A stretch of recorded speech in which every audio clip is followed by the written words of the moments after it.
Hello there. Ridley's fight or Big Boss confrontation number 1, I guess, on Super Metroid. The song that I actually enjoy from the soundtrack. It's great. One of those that are on 5-4, right? Like Mission Impossible. It's actually kind of similar to Mission Impossible. It's funny. Yeah, today I actually watched a pretty good video thought about 5-4. I like to watch those from time to time. Expand my list of songs that I already know that are don't quite remember all of them, but yeah, I just like I like odd time signatures a lot. I use a lot of them in my music too. Always been a fan of that. Wait, why are you sounding there? I'm going to open the emulator again. Yeah, I like it.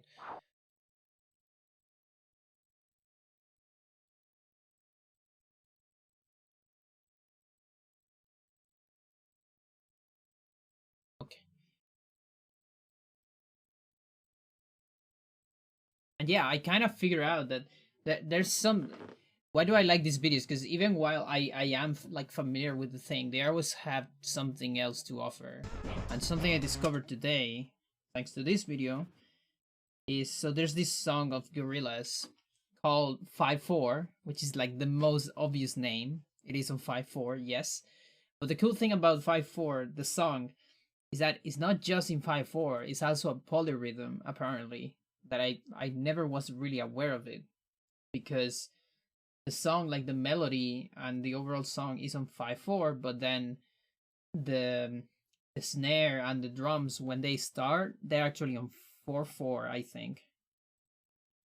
So the beat of the drums doesn't match with the song until like I guess 5 bars.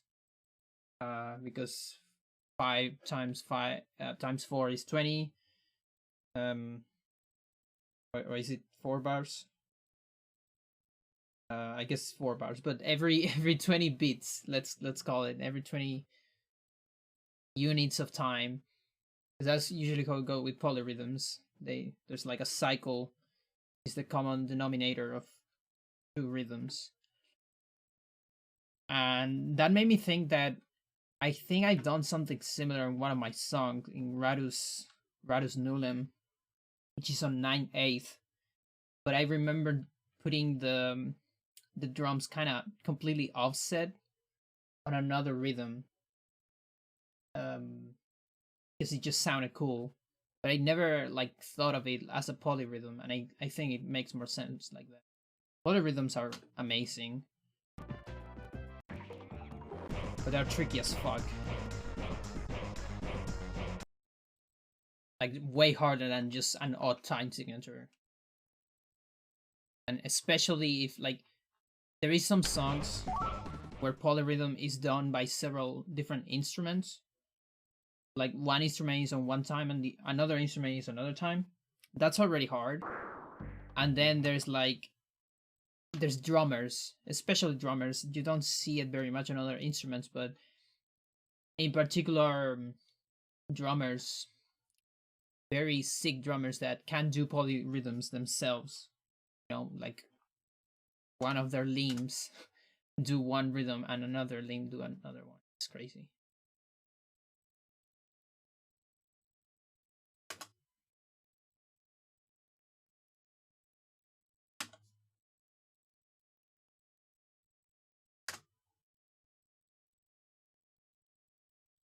It's this song. I don't know if you can hear it.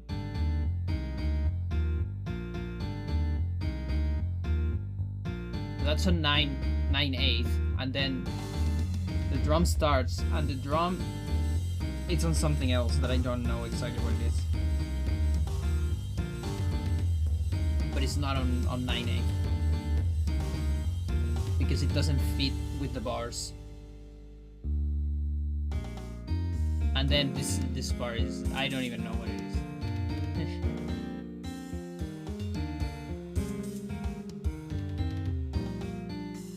Yeah, his song is really weird. Like it's one of my weird pieces, I would call it. Very random in the sense of I made this like throwing shit at the screen, basically. Just throwing like stuff in the shit, in the music shit. And then organize like the chorus, quote unquote, which is this part, is the one that I did thinking the most. Like I thought of this weird 9/8 rhythm, and then yeah, the rest is pretty much random. Like this part is fully random, for example. The bass kind of has an harmonic sequence, but and I made like a simple drum pattern. It's just repeated, and then the rest is random.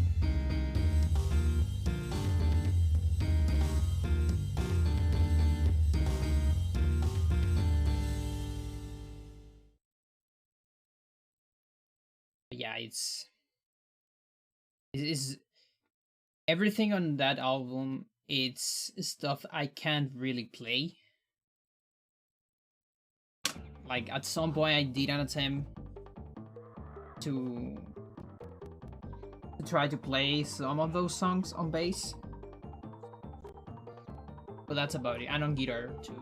Like the last song, it's still not released, the Dire Sunte, but that one I actually know kind of the first pattern, because it's kind of fun to play in a way. It's like a good kind of a good exercise even for like a random person. It's almost like a rhythm or melodic exercise, if you want. Yeah, no, there's no way to play that shit. Like the thing about Radus Nullum is it's so random, it barely has any structure, so I just don't even know how to start apart from memorizing the whole thing. Because something about playing music is that you don't actually want to memorize everything. You want to memorize patterns instead of the whole string of music. But when there is pretty much no patterns, then that's the difficult music to learn, at least to play, let's say. Radus Nullum has few patterns. It's like a mathematical pattern. It's some kind of mathematical sequence. I don't remember exactly what it is, but it started like that when I did it. So it's being a mathematical sequence means it doesn't make sense to music, you know? It's like when you think about, I don't know, like a lot of people talk about Lateralus, for example, from Tool, which is uses the Fibonacci sequence. Yeah, it's a little bit like that if you want, in the sense that it doesn't quite make sense. Like I feel like Lateralus is one of those songs that is probably not very comfortable to play, honestly. Just because of this sequence, it's kind of unnatural. I think people are kind of upset here.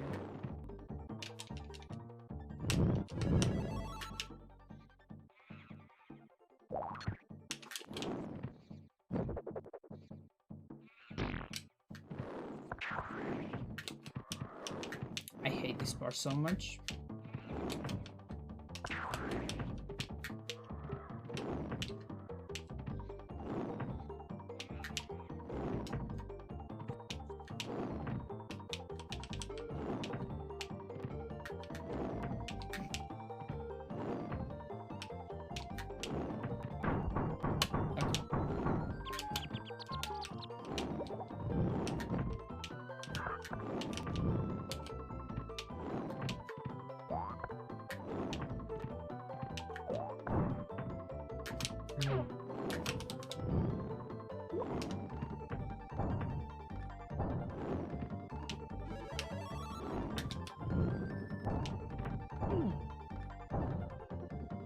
Alright, 2 damage.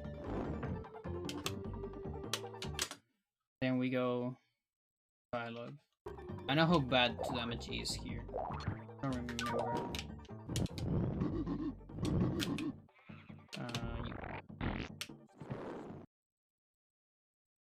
Part needs to be practiced. Infamous, how you doing? Bedtime lurking, but wanted to say hi after joining Discord. Thank you. Again, as I said before, great to have more Hybrid Heaven fans out there. Doesn't need to make sense. Yeah, for sure. Lateralos is a good song.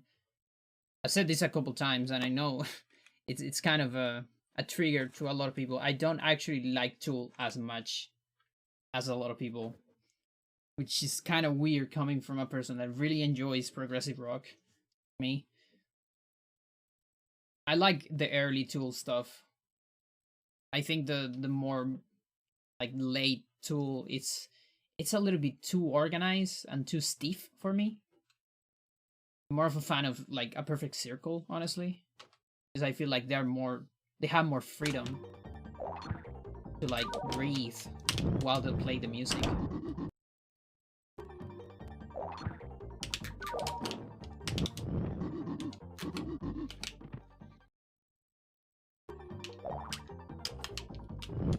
That said, Lateralos is a good song.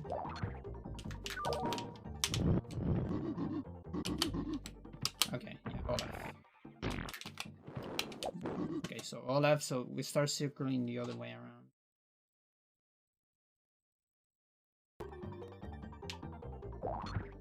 Yeah, it's just that I had a lot of friends that enjoy progressive rock, and when you have a lot of friends that like that,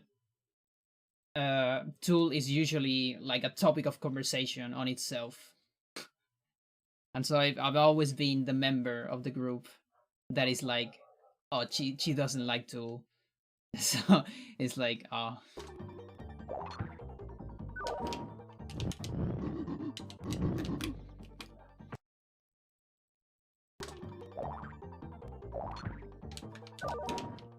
And also everyone, like, almost everyone that likes Tool or whatever, or progressive rock in general, I think I'm one of the few people that I know that likes more A Perfect Circle than Tool. So A Perfect Circle is another band of the same singer, like another project, and it's similar but it's different. You could say it's more pop in a way, a little bit. It's less serious, maybe. That said, the last album of A Perfect Circle is really bad. Like, I'm not gonna discuss that. It's really bad. Like, seriously. I don't know what happened there. Yo, no, how you doing? GG's again. I know the record happened a lot ago, but I just watch it with your commentary. There you go. And then Olaf again. Olaf needs to go with the shield up.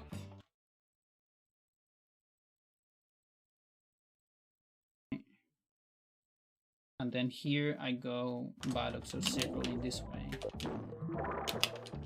Back to OLEV, and then please. Yep, good lag.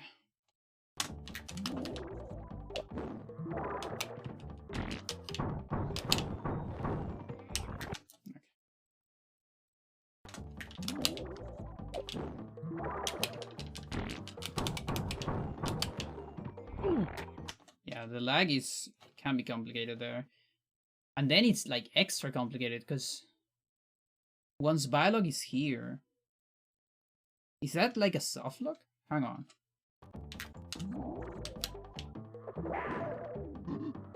Yeah, because how I'm supposed to get here again? I guess gotta go this way. Oh, that's super fun. And it's like an extended. Silly developers. Oh, I guess well, I can do this too.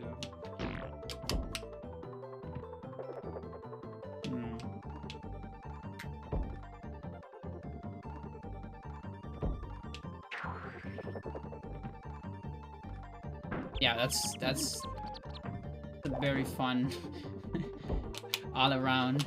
It's not a soft lock, but it's a speed lock.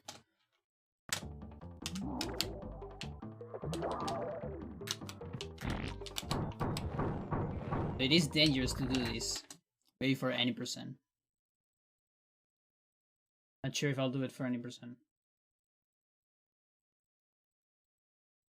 Like, I guess for any percent we'll do something like this, which is like the safer strat.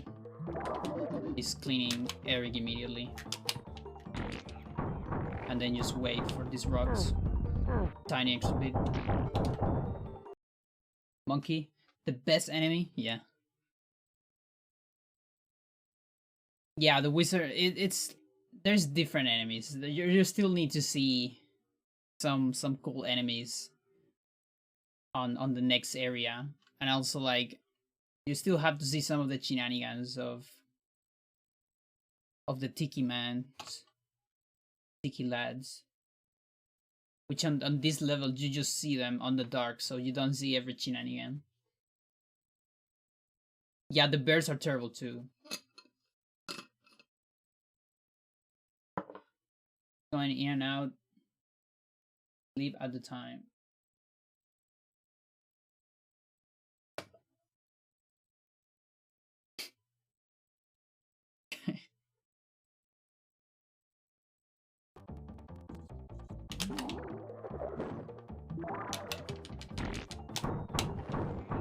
Okay, so my best bet here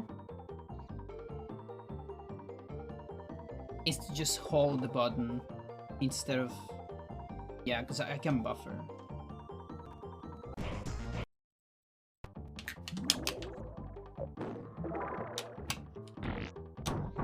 There you go.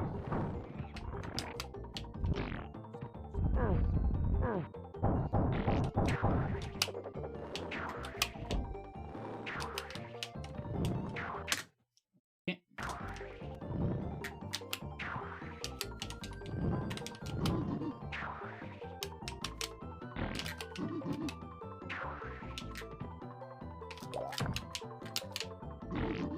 Yeah, just trying to do stuff at the same time, roughly.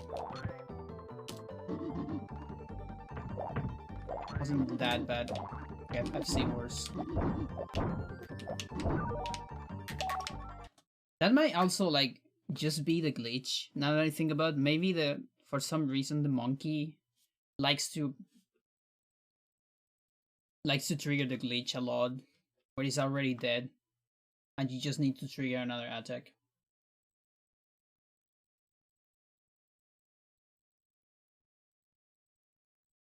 Dimension.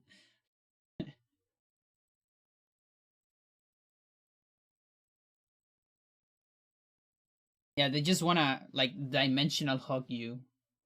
Nothing else. They just want you to recover some sanity. They even die for that. They sacrifice themselves so you can recover some stats. Oh, he's already up. Gotta go up here. Yeah.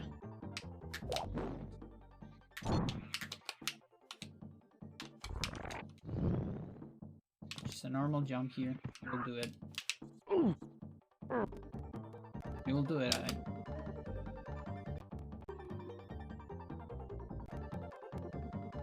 Here I need to remember what position I have with these guys to do a proper switch. In any case, it shouldn't be hard to react.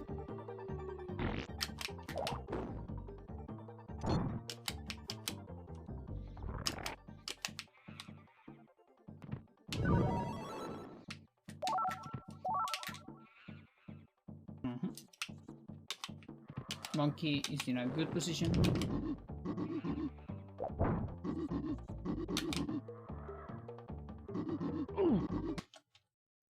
Me not playing amazing.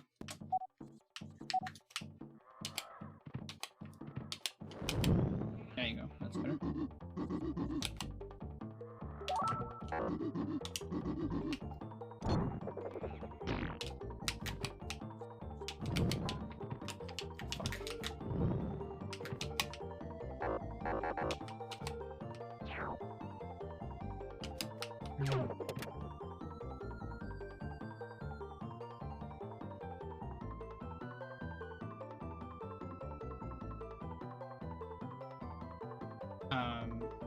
Eric first.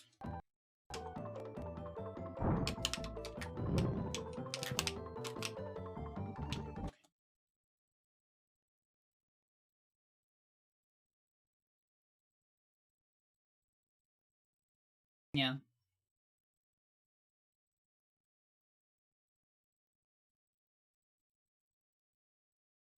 Yeah, there's a lot of it.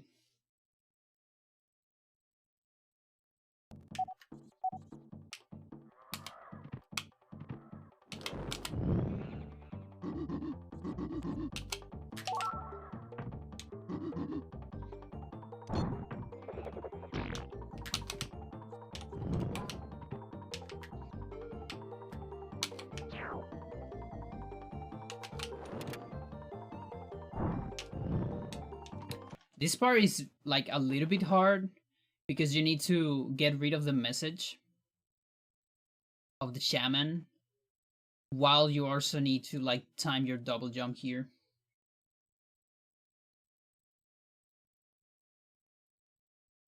Like maybe I do want Olaf to fall slowly.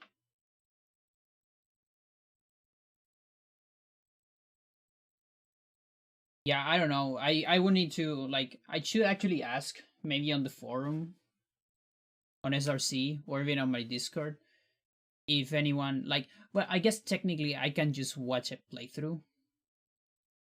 I don't know if I want to use money on this. Don't quite have a lot to. Could be. We don't know. You probably get it? Nice. That'll be helpful.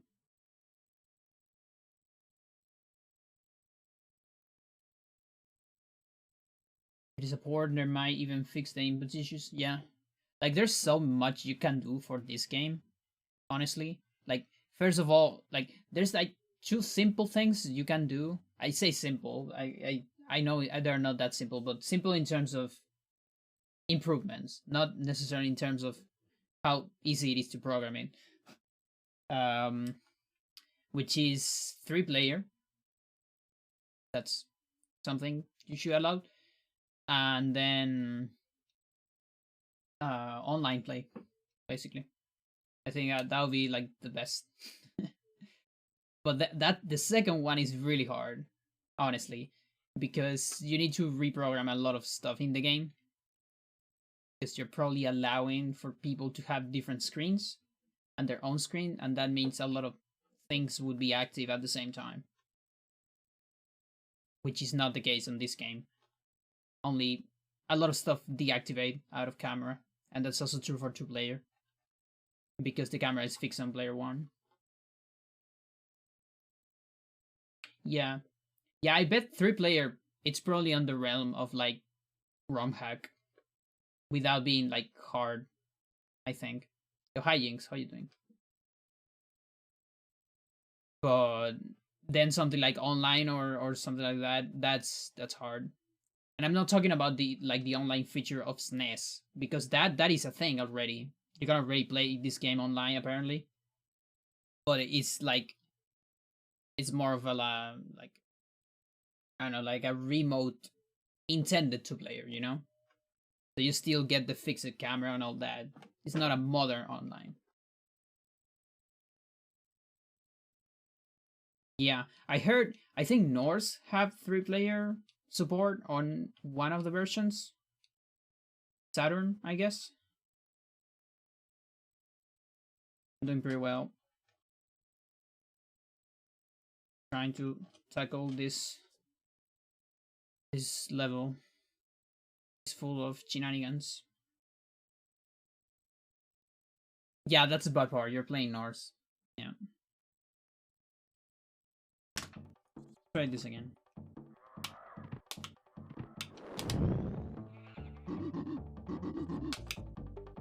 Like that stupid mechanic of just boosting out of camera into a switch.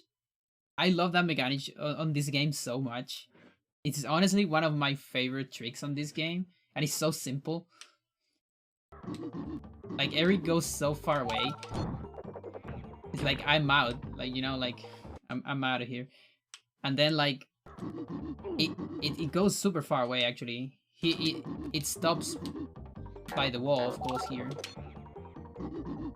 That thing doesn't exist on the other version, for example.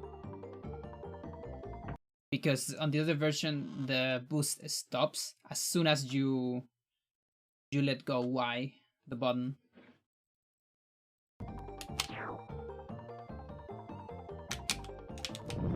Yeah, okay, so that's good. So then I can just match after the second jump. That is what I want. Good.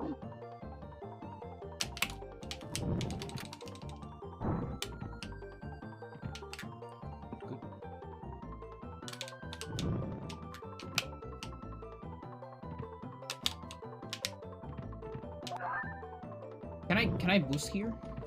Might be able to boost.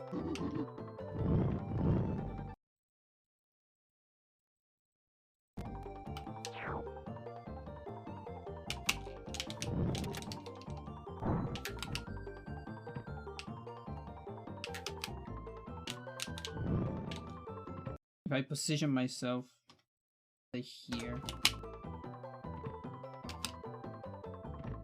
I mean, I guess I need to be faster.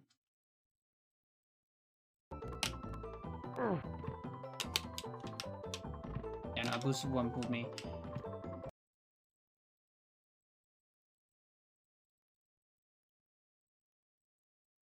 It's so sad. It has like the same speed too. Like what the fuck? Yeah, Turtle Scorch. Play with Norseman, what the fuck?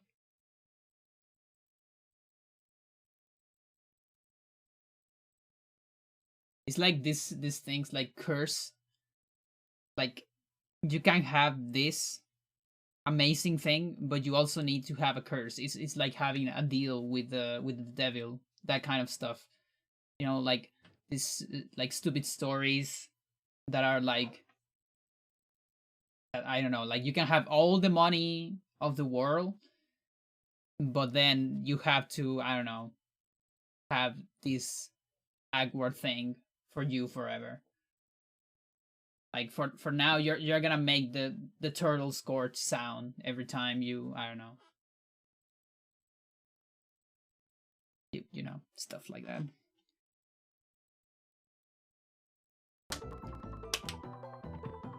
But also like you can have a lot of records easily, or you, I don't know, you're gonna have the best RNG ever on all your runs. But then every time you're hype or something, you're gonna do the turtle noise. would you take the deal? That's the question, right?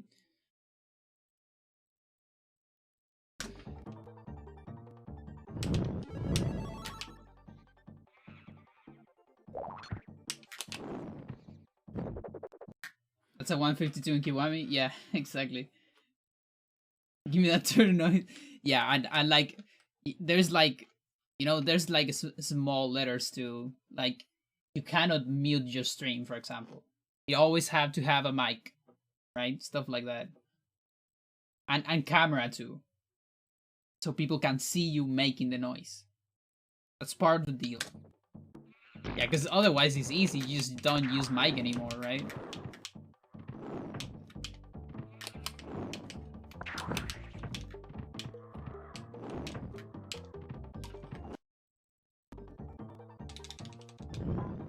We all hate the beginning of this level, right? 2, 3. It just doesn't work. Hate it.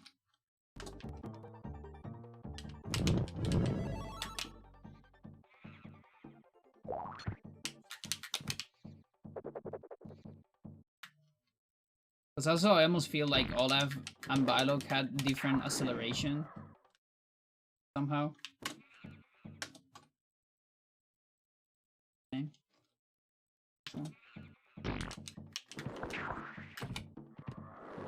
Look at that shit.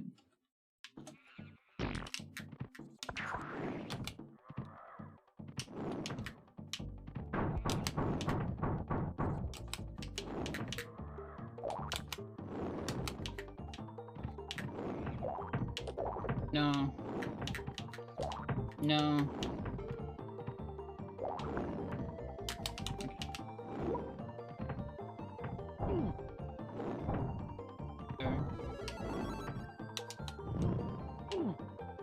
That much I might die.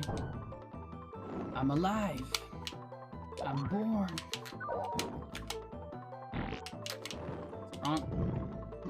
Although I can do that. I don't quite know about that. There is enough time to do all that shit.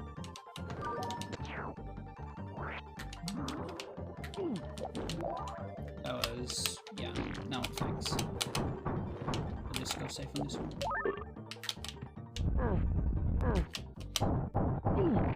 Not quite.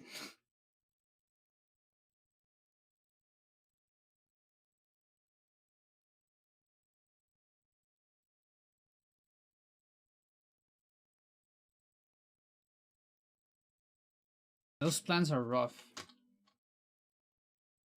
Talking about plants.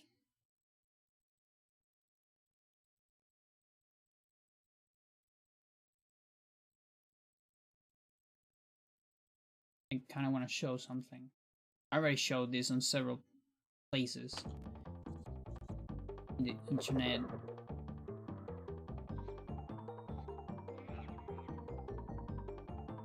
Sapostinacia. Doesn't have a lot of light. I'm probably gonna take more pictures tomorrow.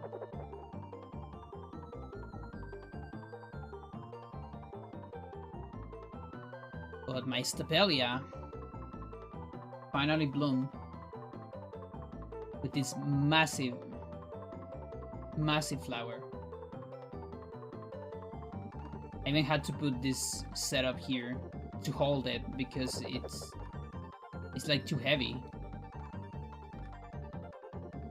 And yeah, that's a fly because it's pollinized by flies. Because apparently it smells like rotten meat, although I cannot smell it. I think it's like not enough for me to smell it, but it's probably enough for flies. There's 3 more in the way, as you can see.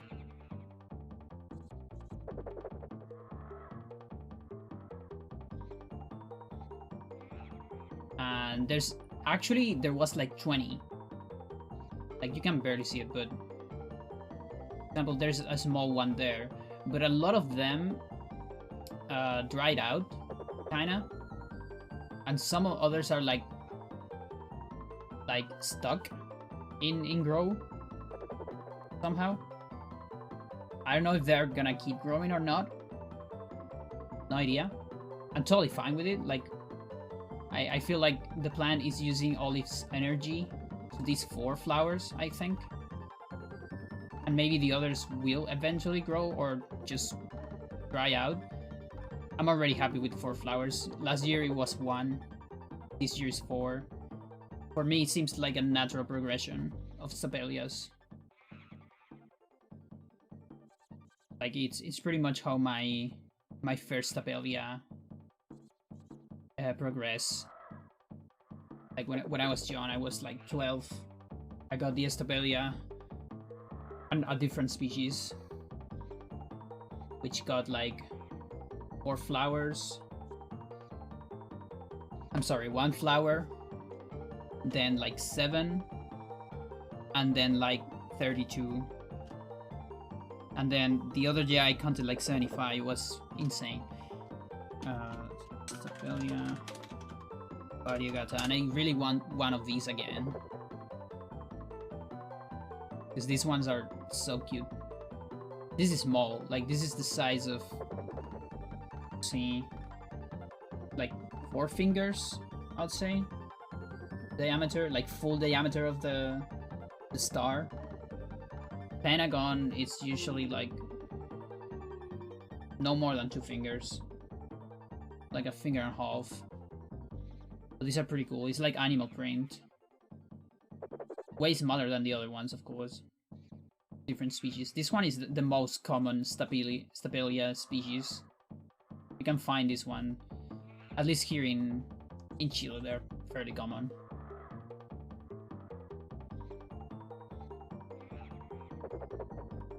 Yeah, I really want one of those again. Yo, lastly, how you doing?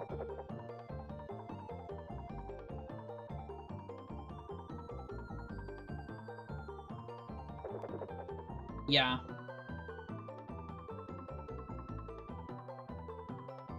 Yeah, they're fairly common. Like, at least here. I've seen them on a lot of places. And it's, for a lot of time, the Variegata was the only Stapelia I knew. I had no idea there were more. I mean, obviously there is more. Stapelia is the genre, and you expect to have more kinds of the same genre.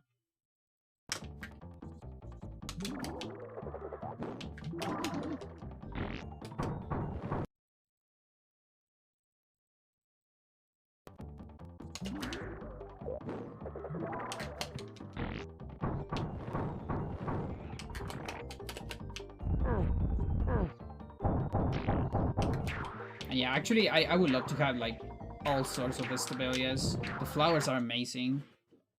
They're native from South Africa, apparently. As most succulents. Like, about half of succulents. If you don't know what a succulent is a kind of plant. It's not really a... like a... see... I need to remember my taxonomy class.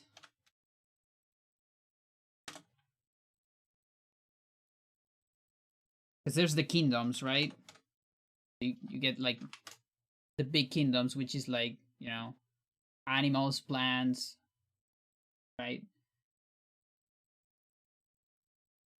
Yeah, so over that, so there's like life, then there's like dominium, which I think it's like kinds of cells. It's like super big thing. Then there's the kingdom, which is like flora, fauna, and fungi, I think. And then there's other things like class, families, yeah. So succulent isn't any of that. It's like a meta taxonomy order, because it doesn't quite describe what like common origins of plants, but instead it describes common traits of plants. Because there's this thing on evolution that is like convergence, I guess it's called, where you can have 2 things that evolve in very different places in the world, but they converge because of biology and some physics and stuff. Through they converge to similar traits. And so you have things like cacti, exactly, that are native from America, like the whole America continent. And then you have all sorts of succulents that are from Africa, and they never touch together. Like, because these are like relatively modern plants, because all of these bloom. All of them have flowers, which means they're not that old. Like, the oldest plants in the world are the ones that doesn't have flowers, for example, because flower is like something that started happening later on evolution of the plants. So these two evolved completely separated, but they converge to this method of like storing a lot of water inside of them. So they're like succulent and turgid and all that shit. They barely have leaves. It's like all stem, if you want. And a lot of them have like defense mechanism, like spikes and things like that. Yet they are completely unrelated in terms of like common species in the past. And so about half of all the succulents in the world come from America, whole continent, and then about the other half is from Africa, because it's two places that have this thing about deserts and like ambient environment that are better, can make the convergence towards those traits, kind of.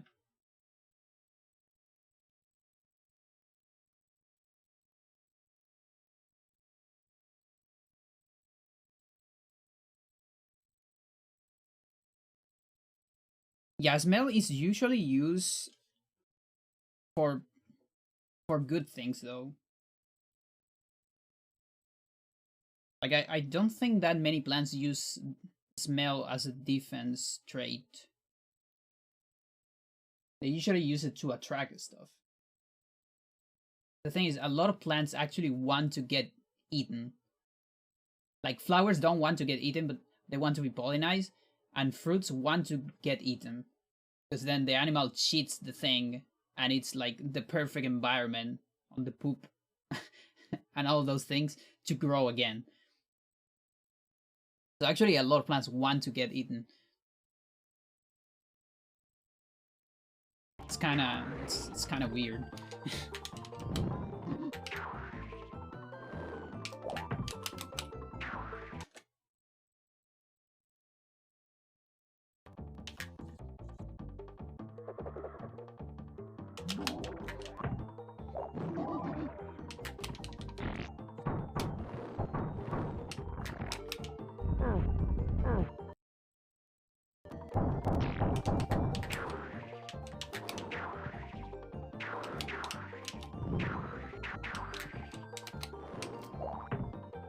How did I miss?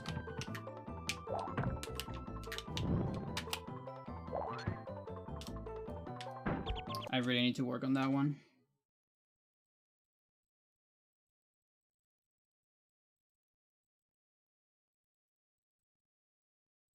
Yeah, some are very toxic. That is a thing. Yeah, but that's usually, I think that's not usually on the smell side, but more on the eat side. Like, the most dangerous poisons or venom, I don't know, I don't remember the difference. I think it doesn't matter for what I'm talking about now. But let's say poison. The most dangerous poisons in the world are from plants, not from animals. The thing is, plants don't go and try to bite you, right? Like some animals do. And that's why people, like, yeah, so I guess it's poison. So that's why a lot of people don't fear plant poison as much as, the venom of like snake or something. Because the snake, like, if you're close to a snake, you can get bitten. But if you're close to a plant, like, you kind of have to eat it. It's very, I don't Is there any plants that can get you poisoned just by like touching them? I don't know. I don't even know. I'm probably not being close to them.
It's some kind of consistent strat to do this.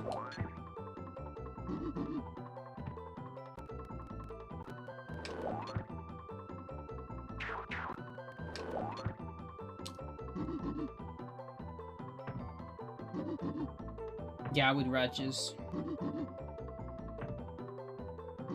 Yeah, no, allergies are a thing. Those are big with plants. And then you like barely need to touch them if you have any allergies or things like that. And even like a person like me that I don't have any allergies, there is some stuff that can get me like patches. There are things like can't do ratchets to anyone.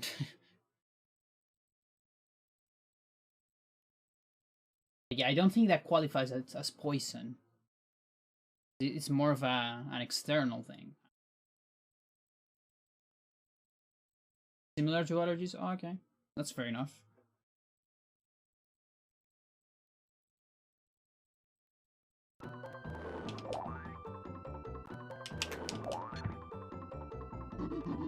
What if I go the other way around? It's always like...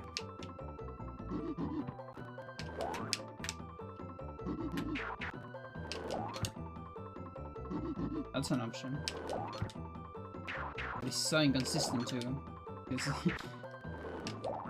It depends on where I grab it.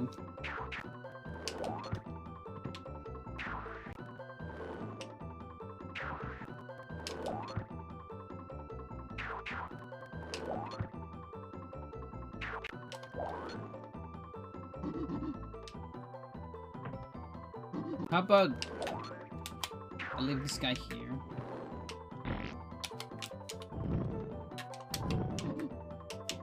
Then later I do this. No. I don't know what to do with this thing. Because I hate this trick. I feel like it's a 3-frame window.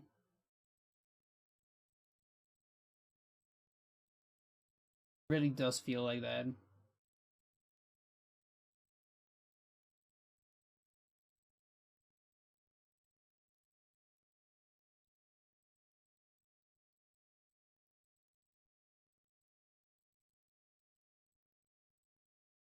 I see.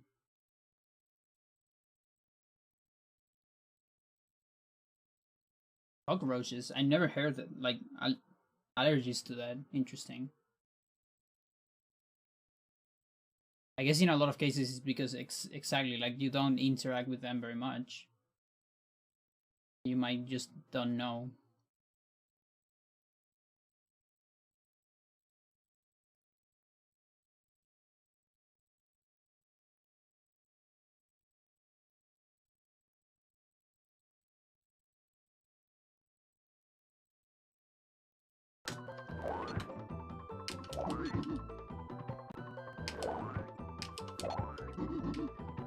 Why do you go up here? What? Wait a second. Is that a thing?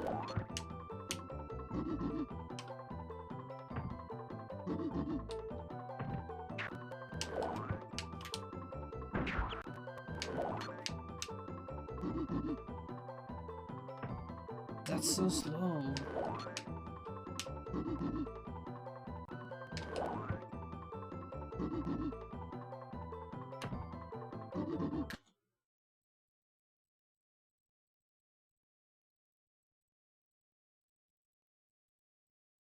Made you very sick.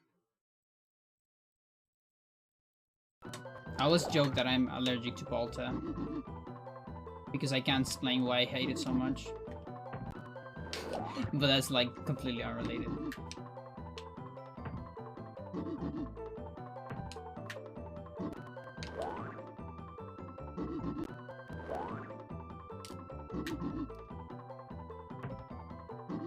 Balta. Balta. Look it up. Look it up on Google. I won't say the other name of Balta because that's the only name.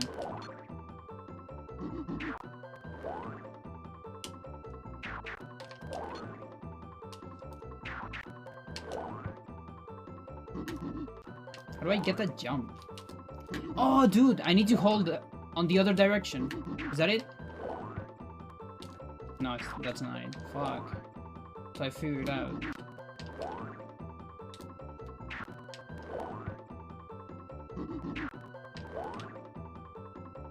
Holy shit.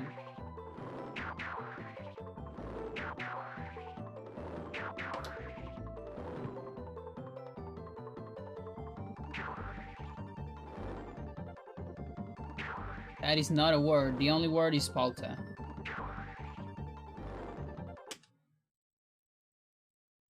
You're the Canadian. Yeah, and that's not even the only one. There's another one. What is the other one? Aguacate? Ugh.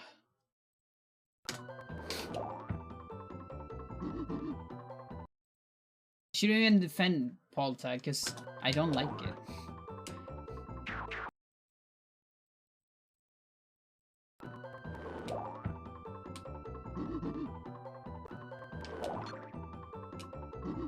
Okay, I'm having a sense of this. I think as long as I get it on the middle, it's kind of consistent.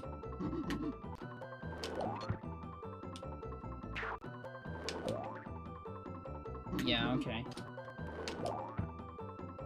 Or even beyond the middle, so I have some speed. I think that's about it. Okay, okay, that's comfortable. I still hate it, but it's a little bit more comfortable.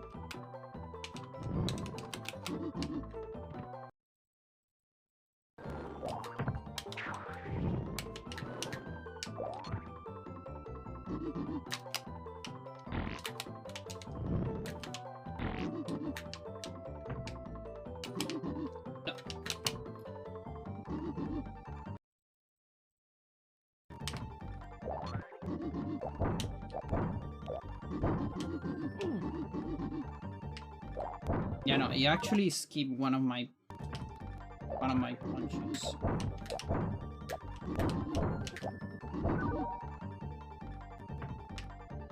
Monkey fella is so weird.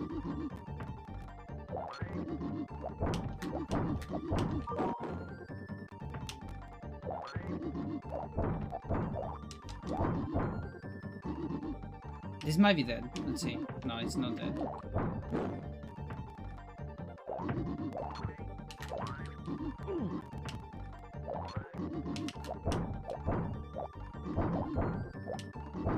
Why?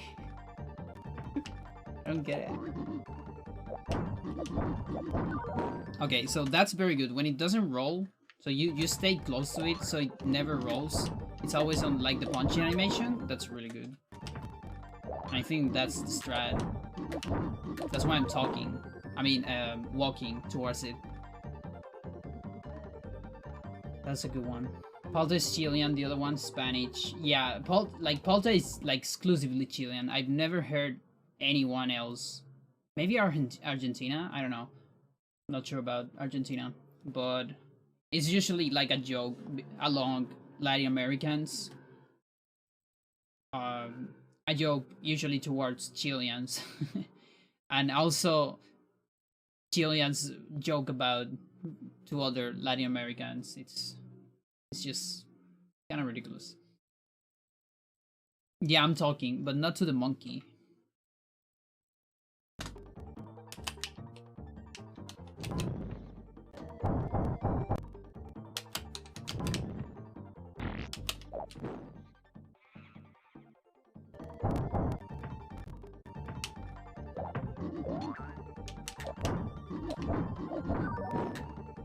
Okay, so I circle this way. There you go.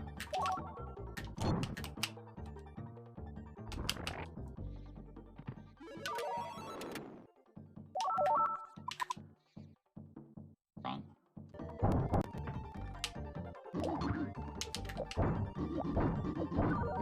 Yeah, that's it.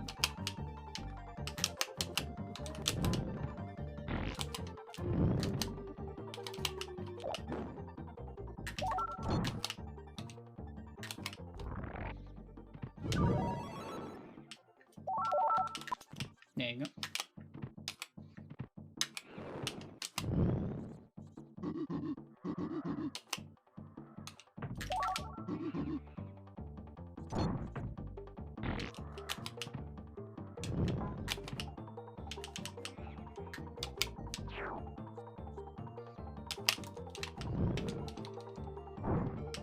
No, wasn't enough.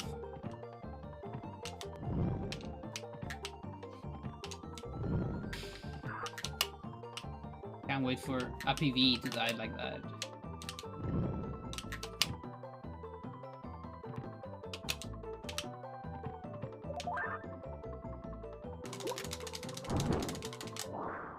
Alright. I guess we can go for some runs now.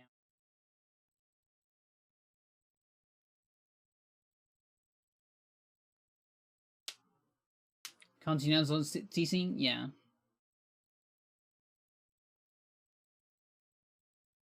It does talk just a tiny bit about how xenophobic a lot of Chileans are. I'm just gonna throw that out there, because it is true.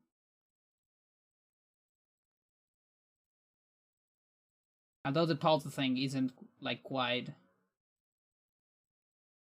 one that is like bad, kind of just a joke. But there are others that are like more. Yeah, you've seen it already. Yeah, it's Chileans are. Well, that's generalization. But Chileans can be. Yeah.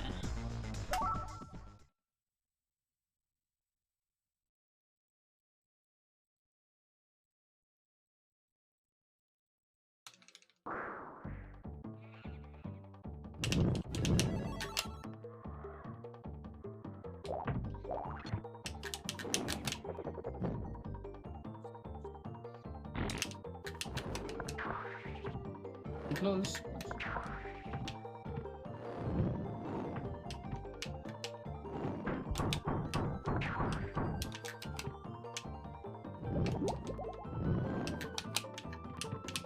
Please.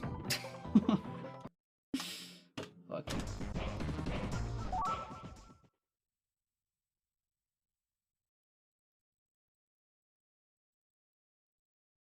Yeah, since it's a moving platform, so you can kind of like try to come back. Okay.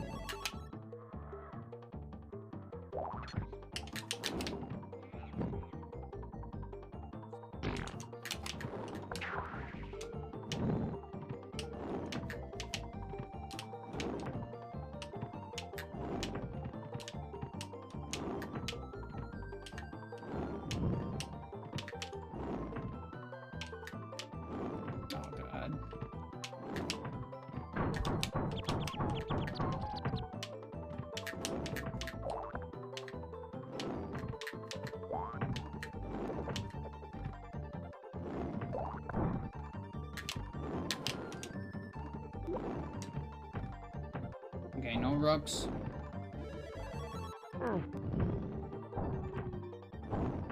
No damage, look at that shit.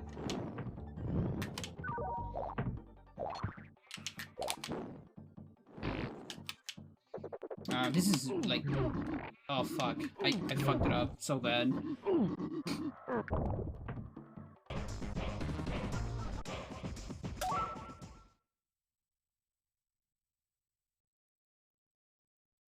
The scorch impression with the switches, yeah.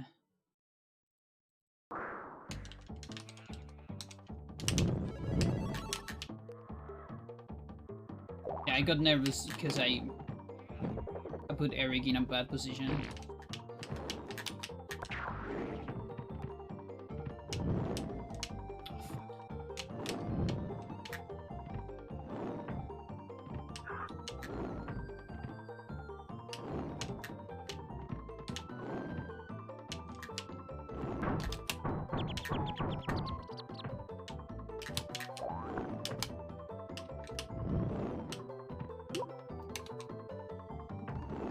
Yeah, we'll clean the other later.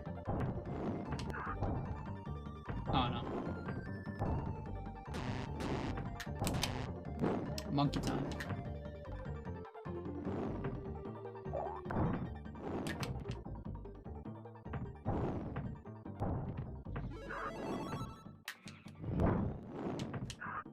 I hate the guy.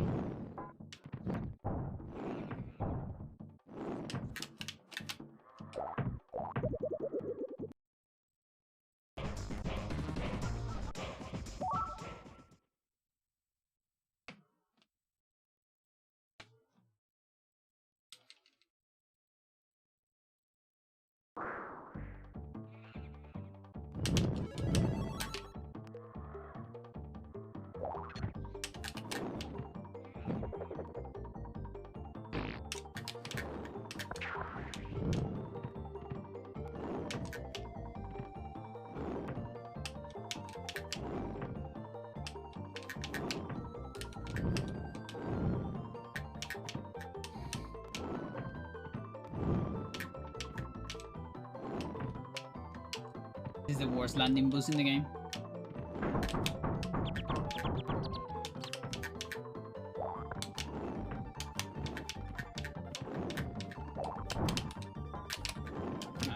Whatever.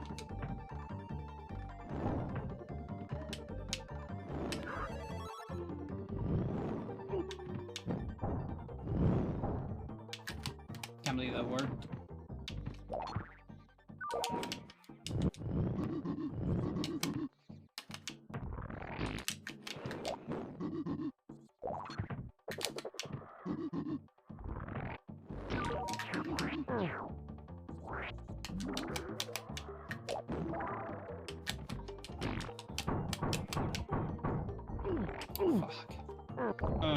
Yeah, one bad switch.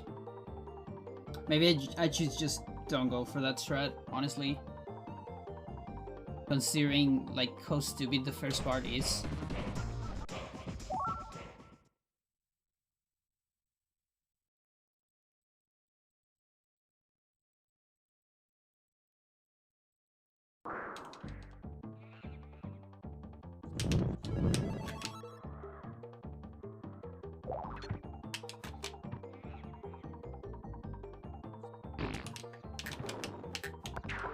Yeah, I might not save that much time.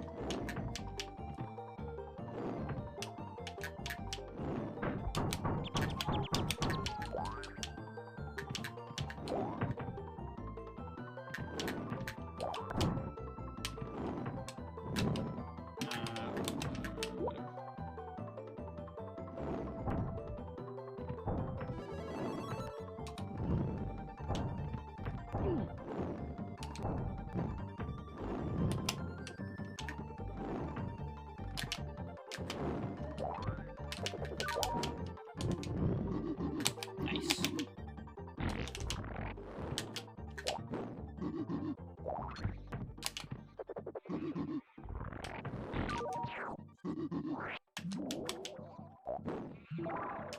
Alright, let's do it this way.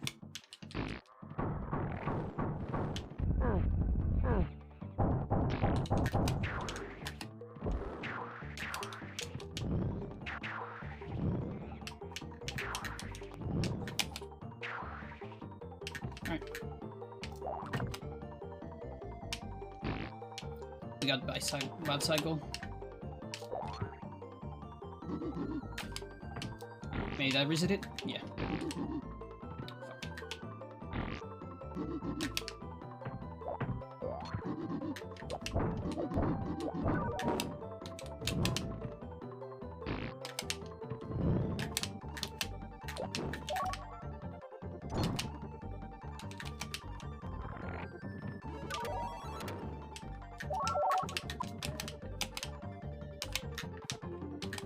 Oh, slop.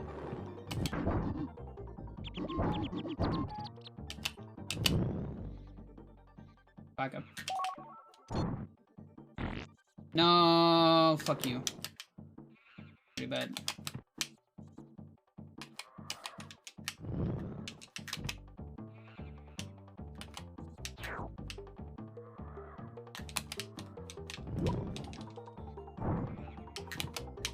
I got that one.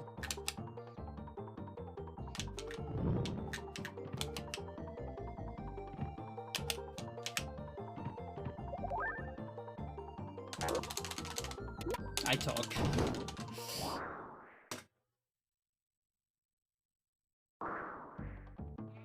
We gotta get another one. No, that's not comfy. That's just fine.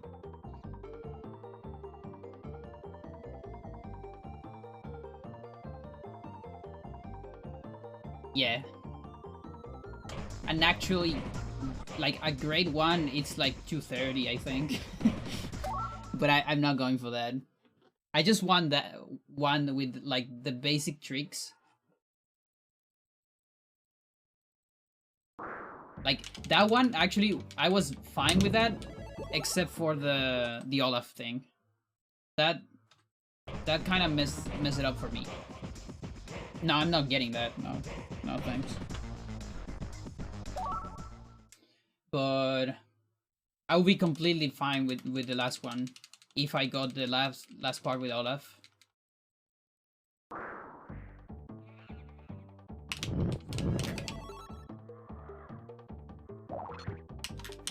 Plus the beginning here wasn't that great.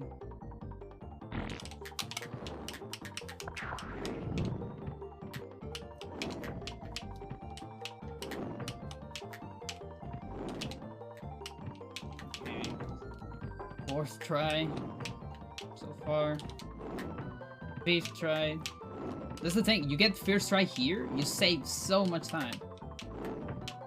I haven't even timed like how much time you lose.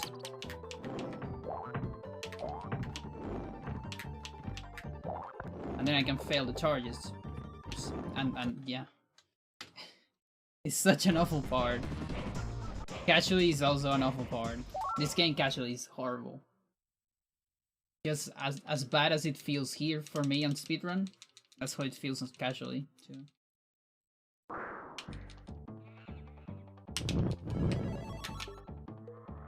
Yeah, I do kind of want to know exactly how much I lose.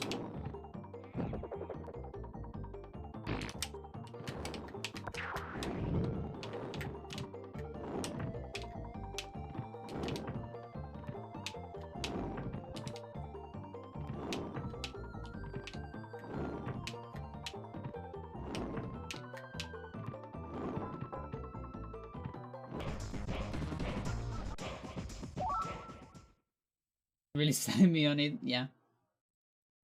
Now it's just this level. And now a couple more levels.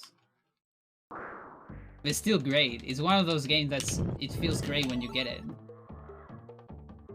Because it's a puzzle game, so once you get the puzzle, it feels good.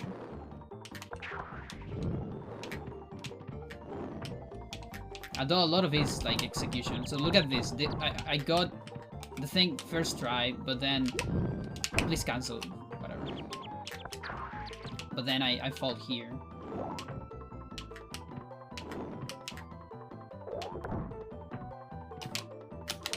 Okay. Yeah, it's still fine.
I go safe. I don't care. I fear the plant.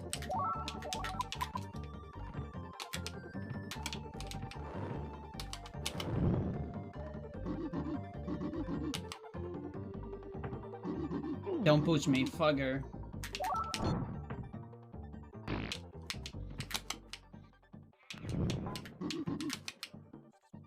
Don't do it, monkey.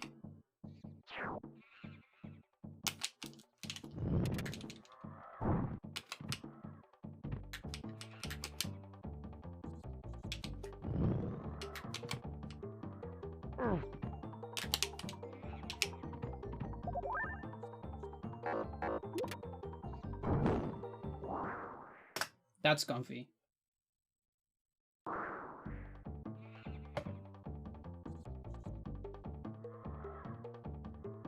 Yeah, it's more like it. With every, like, piece of the new route, you know? A lot of, like, sketchy on like, the beginning. Because I needed to react to a lot of stuff, but I think I made a reasonable work doing like multitasking, which is that's the thing with that level. There's a lot of multitasking because you just can't figure out every single pattern. So if something doesn't go your way, you have to do something else while the other characters catch up with the pattern. There's a lot of that on that level. But apart from that, I got the other route changes, which is what I wanted. So then I can come back to this and see it for the route and the strats. That's good.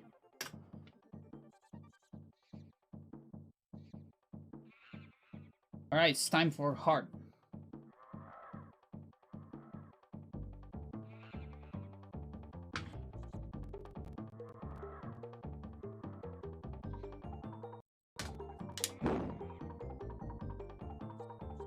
Welcome to the jungle, Fang.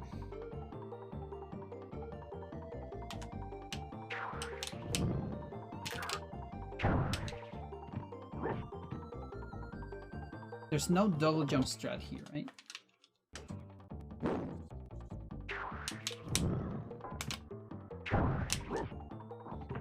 There might be, but it's probably like super tight. Yeah, like that.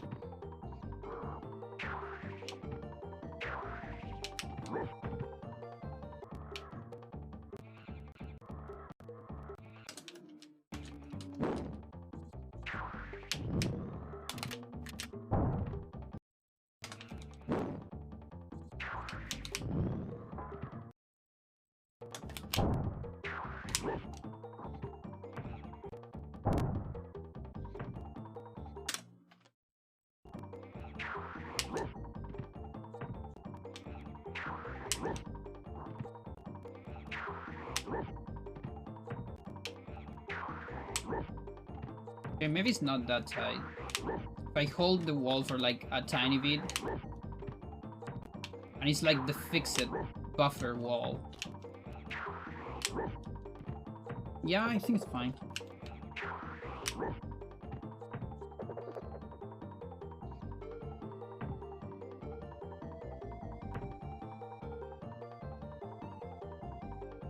You have a second Olaf at the start? What?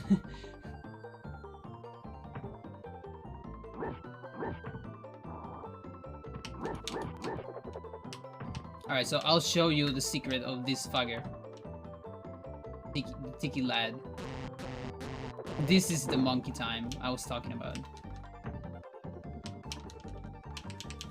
You can't do anything, by the way. You cannot attack. You just become monkey. Yeah, and even Scorch and Fang become monkey. Okay, that's one option.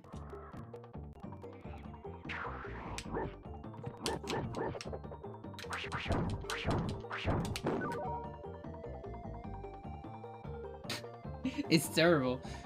It's funny, but it's so terrible. Like, I remember, because it's not a thing that usually happens a lot, because it's such a like a short range attack. I remember being a kid and never really knowing what the short attack did until one day I just took it. I remember, and yeah, I found out about the monkey. Because yeah, if you do get it, it's like terrible, because then you can't do anything. The guy keeps attacking you, you know? Like, your best bet is to change to another character that is very far away, so everyone is outside of camera, you know? That's like the best bet. But you don't quite know that when you're a kid. Or I guess even when you are an adult.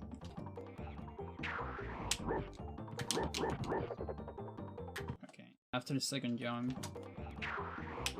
Plan has a very reasonable... Oh no. Like, hurt box, actually. And then I can do a landing claw.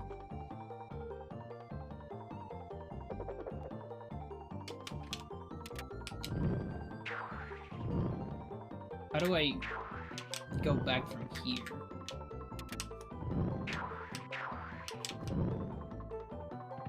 That's what we gotta do. That... yeah, it seems reasonable.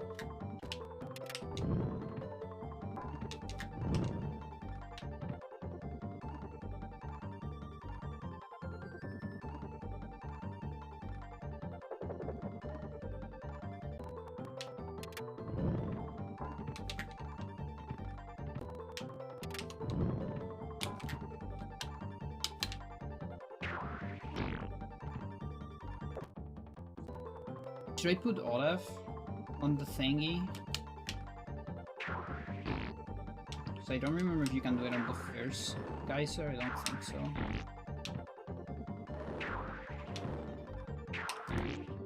You can, okay. Just gotta do it like before.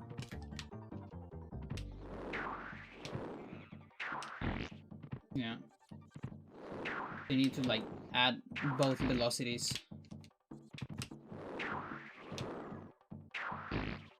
Yeah, okay, it's not difficult.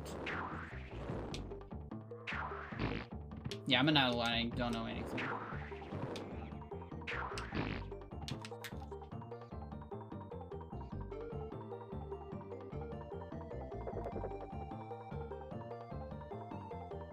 Okay.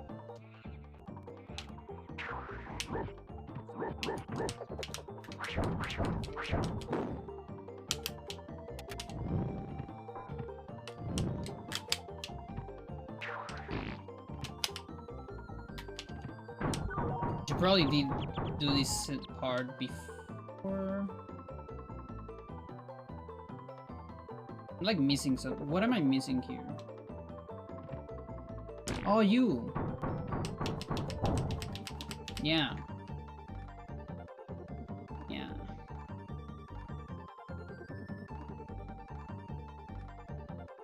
I don't even need to hit that.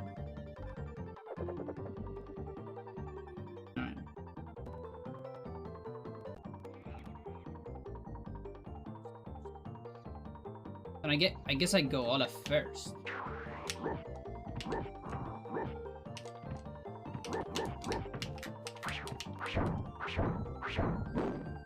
So here. It also makes this part easier.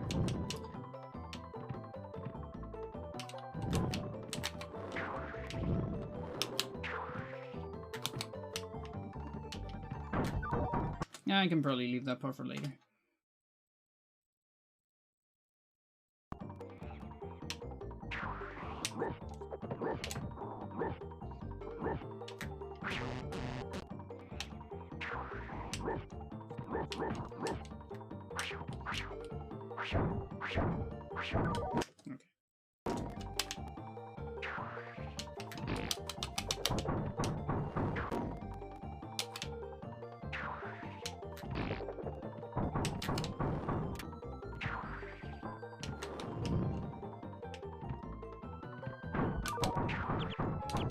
There you go.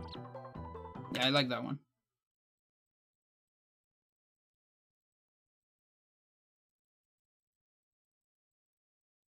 Yeah. You get electrocuted into a monkey.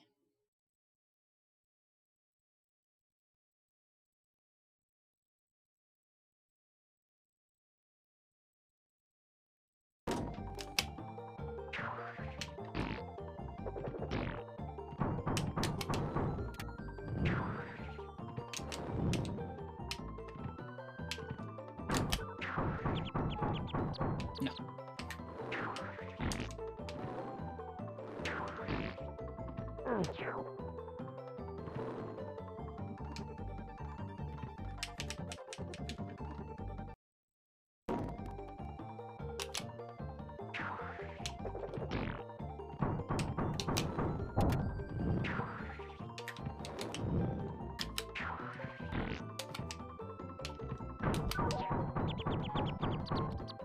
That one might be like tiniest bit better. Quite similar. Almost preference. Just because this guy's like falling, although it falls here.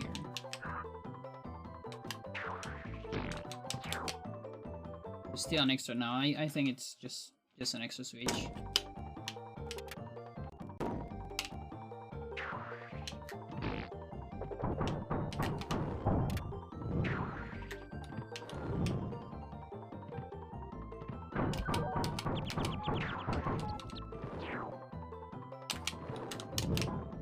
Now that one I like.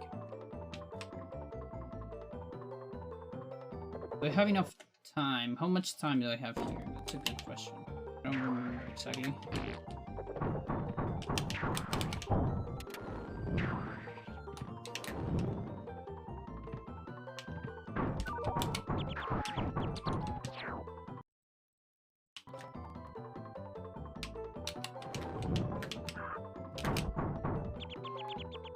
Not a whole lot.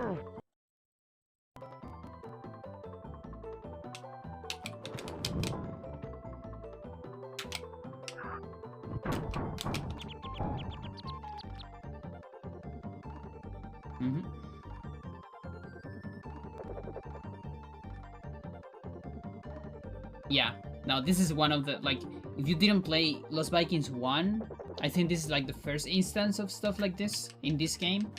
And it's actually very hard to figure out, or at least it was for me when I was a kid. I had such a hard time with this level. Just to, like, for this shit to occur to me.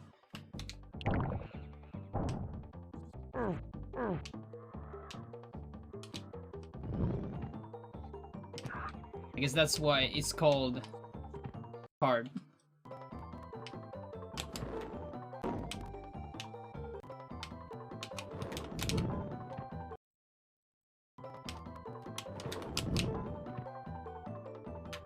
Can I do it from like here? No, that's not enough right now. So maybe I put myself in a better position like that.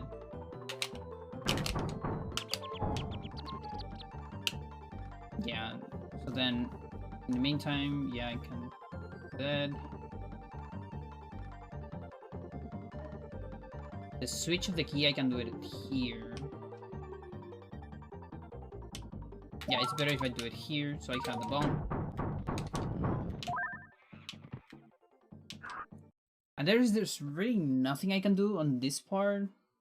In the meantime, kind of sucks.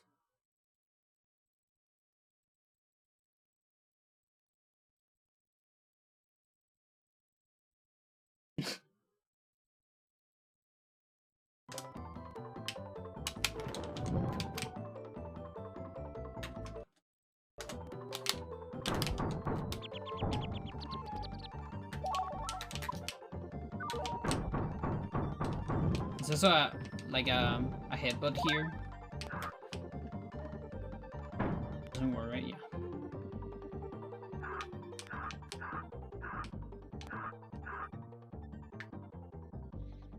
The first thing that actually crutches? No, there's some blocks too before. On War 2.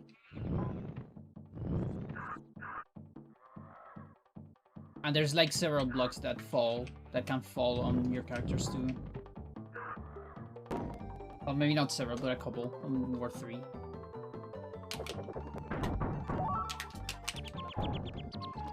Okay, that's interesting.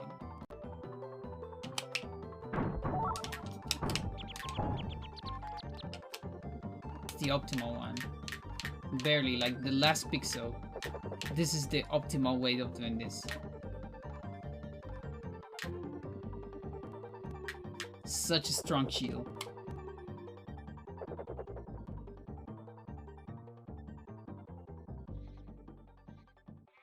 This guy's so strong.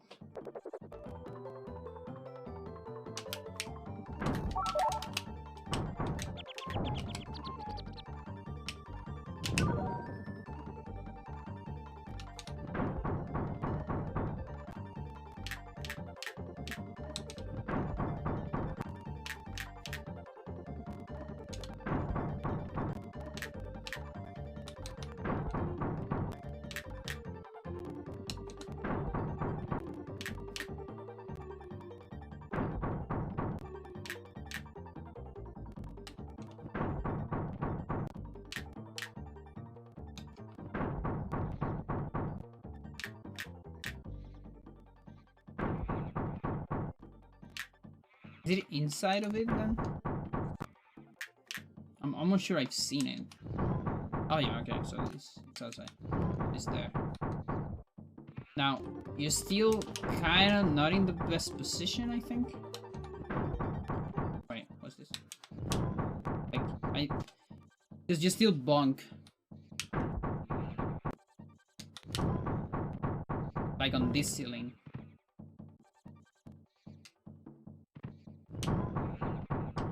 Still, you don't have enough time to like land here, let's say.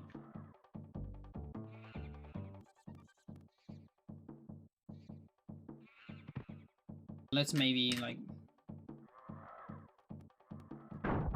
No, it's not the same alignment from here. If I'm looking the other way.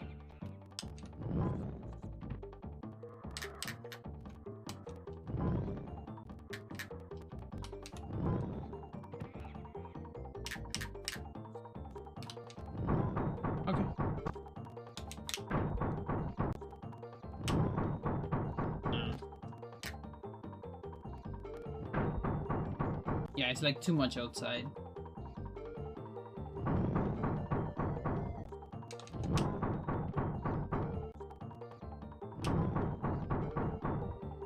Like maybe a TIS can find some kind of...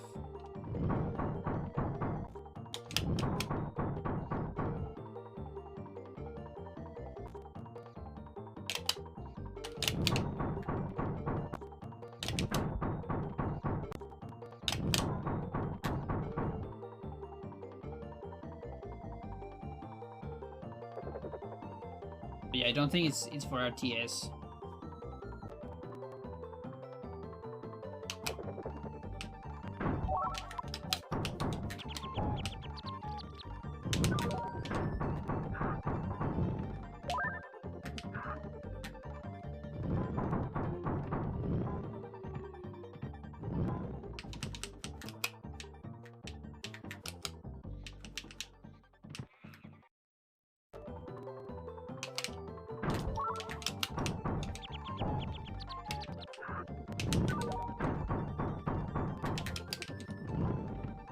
After the bomb.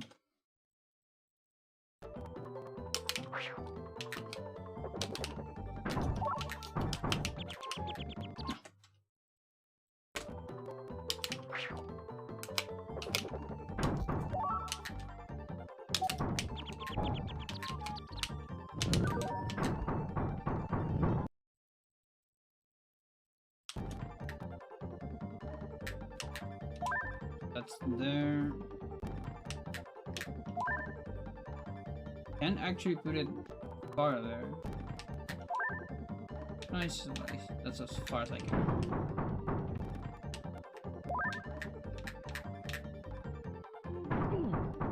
Still hits me.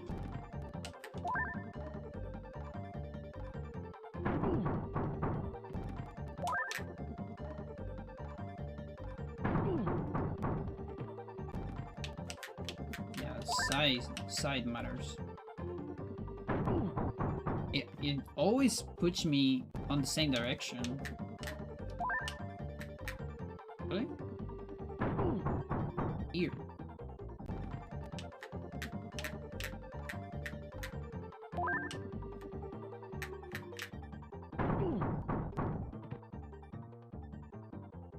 The bomb is facing? Yeah, I guess, but still. Interesting.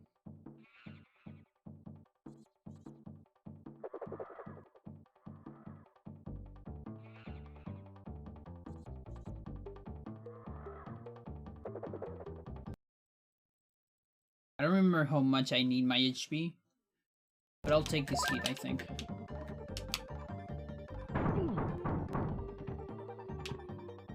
Now the question is that even like faster? Because it might not even be faster to take the hit because of all the time you have to like set up.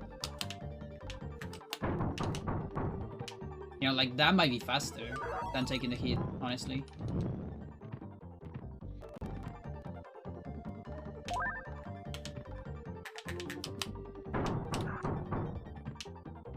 Yeah, I guess the hit's probably not worth it.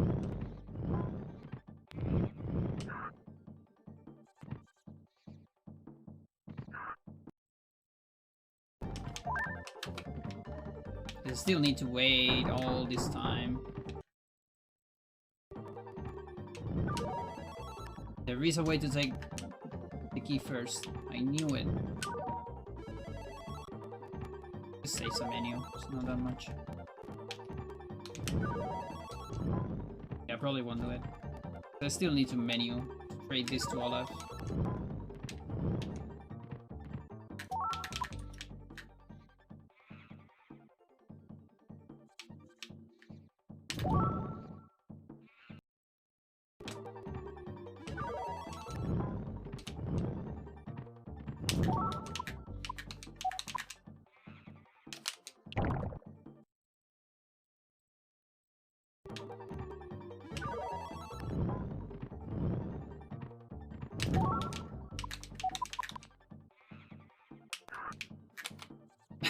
That's the ideal one, but it's hard.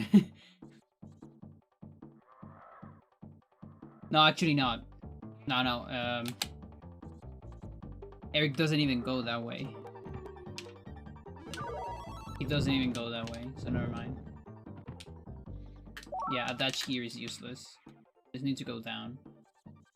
And then Fang, and then Olaf can walk here.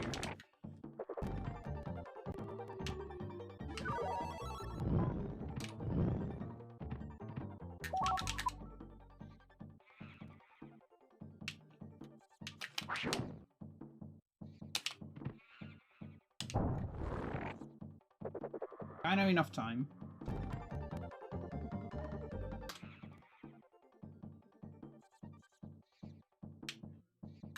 What if Olaf is like farther away?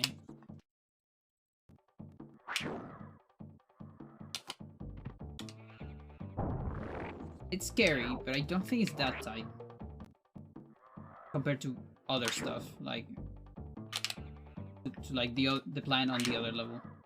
Because it's just hold right. Yeah.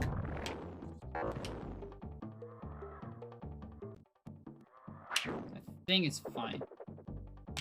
Now that won't work, yeah, because I waited too much on the ladder.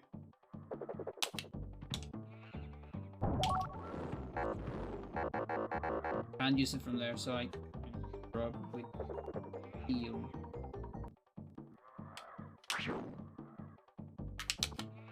Like this might not work. Alright, it still works.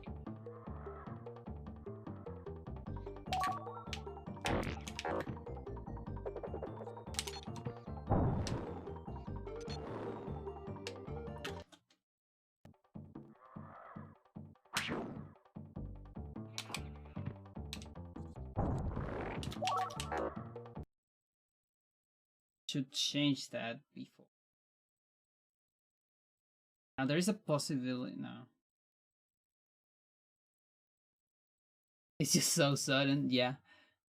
Yeah, crutches are kind of nasty. Like there's so few frames too.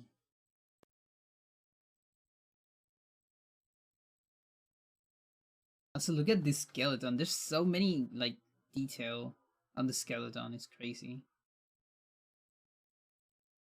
And then you get the skeleton pug.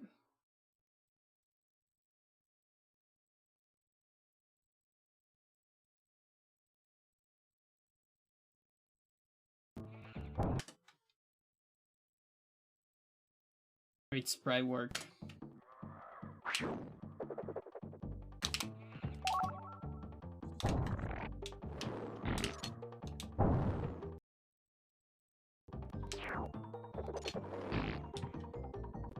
That one's a little bit tight.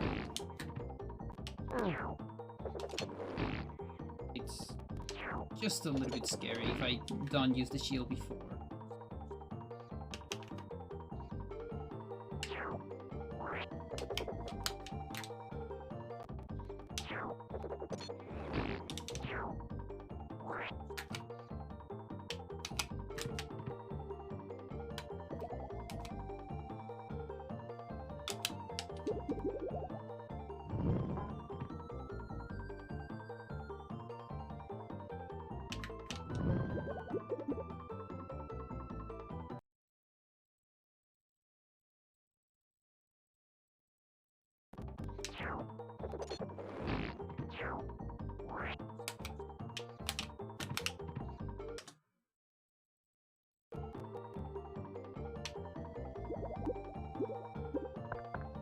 Option.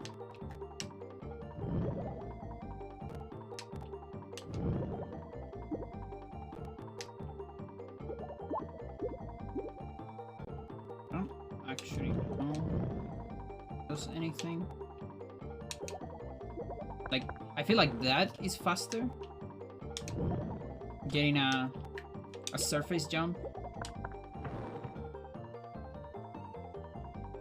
Yeah, now it's spears.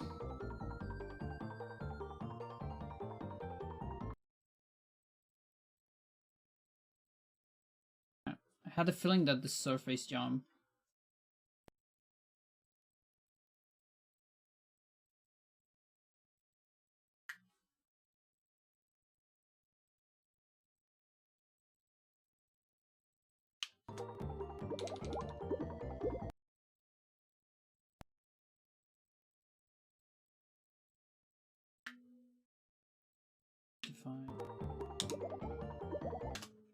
Yeah.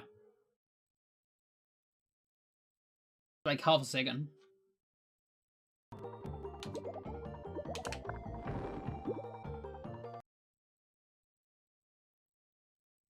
Because you don't get water speed.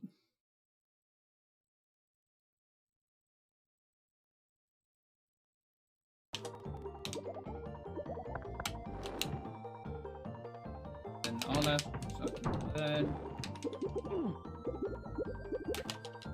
Okay. So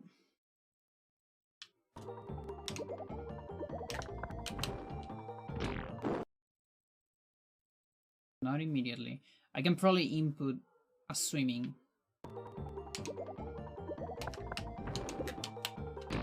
Oh shit, barely. Don't quite land on that. Maybe a swimming up.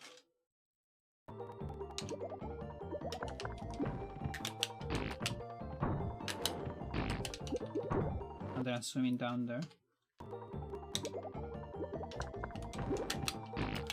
Because it depends on my position.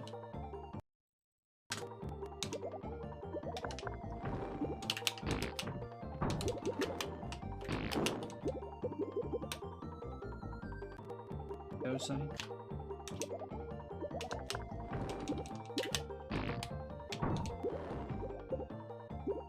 Please.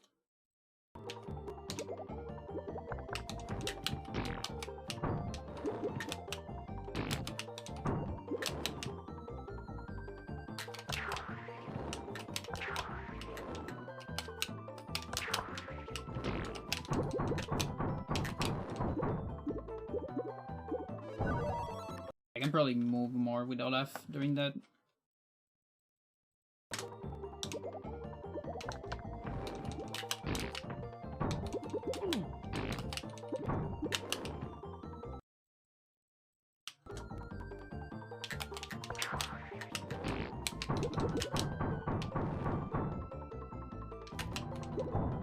I like that. That's good.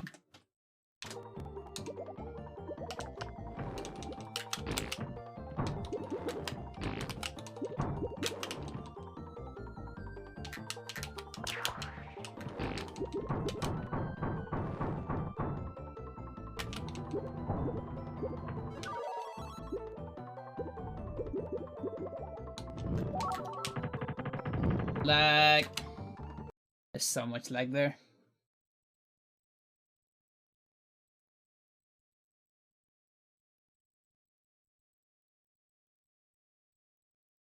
Yeah.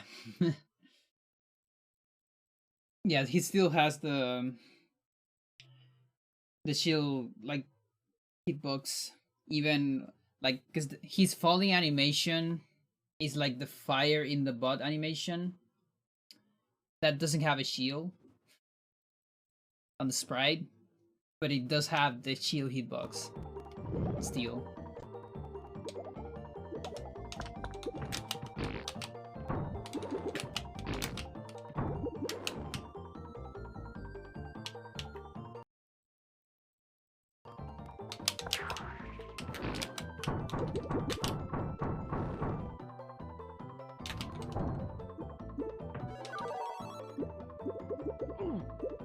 Yeah, that spike kind of sucks, but it doesn't matter too much.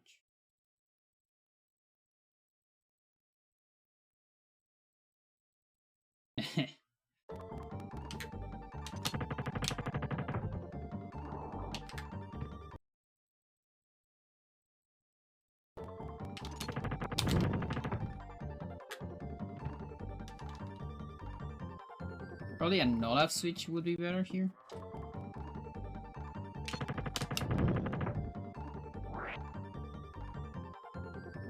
Oh, but damn, too close to this.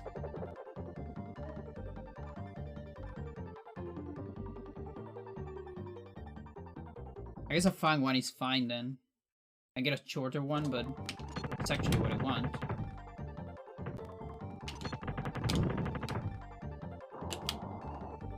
Then I can do this.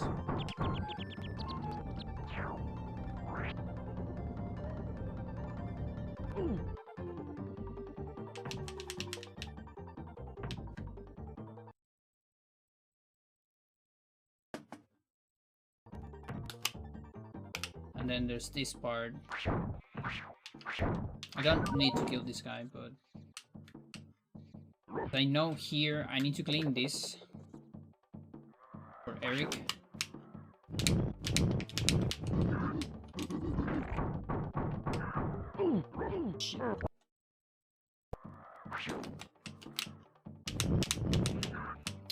Give me some of this.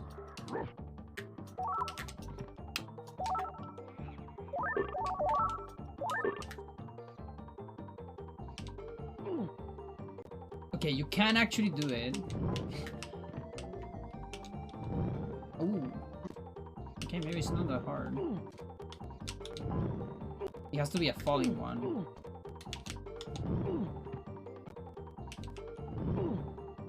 It's still hard. And besides, like, yeah, Fang is just there. It's not difficult to just input that. But yeah, like, it would be kind of nice to avoid bringing Fang all the way here. Because I can clean this part. I need Eric for the blocks. And then this plant is the only thing that actually stops me.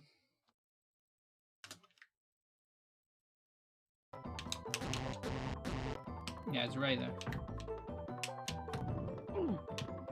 So I guess if I have the health, I can just like jump over it.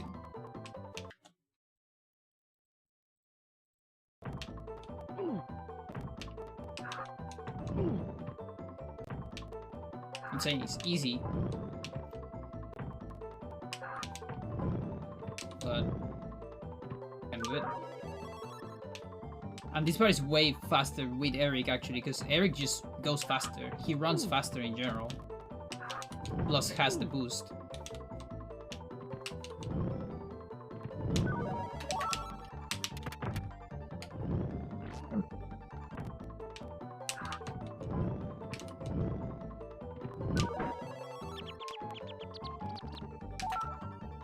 I think if I do have the extra health, I think it's fine.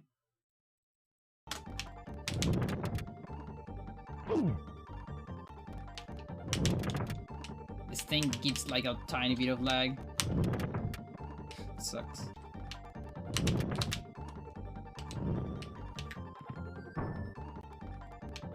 Yeah, I don't even have to worry about. Ooh, nice. Yeah, stepping boost. Right. Forgot about that. You can step into the next if it's one tile up. You can cancel the boost up. And it goes up. Yeah, and then I need to cancel it up, and then I think I need to kind of keep a direction, because if I don't keep any direction or just keep up, I guess it does work. Just don't need to keep. Yeah, like that, for example, completely cancel my movement.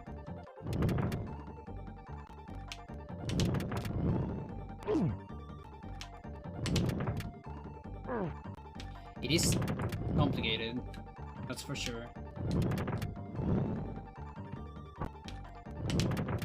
Like, it's scary because of the spikes. But it's cool as hell.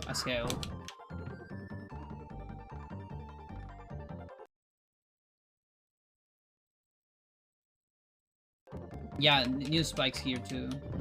Those are cool too.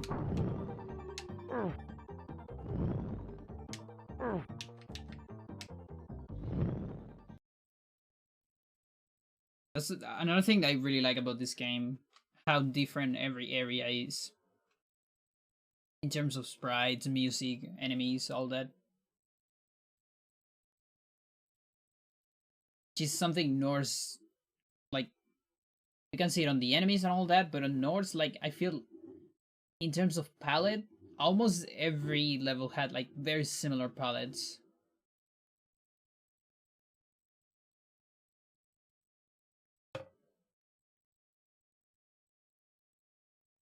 Yeah. Yeah, like, just better palettes would do it very good for that game.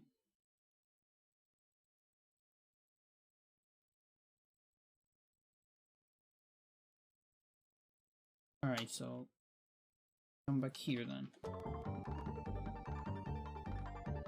Here into you, and here into you. Oh, but I need to do that. I mean, I need to wait for that.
Yeah, rocks.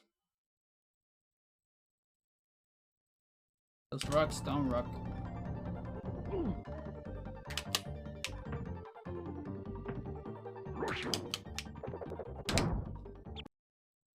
Yeah, I probably gonna leave Olaf here, like around here. Just to defend Eric.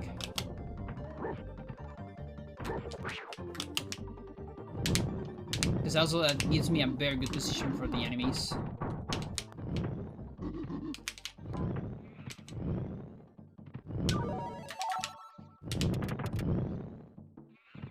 Okay, that's really good. Really, really good. And here, I can position Fang. Bring Olaf. And then when Olaf falls, I change to Fang.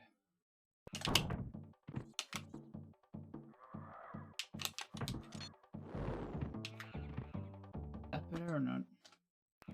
Or I can do this immediately.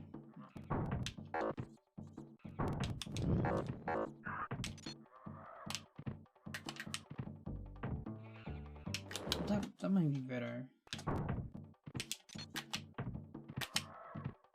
I think that's better. Okay.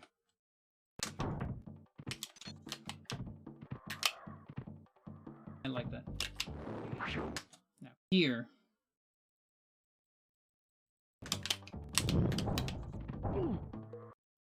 Yeah, that boost is kind of a bet.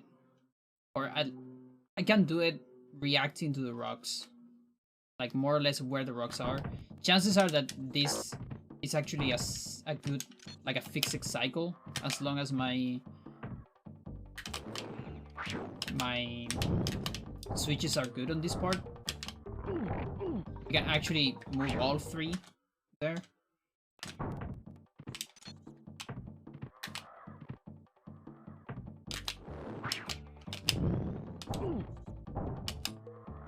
Something like that. But I need to watch out for rocks. Watch out for rolling rocks. In 0.5 8 presses. That's what I need to do.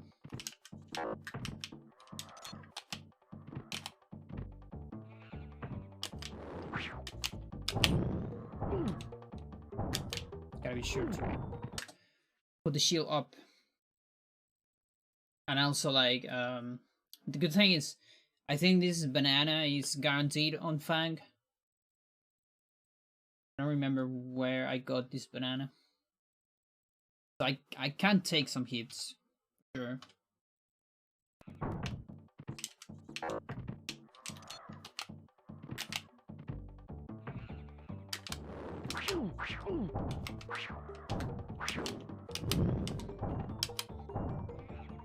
So that's what I want. And here, kind of same idea. Though I think here I can clean this part. There's definitely a jumping strat here, but it's pretty hard.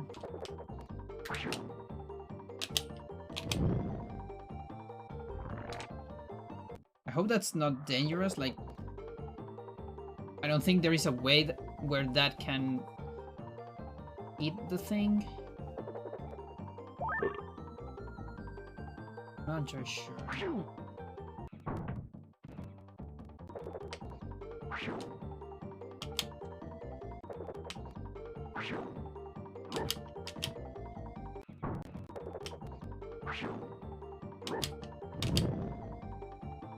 Yeah, I don't think it's possible. Okay, which is good. Oh, it's actually bad because it's too long. Like this boost is too long, and then I need to go back for Eric to keep this thing. So then what? We cancel it, I guess.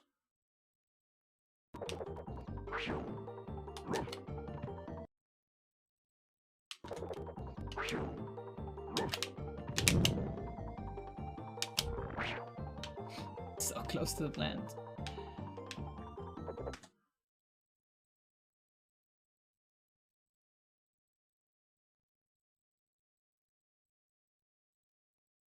What came from one of the tiki dudes?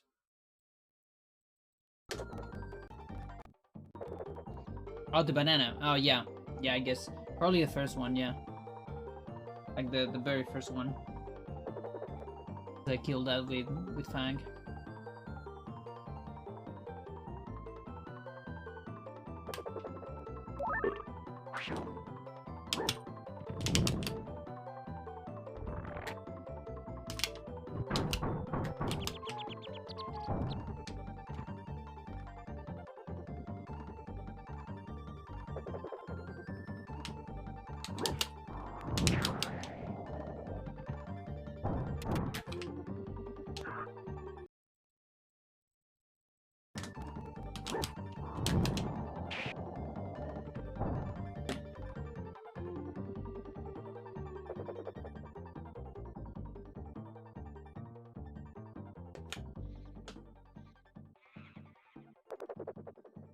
That's not documented, as far as I'm aware.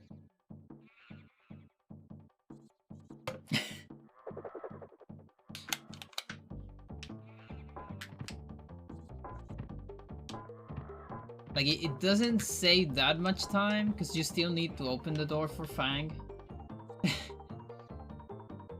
There is some, like, there's a lot of things similar to this on Lost Vikings 1. A lot of the doors don't exist out of camera. Although I think this one is more of a clip. More than collision out of camera. Something about the geyser. Plus the switch, the boost switch. Yeah, I've never seen that. Ever.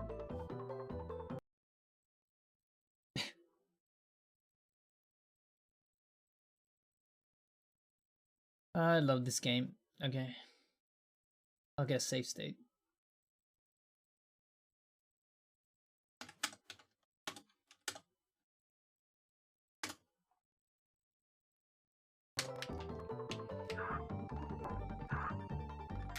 Yeah, because I still need to do this LF.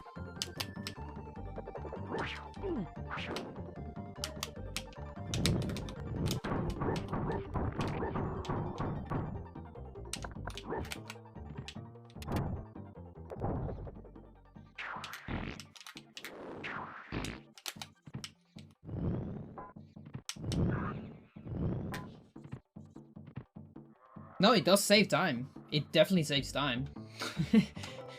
It's just that... Like, what the fuck? I wonder if it just happens naturally here. Oh, look at that! You can... The shield doesn't go away. Also when you fart.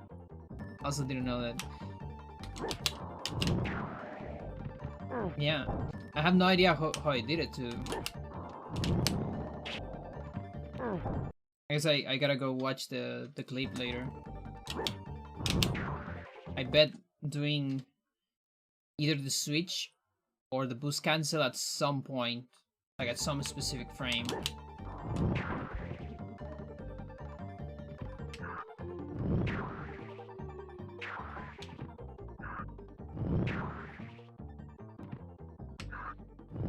Yeah, it's probably something about the cancel.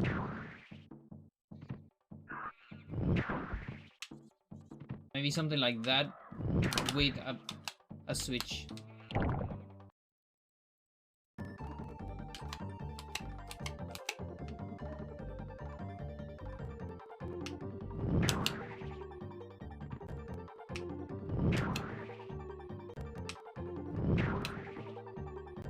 I'm even doing this.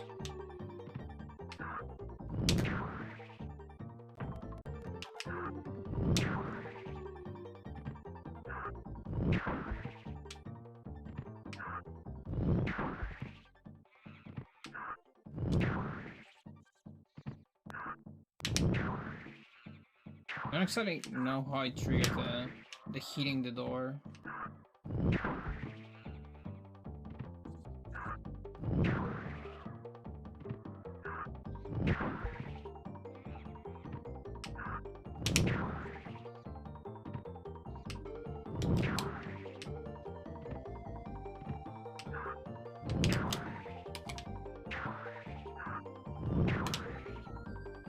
No idea. Yeah, don't worry.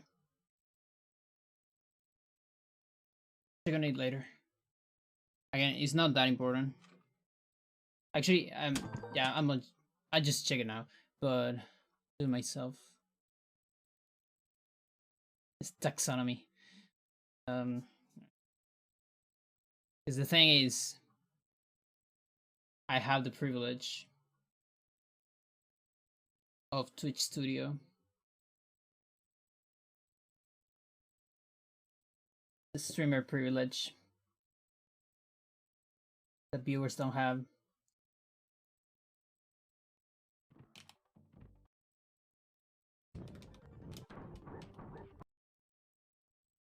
Around here.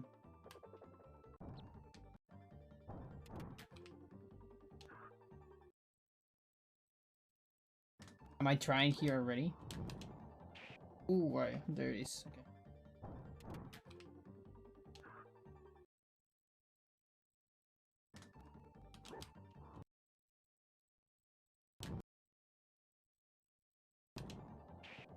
Like a double one? I think it wasn't extended. I need to download this and analyze it frame by frame, honestly. No, it's not extended, it's just a cancel one, but cancel like at maybe on a specific spot.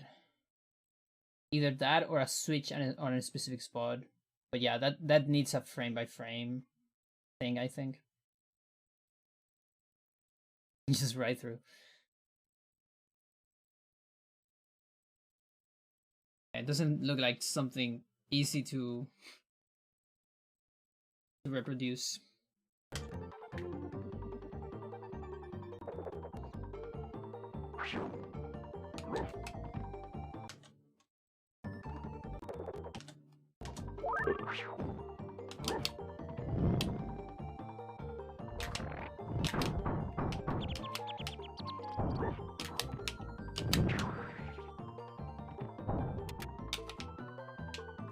Okay, so then here.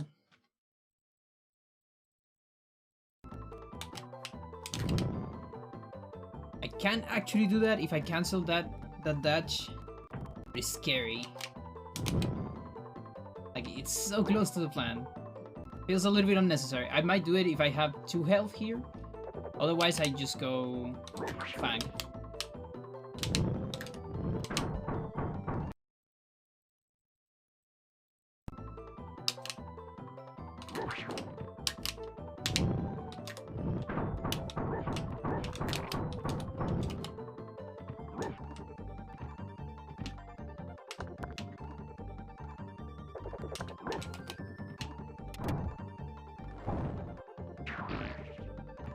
Yeah, you can actually do it.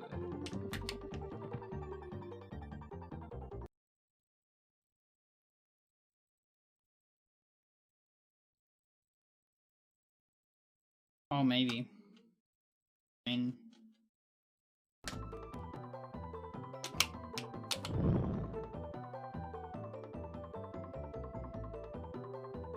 Okay.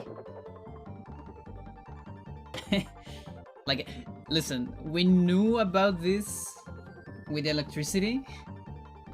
We used it on War 5, but I don't think I ever tried with plants. Because there's a lot of this shit on this game, but I guess I never tried with plants.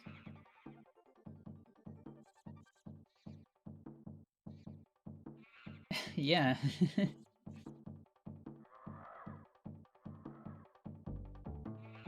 There isn't any, like, particularly useful application of this on level 1. Is it? There's one plant on Dark.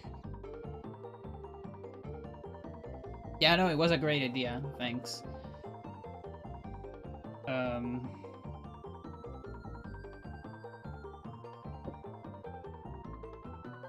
There's one plant that might be interesting on the first world.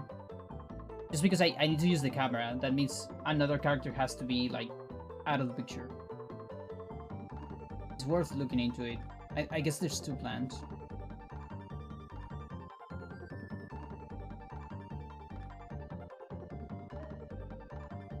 Yeah, I might need to go to Dark and route that.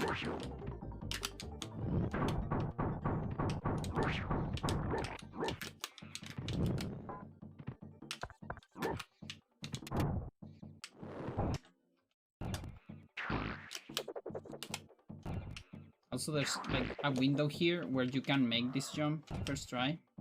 It doesn't matter too much because I still need to put like Eric here.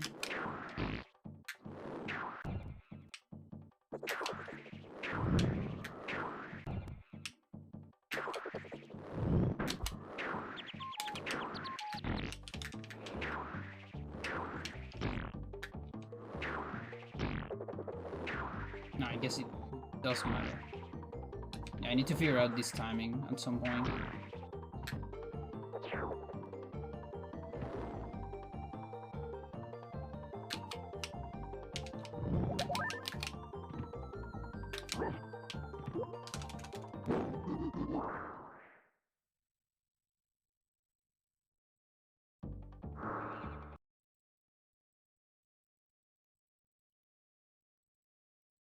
Yeah, everything depends on the camera.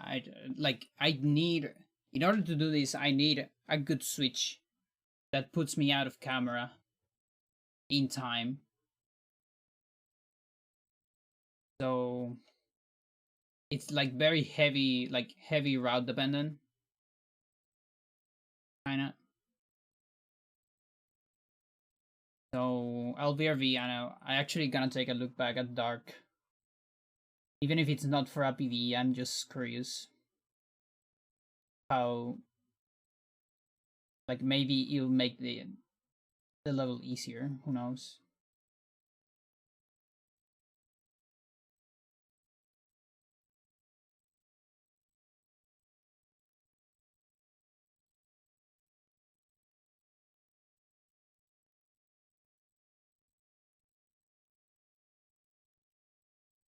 All right, let's see.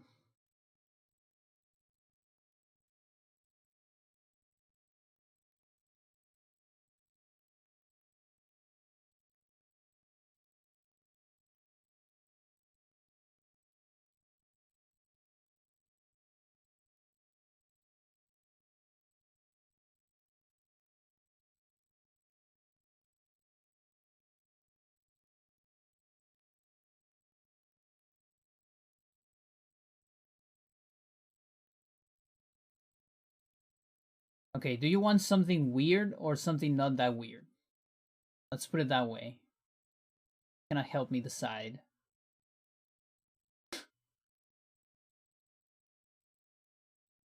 Always weird. Let's, it's not that weird, honestly, but it's I guess it's kind of a fun song. Change my sound source. All right, be right back.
Yeah, that's part of the song. That's how the song ends and how the album ends. That is La Favorita from Sorvas Crisol. Pretty mad song, I would say.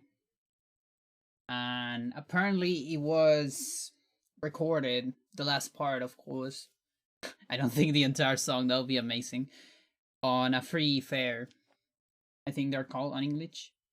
Ferias Libres, which is where you go to buy vegetables and those things. That's how it sounds when you go to those on Chile. I don't know about your place, but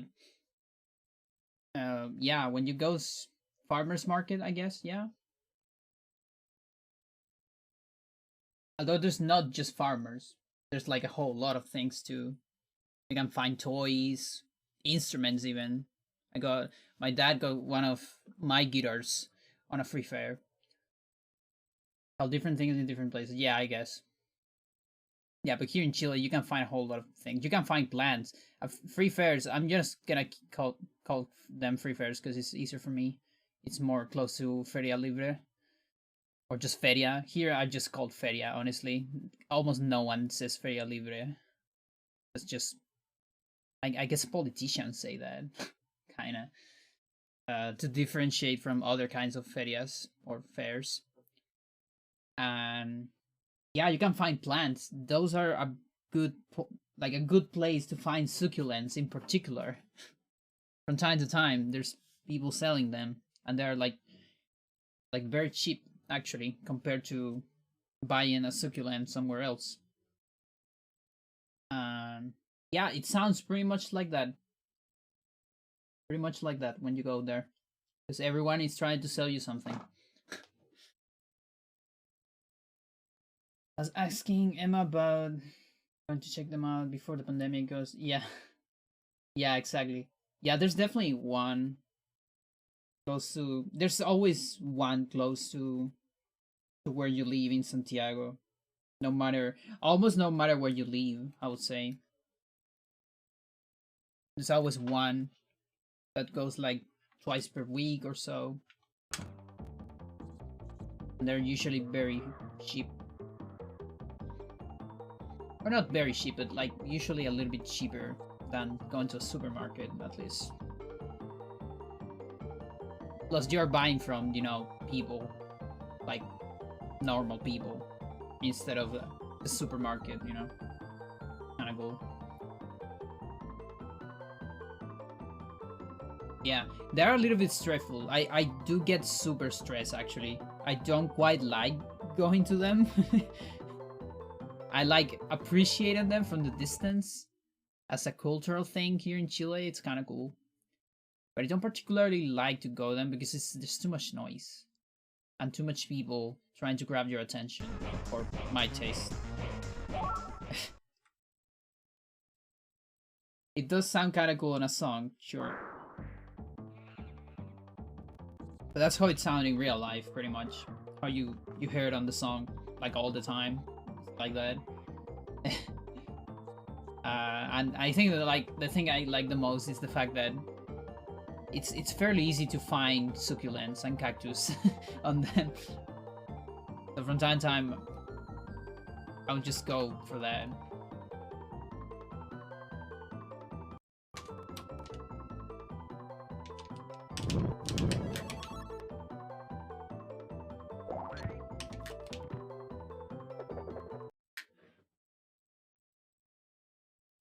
Oh yeah, yeah. There's a lot of like junk on those too. I mean, not a lot, but from time to time there's junk. Now, if you want that in particular, you have to check Persa. That is the good shit. I think you're gonna have such a great time on Persa Bio, actually. As soon as pandemic's over, Persa Bio is the place. That's not quite a free fair. It's more of an established fair, although there is among the streets close to the buildings that are there. There's always people on the street too, like selling stuff. But there's a lot of established, like small, like micro market, if you want, like a lot of locals with different people. And I don't know, that thing, look it up. It's on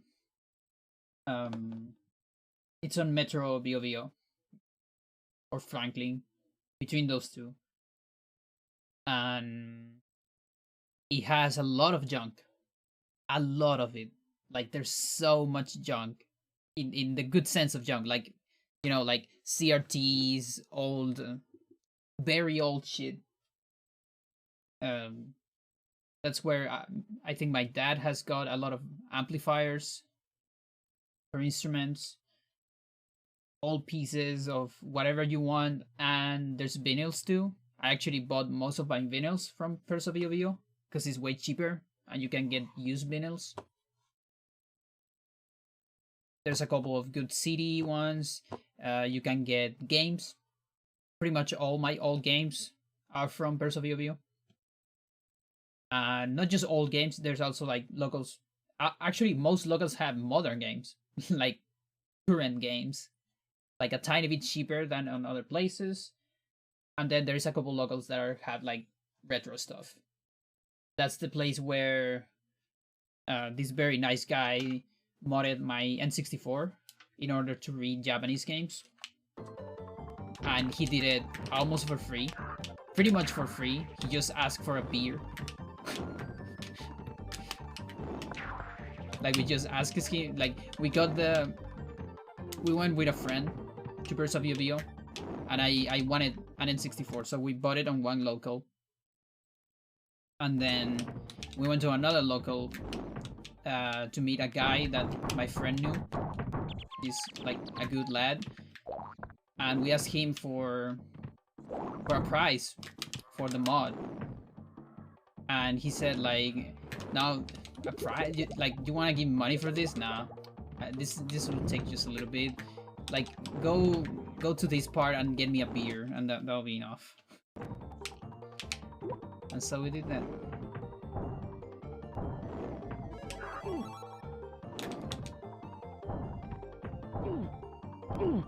Shit. Yeah, it's not complex. You need to like cut down stuff, but it still takes some effort.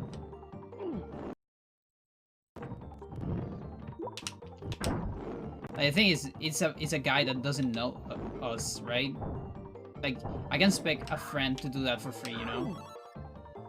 But that's the cool thing about Persa, that there is people that are like friendly, you know, from here and there.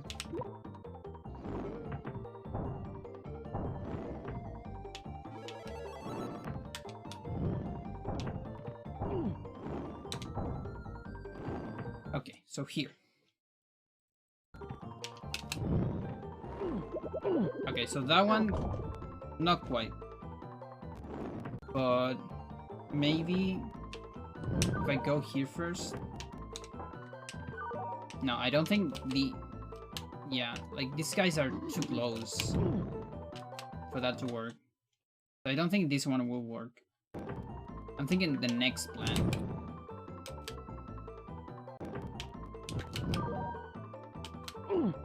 Yeah, like if this guy was farther away,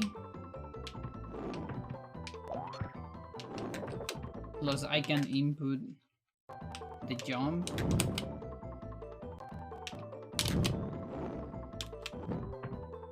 Seems really hard though. I don't think there's enough time because of the surface. Let's just leave this like it was. Because that stride's kind of cool. So now I'm interested in this one, actually. This one's promising. No, it's still not enough. It's too close to. There's like not enough time for the camera to go away. Yeah. Yeah, it's too close. And then there's the last one. Like, unless there was a way to do a boost from here, you know?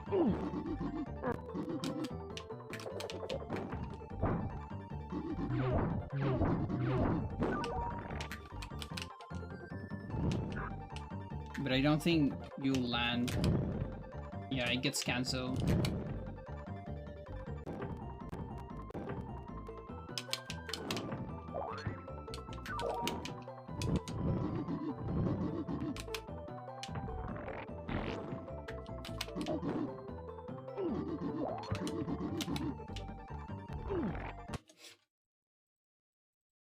Yeah, the one thing I didn't even attempt on the PvE is the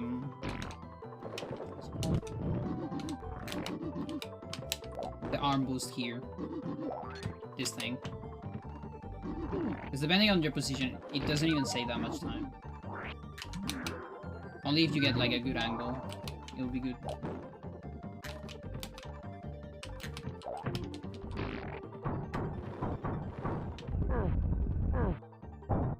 Maybe task-like? It could be. I feel like it feels too close. Like, for example, all the electricity ones we do on War 5 are like very long distance, similar to the plant that we just discovered.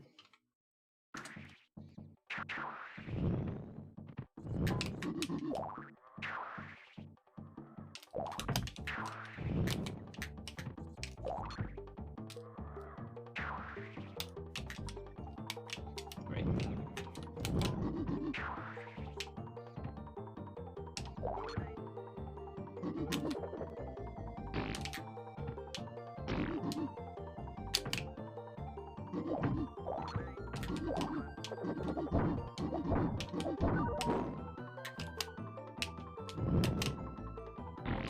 So this is the other plan. Okay, so I guess Olaf can do the job with the camera. This is promising, I think. Yep. It's barely, although you can get damage.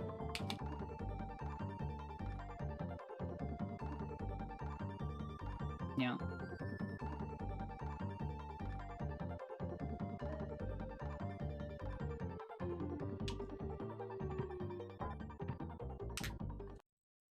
I guess an extended.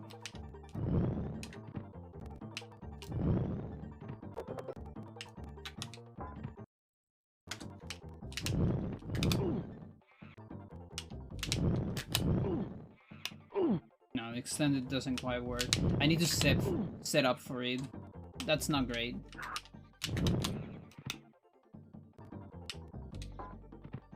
Because it's still not a lot of distance, so it works from like here, you know?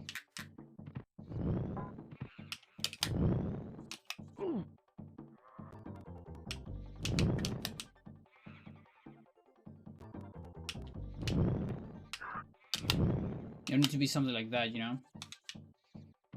And then, does that save more time or not? Because on the other case, I'm getting this guy, you know, on kind of a good distance. I'm getting all this distance from free.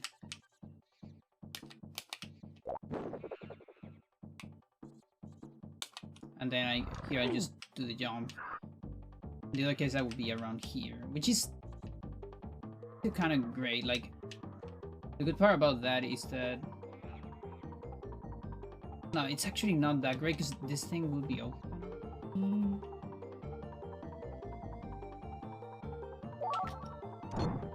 No, this is this door. Okay.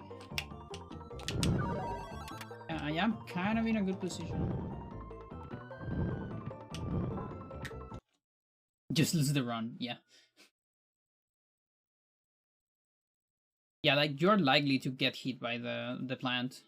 Like, if you have 1 health on Eric here, you shouldn't do it.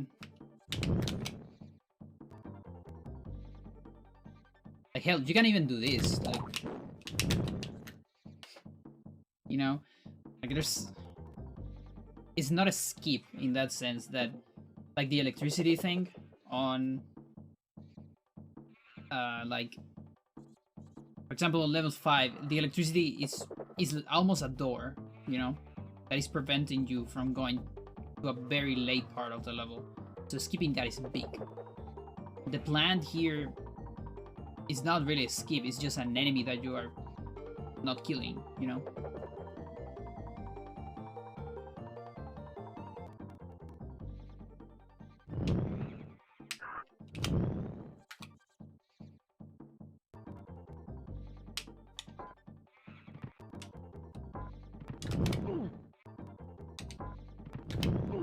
Okay, this could work.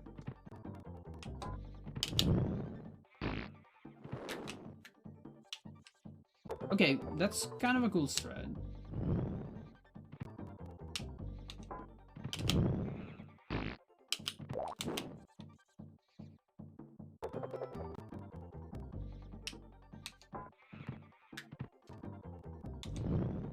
This jump can be a little bit precise.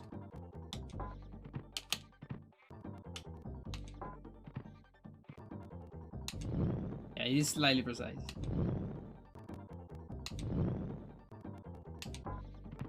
Jesus. Oh, it's from before the slope. Okay.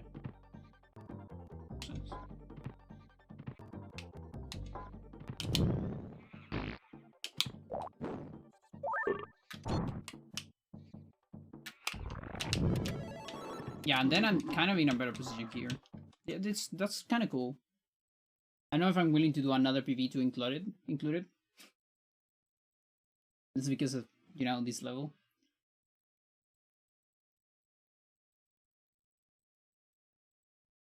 Yeah, ledges are weird. I think in Lost Vikings 1, you just stand on ledges until like the last pixel of your character. Kind of like the shield of Olaf, taking care of the smatcher or whatever. Like, I think you don't drop down. There's like no ledge correction on 1. Not entirely sure, but I think.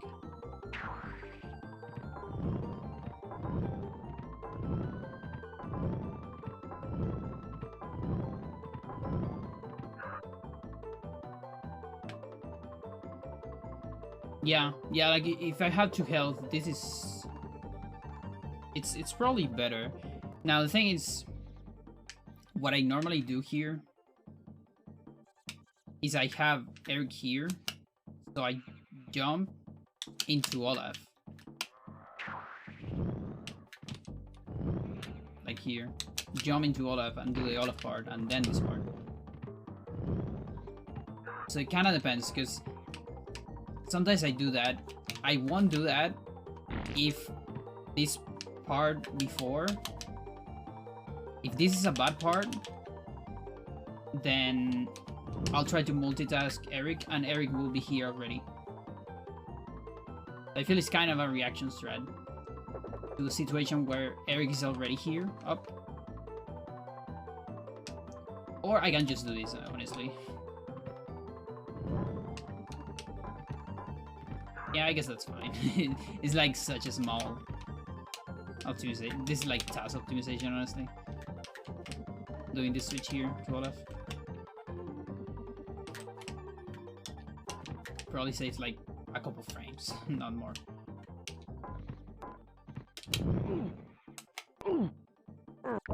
Now that's scary. If I get caught because of the boost is so fast that then you can get damage once, and then Eric is like almost inside the plan. You go back to Eric and he gets damage again. So you can't fail this. Or if you fail it, you need to react very quickly to get out of the land range. Still scary.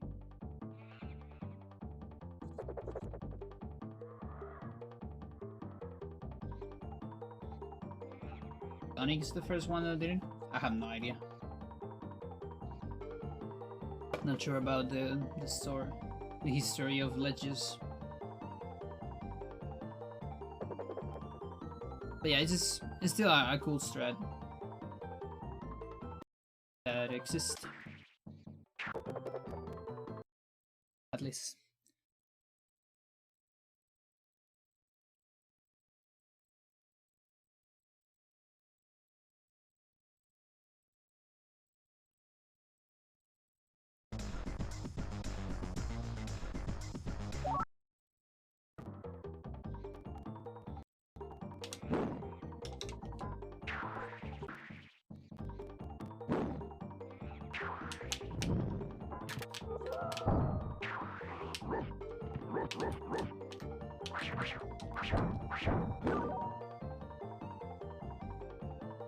Eric?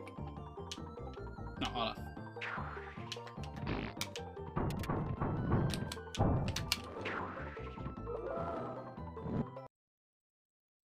How useful.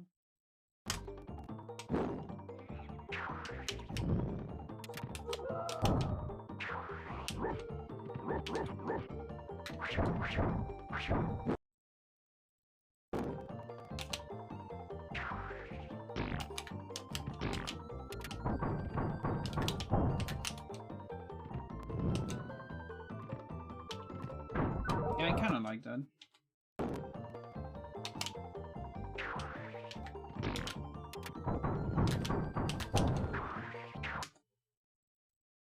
There's some lag on it, but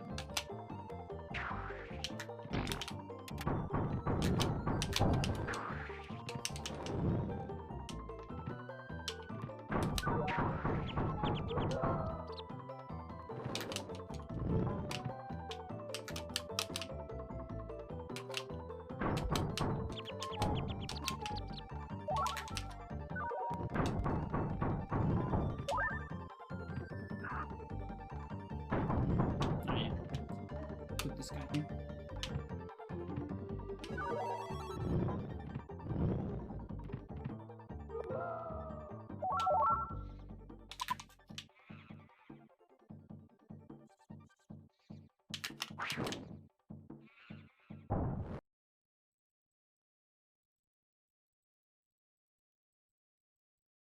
Only reason I know Sonic is one of the early game dev projects to learn.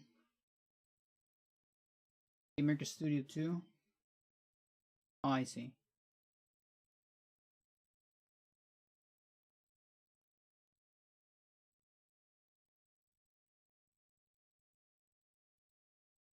Yeah, I don't recall like any NES game doing it, for example. That said, my only experience with NES games is like the 3 Marios. That's it. In terms of, you know, platformers. I didn't play a whole lot of NES games, honestly.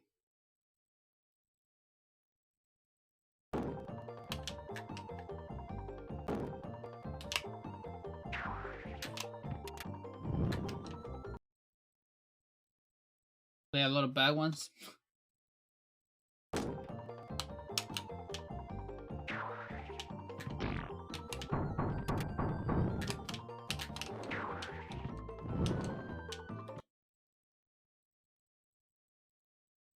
I can do like a million things here at the same time if I want. That.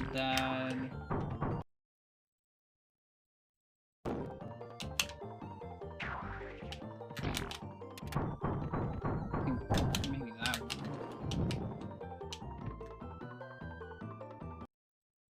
So it's kind of cool to wait for the.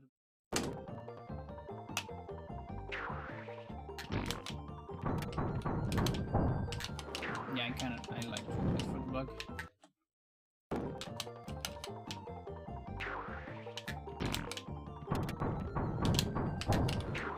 Yeah, I like that one.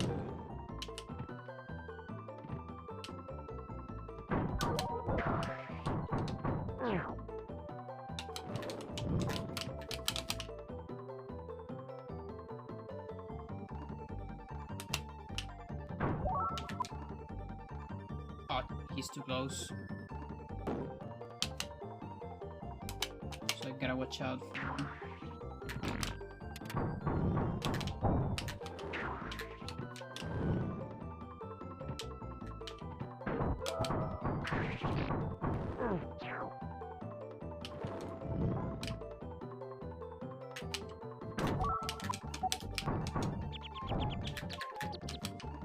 Oh yeah, I can take all the time I want here to position Olaf, because I'm waiting for Eric. That's pretty good.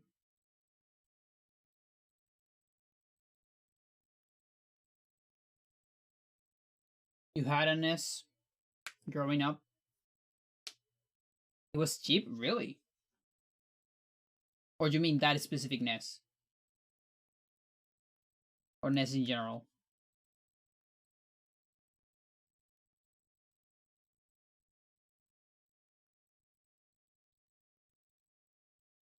Yeah, I am not factored by nostalgia because I didn't play any NES games in my childhood, not a single one.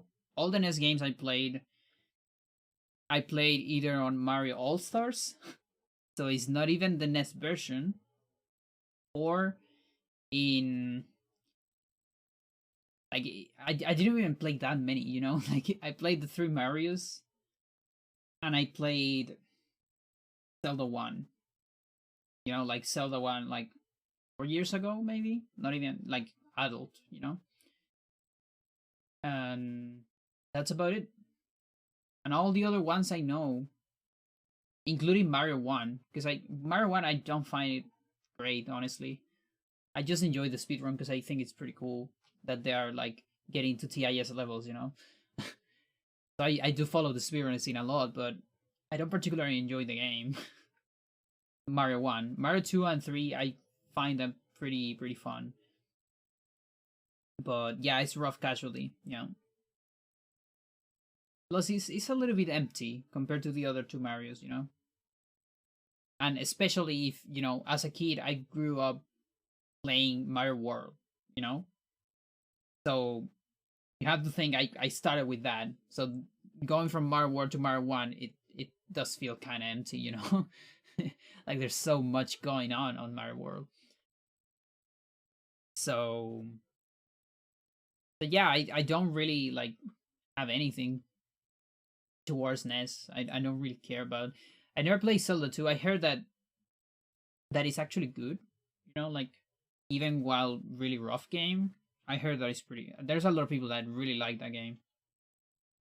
Like an appreciate game I've seen.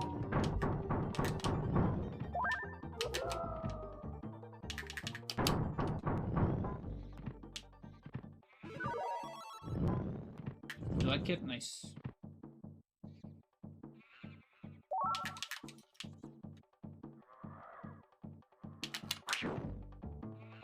Here's this part.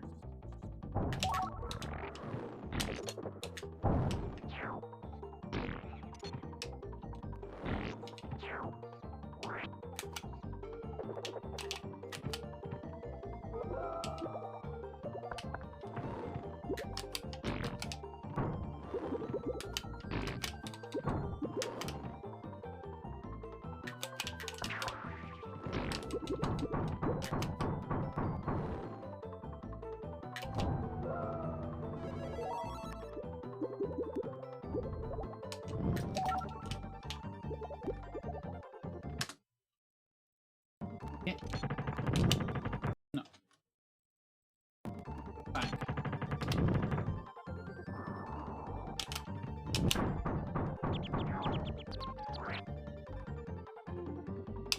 Fine again.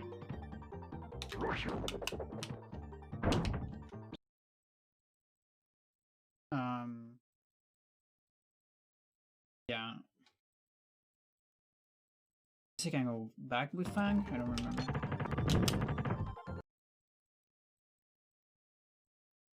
I'll tell myself I need to go back and get through Zelda 2. Zelda 1, it was kind of complicated for me. I feel like it has to be, you know, to be the first Zelda and like one of the first adventure games of its kind, you know, because it's not a point and click and stuff like that, which were a thing kind of before it. For that, like factoring out the time and all that, I think it's pretty good. But to modern standards, it's such a rough game still. Like I feel like if you want something like that, you just play Breath of the Wild, you know. That's like the good way of doing it, right? But but yeah, it is pretty rough because of like I think it's cool until you need to figure out the really obscure temples. For me, it was actually really cool until I had to figure out where the last temples were.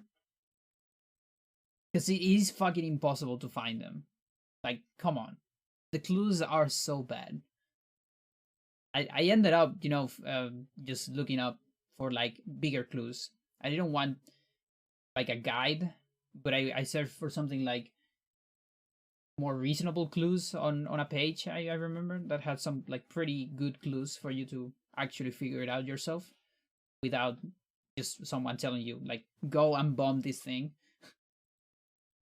with a picture of it. Um, that was the most one of the most rough things for me on Zelda 1. And the other thing is how punishing some of the dungeons are. Even if you have like everything, there's some of the dungeons with like Wizards and stuff like that are really punishing and extremely hard for me at least. So that was kind of the rough edges of Zelda 1. Yeah, it's miserable. Yeah, because you're 3 hearts then after that. Yeah, it sucks. Yeah, that's I think that's the punishing part that I was thinking about. Kind of forgot about that. Yeah, exactly. Revolutionary games for the time, but playing now it's not great. There's probably a mod for Zelda 1 that makes the game more playable today. There might be a randomizer, right?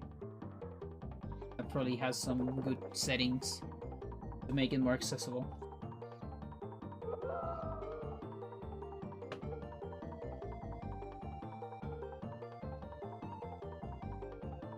Link's Awakening? Yeah, I heard like Link's Awakening, it's pretty good.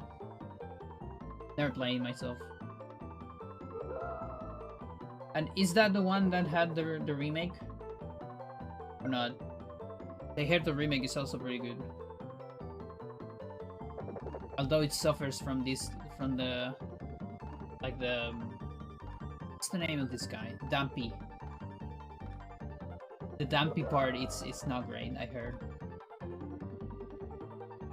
Like a good idea, but it was executed like so poorly. Rainbow, it's ass. I think it was fine. I was fine with it. Distracting for you? Okay. I guess I would need to play it to see. I just watched a stream of it. And it didn't feel worse than this game. but the thing is, I am really permissive with frame rate, honestly. That's just a me thing. I don't quite care about frame rate as much as other people do. That's a very personal thing.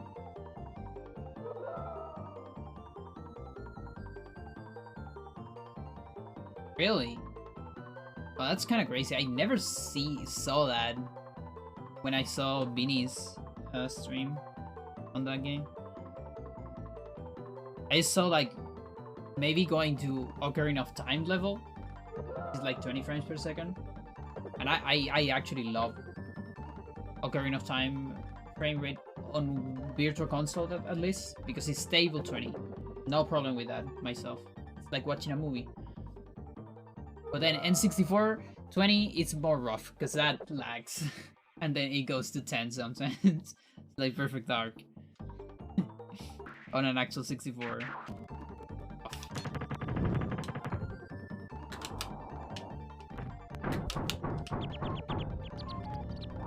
Maybe they patched it? It could be. Because I think, yeah, I think Vinny didn't play it like immediately after it came out. I don't remember, honestly.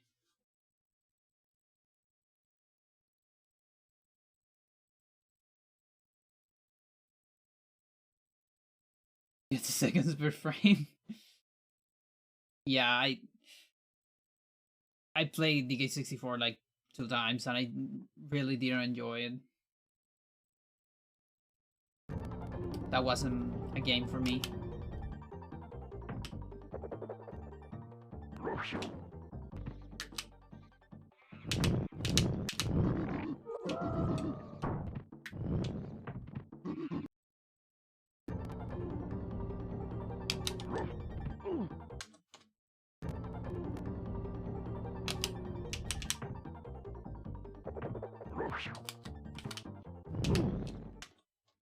Yeah, this guy kind of sucks right here.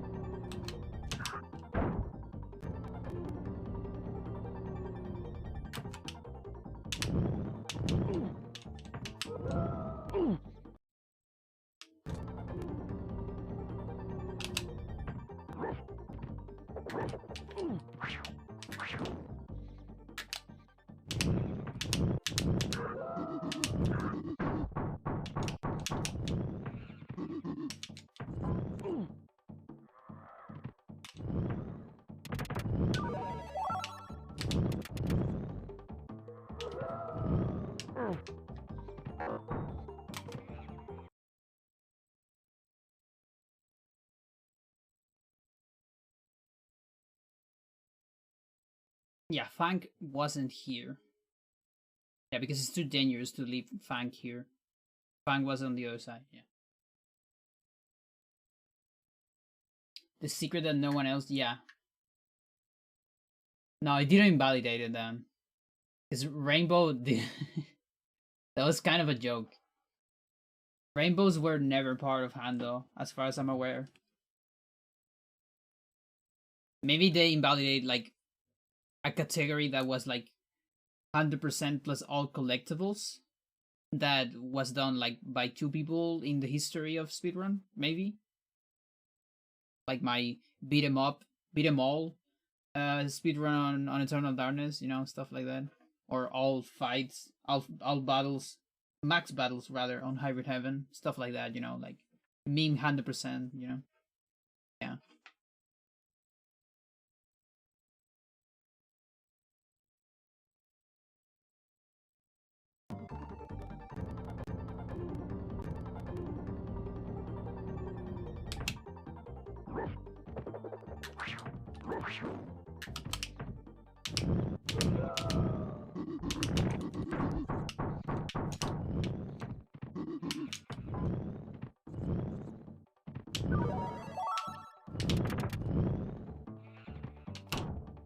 Yeah. That's where I move.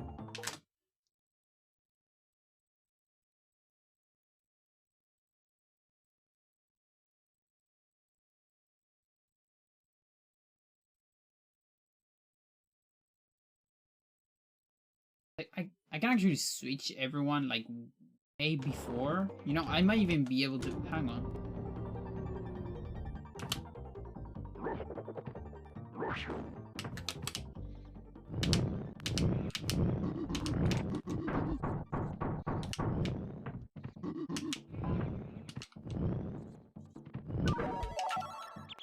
That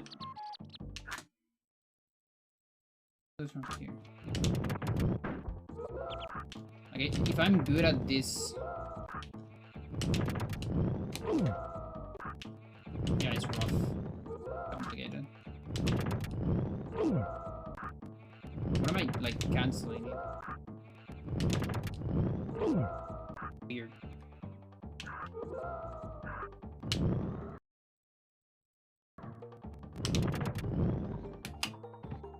Yeah, like from there I can switch.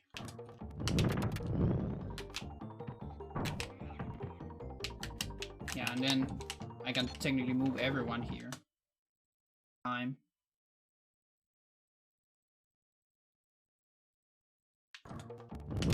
That kind of requires a good reaction.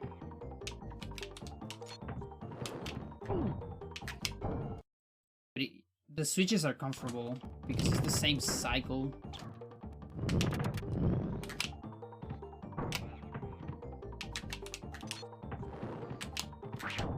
Yeah, they're very comfortable, like no joke.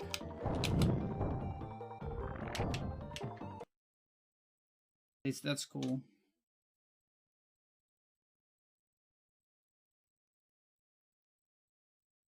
Glitchless DK 60.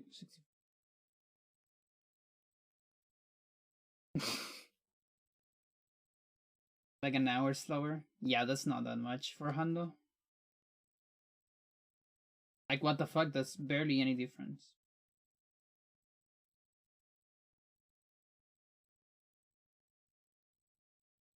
Like on yeah, like on OT you get 100% is like faster than any percent glitchless or not. At least with SRM maybe. I'm not sure actually. No idea.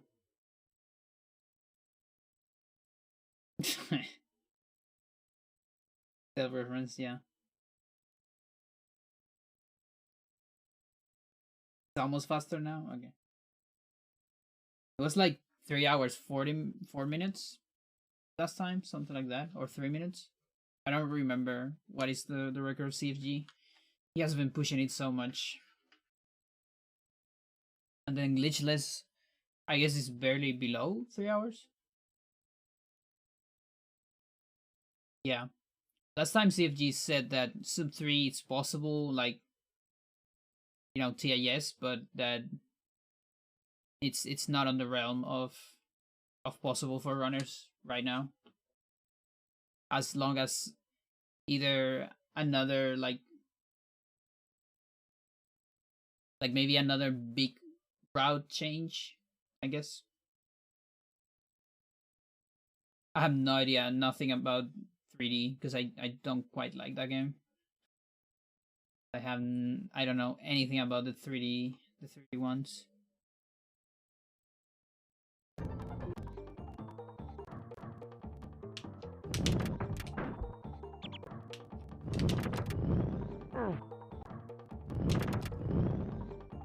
Yeah, I think it's like called.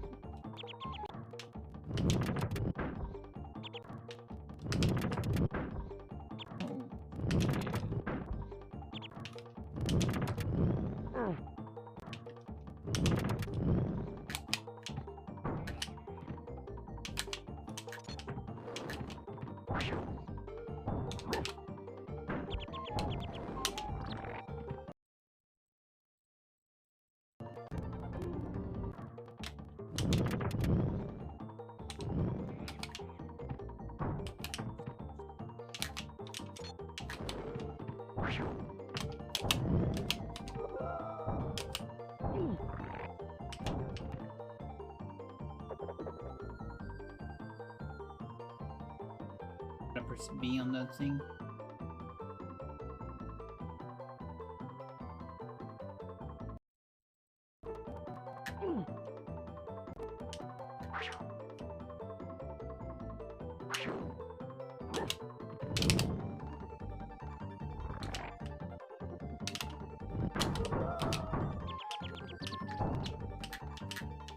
Just barely need to move this guy.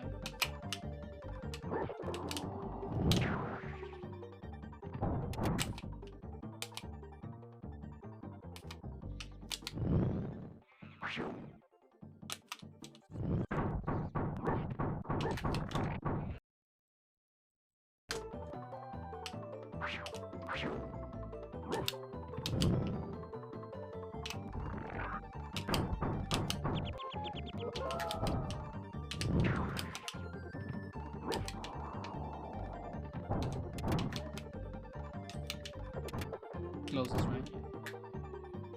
I also barely need to walk into this one. Oh, you don't like 3D? I don't like the like.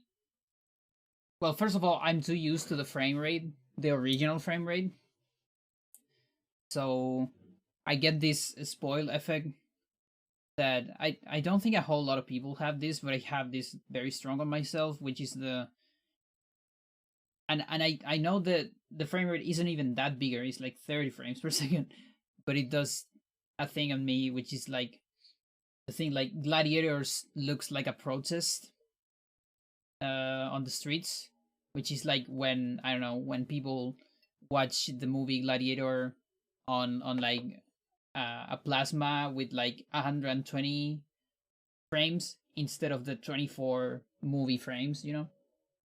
So for me, it looks very silly, and I can't see it because for me, OT and Major Mask feels the frame rate feels very movie like, and I really like it. Even while it might be a little bit hard to play, I'm too used to that, to how it looks on the moving shots and all that. That's one thing, and the other thing, I hate with all my soul the running animation of Link. It's so painful to me that I just cannot watch it, and that's something you do a lot on the game. You know, it feels like his back is like destroying every time he rolls. I hate it. Like, what's going on? The other one was so fine. Like, yeah, it's not realistic. I get that. Like any roll won't be realistic if you're rolling all the time. But it looks like I don't know what he's doing when he rolls. It looks so weird. I hate it. And so just because of that, because it's a thing you do a lot, I just can't play it. It hurts for me. As hard as possible. I feel like it's kind of a trend on pretty much everyone. At least in video games. People like frame rates as high as possible and all that. I don't really care. I just care about consistency, like stable. And yeah, of course, like my limit I think it's 20 frames per second. Below that, like if you give me a consistent PAL OT, yeah, that's not great for me. That's like 15. Even if it's consistent, no thanks. But for me, 20 and above, as long as it's consistent, I don't give a shit. Just don't lag, and I'll be fine with your video game. It's so funny. Yeah, it's so rough. It's like, oh, it's like being on a dream, you know? When you try to run and you can't. Feels like that.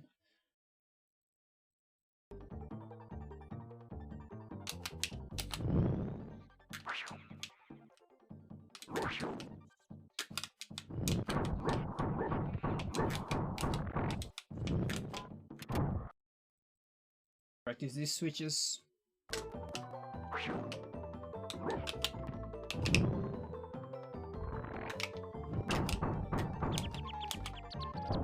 Okay, so I go here and here.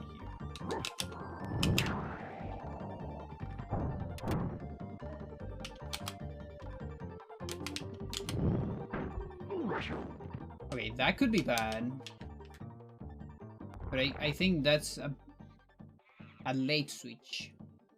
It shouldn't be ramming into this wall normally. You need to watch out for that. Maybe avoid this strat on low HP on Eric. I'll frame rate over graphics. Yeah. I mean, honest, if you want my opinion, I'll take everything. Anything, sorry. Not everything. Anything over graphics. I don't really care about graphics. I care about aesthetics. I don't give a shit about graphics. Not interested. If the game has good aesthetics, I'm down for the game.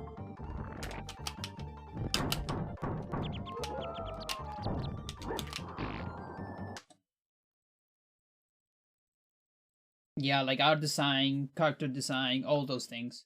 And like especially like particular aesthetics. Like saying what was the great game that has like very good aesthetic. I guess it's kind of like the question, for example, like Wind Waker. Wind Waker.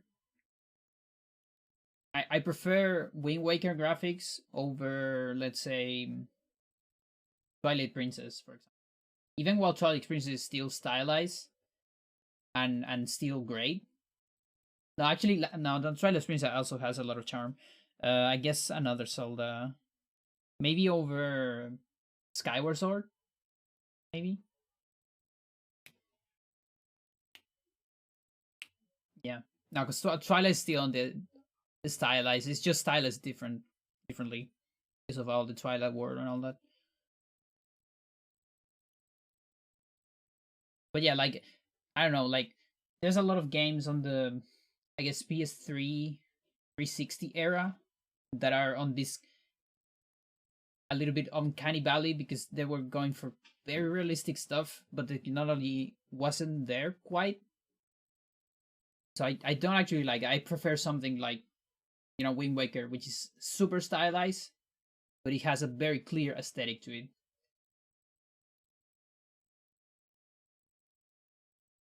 Maybe the ugliest it could be. I think for me the ugliest is PS1 N64, with the exception of the charm and, you know, the fact that it's the first attempt of 3D. But yeah, Uncanny Valley and yeah, you're right. Yeah, yeah. At least the first generation was more experimental in that sense. It wasn't that dull. Yeah, you said this the other day. N64 is kind of hit or miss. Like, and I don't really know what it is for me at least, because I can even reduce it to like rare games. For example, like I really don't like and like DK64 graphics. I hate them.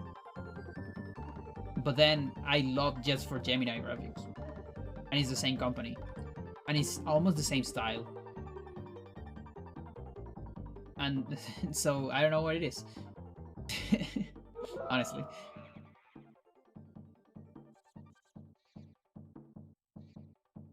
Yeah. I don't think anyone wants it to be realistic at that point. Like the most realistic shit you have is the faces on like GoldenEye and Perfect Dark. That's about it.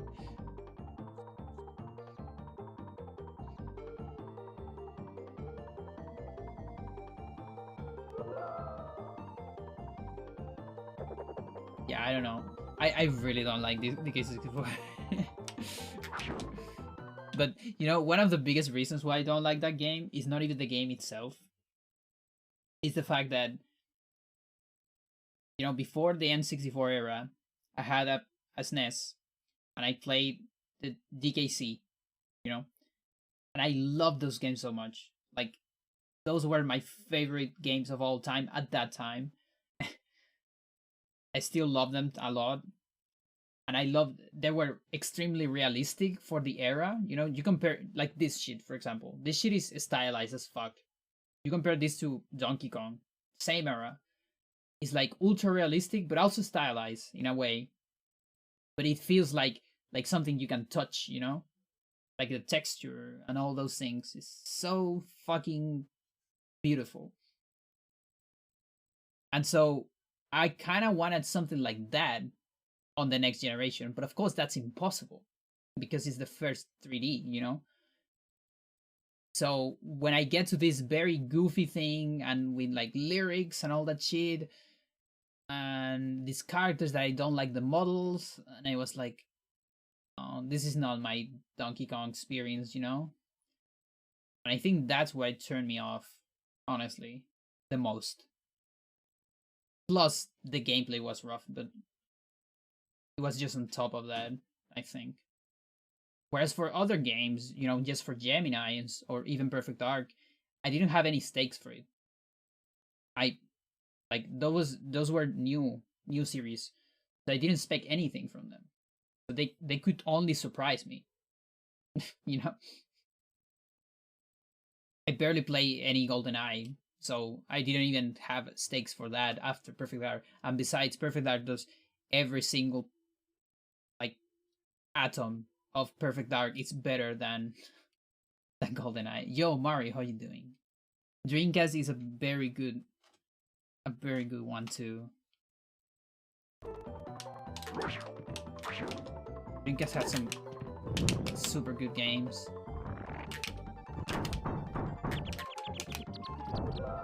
I'm so bad at this Switch too.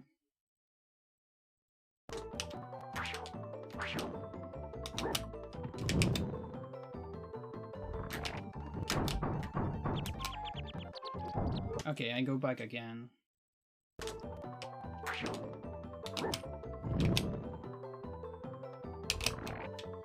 Oh, I see. That makes sense. So then you...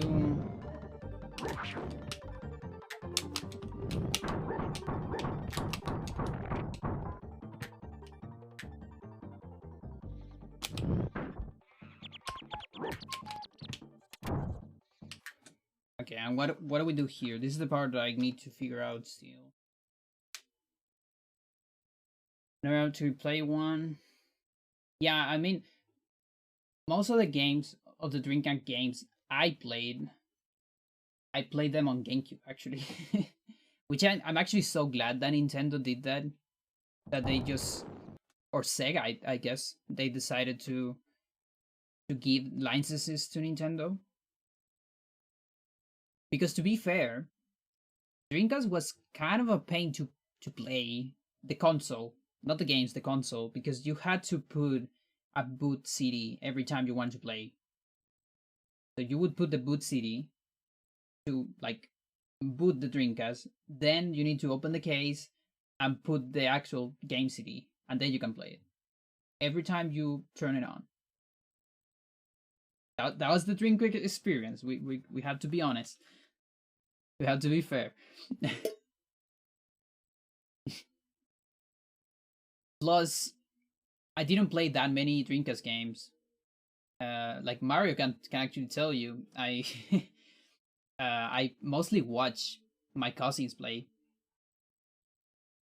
on that console, and I was fine with it. Like I like it, watching those like Capcom versus SNK and those stuff, and Shenmue. Shenmue, I pretty much just watch it. I never play it, so I think.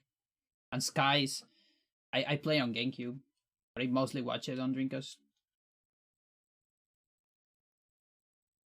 I think the one game that I did play on Dreamcast was Sonic Adventures.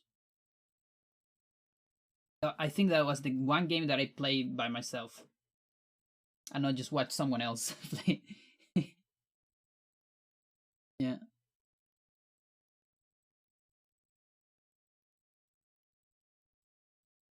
Although I don't remember anything of that game. The Dreamcast version of that, yeah. I think it was Sonic Adventure 2. Or no, I actually played both. But I think I beat 2. And I just played 1. Something like that. I remember a little bit of it.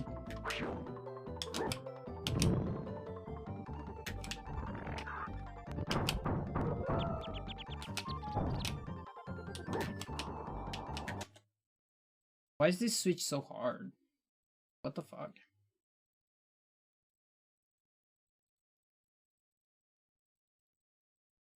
You always say that, no, don't you?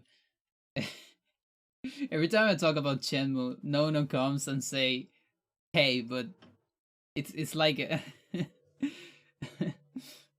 you have a time to talk about the Lord?" You know, it's like that kind of thing. Do you have time to talk about Yakuza? I'm just teasing you. It's fine. There's a lot of games that do that, I think. Can't name a whole lot right now, but I'm pretty sure there's a lot of games that do that.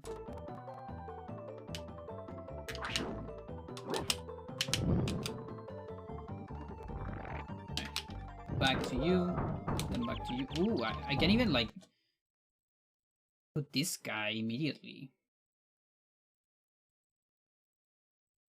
I don't think that saves time, but or does it? I guess it does. Saves me a switch.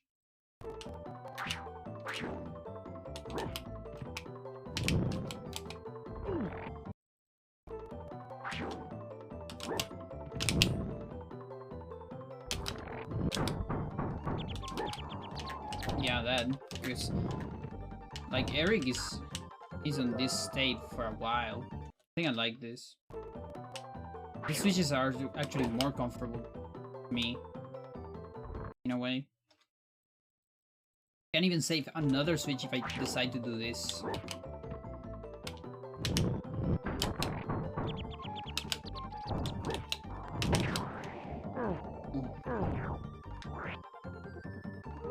Another option. This is like the realm of strats that are extremely together.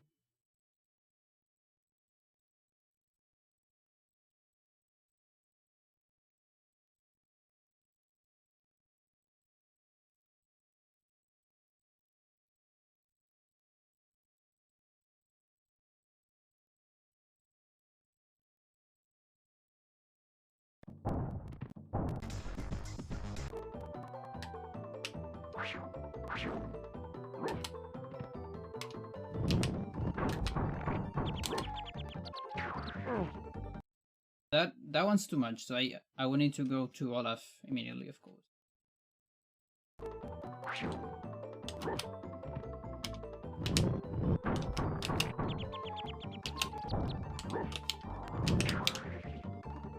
Kinda like it. just because I go the full circle on switches a lot more than switching between just two characters. It's usually easier for my brain to process that.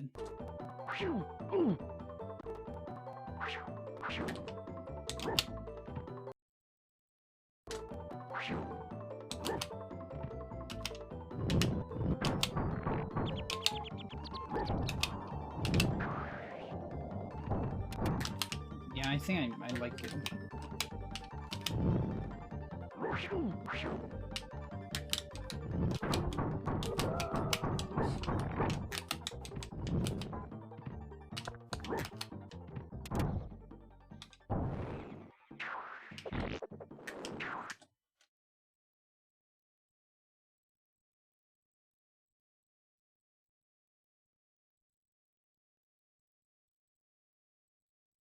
One more improvement I can make here.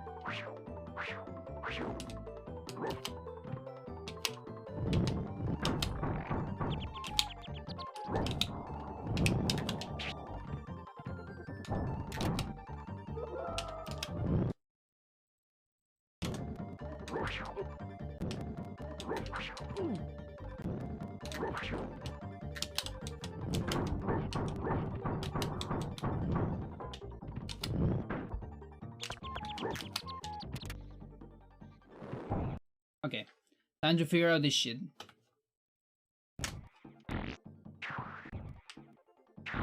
So get ready for farts. There's no way around it. Sorry.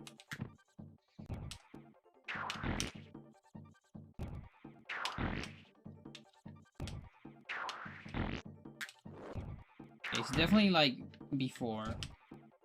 Not at the peak, for sure. You can recover from accidentally getting Eric stuck on the ride. I don't know. Sucks. There's a lot of like soft locks on this level. On this game. This game is designed around soft locks. You're supposed to be soft lock and then reset the level and try it again.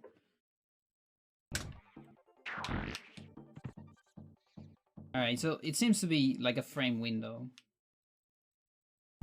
Like a little bit after starting the thing. I can also do this. I don't know if that helps.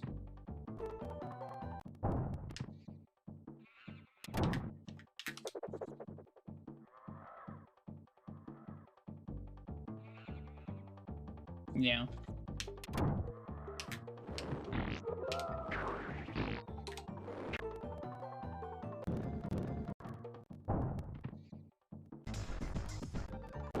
Where? Which one? You. 4. Okay.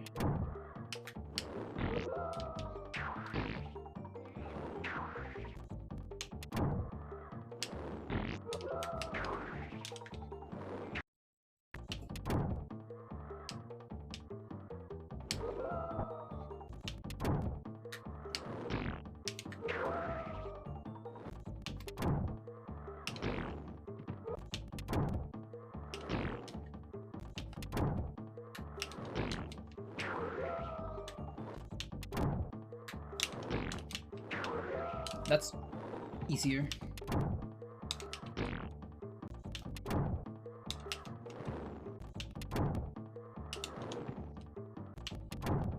Is it? Maybe not.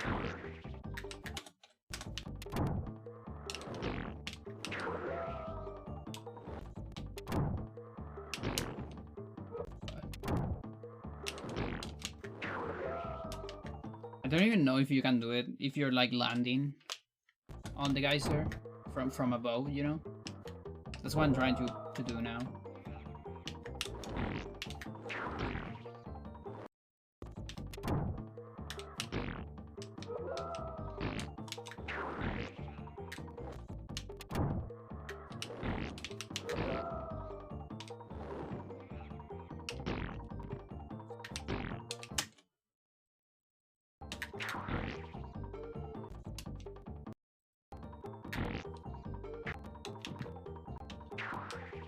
It's not even a good safe state.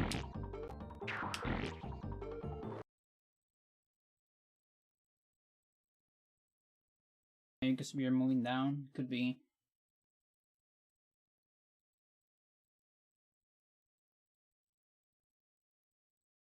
Yeah, maybe.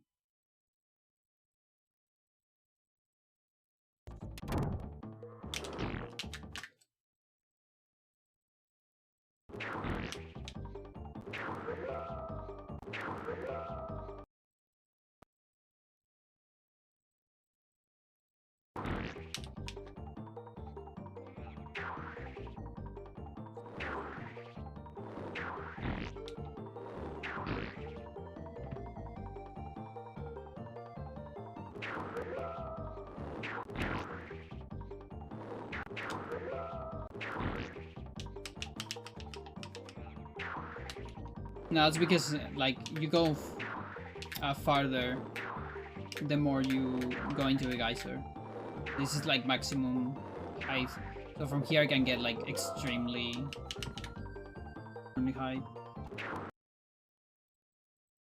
So I guess I'm just dropping and then attempting this, like just a normal drop. And then try to hit this.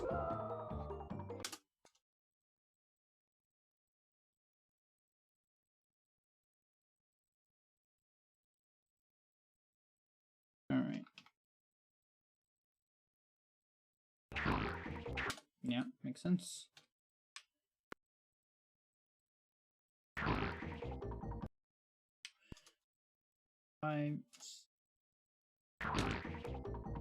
Okay, so from frame 6. It's just a little bit on the air.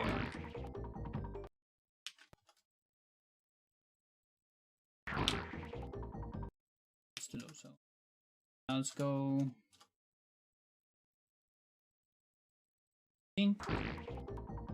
Not enough.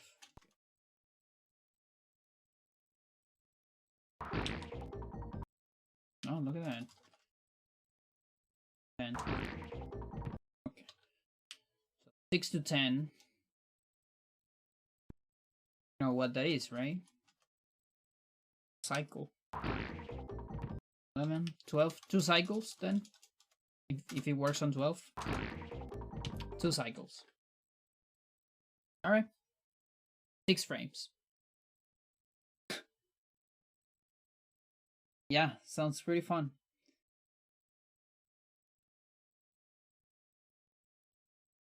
So the cycles are like around there. And like as soon as I start this animation, it will also work.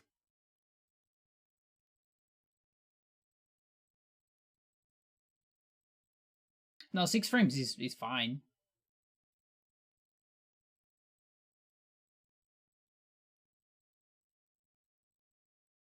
But if I can have more, you know, better. If I can have like 4 cycles, I'm happy, you know.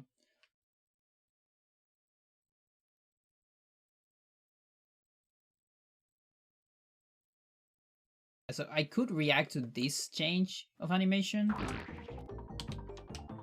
I don't know how reliable, like humanly reliable, is for me to react to that. Because once I am here, 1, 2, 3, 4, 5, 6, 7, 8, 9.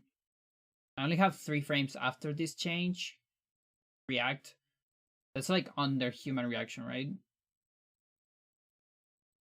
How much is human reaction? Like speedrunner reaction is like 0.20 something, I think. I don't remember. That's a lot more than 3 frames. Right? I did a test at some point. I think it's like 2.84 maybe. Like the best average human reaction. Best average. If that makes sense. Like everything below a certain threshold is actually a guess. And things that people are just really good at guesses. And like they just react to something before.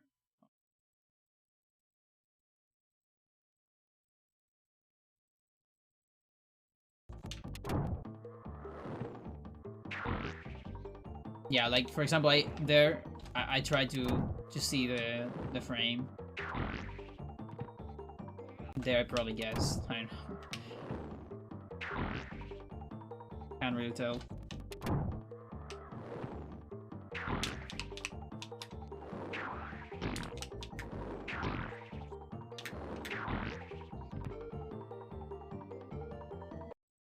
Guesses are muscle memory, yeah. Educated guess, I guess. It's kind of a good term. Okay, and what if I fail? Let's fail on purpose.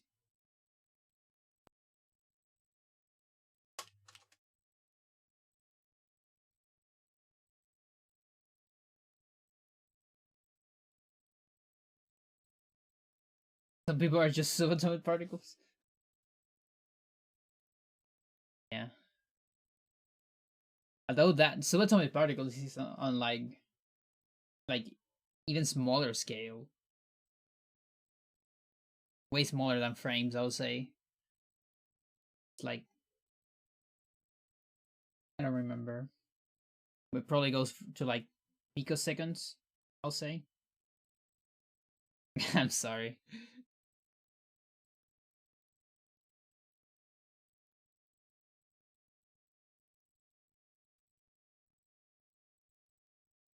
The mass. No, I guess I was thinking about the mass. Or the size. No, the size, rather. Like subatomic is like nuclear. No, it's even less than nuclear. No, that's nuclear. Subatomic, not subnuclear, I guess. A nuclear is like femto, I think. Femtometer? Could be. Don't remember. I'm failing my quantum mechanics.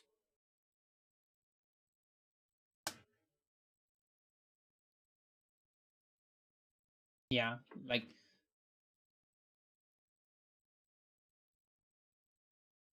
small, yeah. Like I don't honestly I don't really like that term. Like what do you mean by subatomic, for example? Very small, yeah.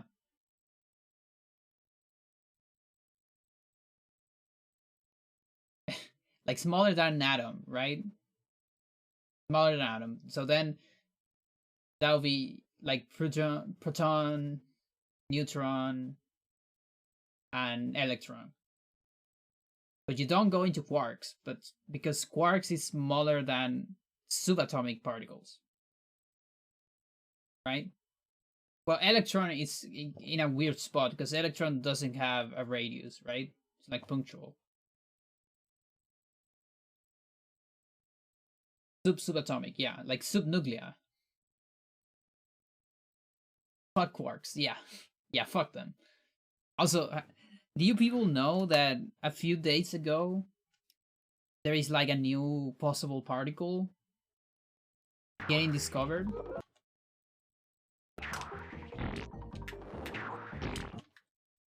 Like 2 seconds. That's probably like 2 seconds.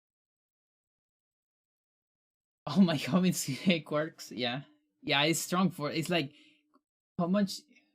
That's quantum chromodynamics. That sucks. We don't like that. Like quantum electrodynamics is already awful, right? So then you have quantum chromodynamics, which is like everything is approximations. There's no like theoretical solutions, and everything you have to like compute it, right? But that's still like the fundamental theory of nature and all that shit so far, right? But it sucks. It's horrible. Like I remember the one course I have on like field theory, quantum field theory. It sucks. strong force? That's redundant. Pretentious, yeah. Of course it's strong, it's a force. What the fuck?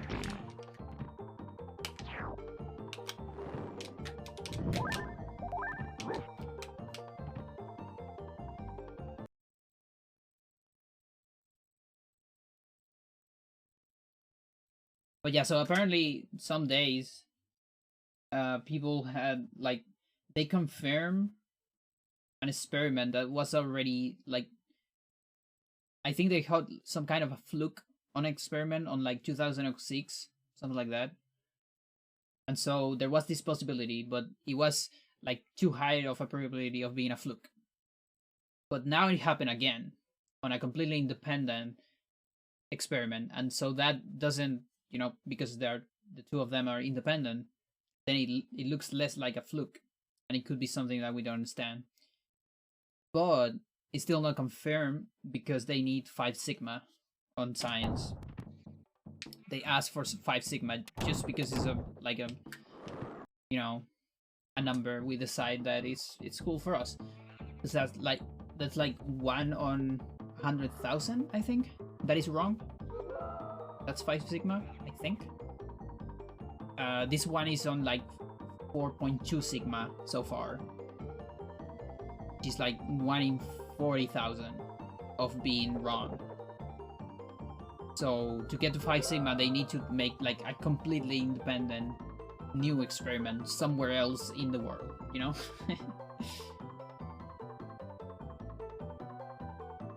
Yeah, I mean, you can do an experiment specifically for this shit, and it will happen again. The thing is, the sigma, what it tells you is, like, if something has 5 sigma, that is analogous to say that there is a 1 on 100,000 probability of that being a probabilistic error, you know? So, exactly, Big No. I was just about to do that joke. So, dream cheating on Minecraft is like 9.8 sigma or something like that. So, for Dream to not being a cheater on Minecraft, pretty much all science, all modern science has to be wrong. You know? That's how unlikely it is that Dream didn't cheat. You know? I'll come back to the video. Dude, it's crazy. Like, when all the Dream shit happened, one of the first things I did was, dude, I need to look this on Sigma. Because, you know, there's the 5 sigma thing on science. Having 5 sigma means you can tell something is true, basically. And physicists are one of the few sciences that actually go for as much as 5 sigma. You know, if you look at medical research, those have like, a lot of medical research have like 2 sigma at best. Or even 1, which is like 1 on 1,000, I think. Yeah, don't quote me on that, but it's not as much, you know, like it's kind of a big chance that it's, you know, a placebo or anything, but it still works, you know. It's just because you don't have, you know, billions of humans to experiment, while physicists do have billions and billions of particles to experiment. That's the thing. That's the big difference. So yeah, the Dream shit was like 1 in 7.5 trillion on English, because trillion on Spanish means something different. That's without biases, but it doesn't matter, because even if you put biases, like, biases doesn't matter, because it's like 9 sigma. It's impossible. It just cannot happen.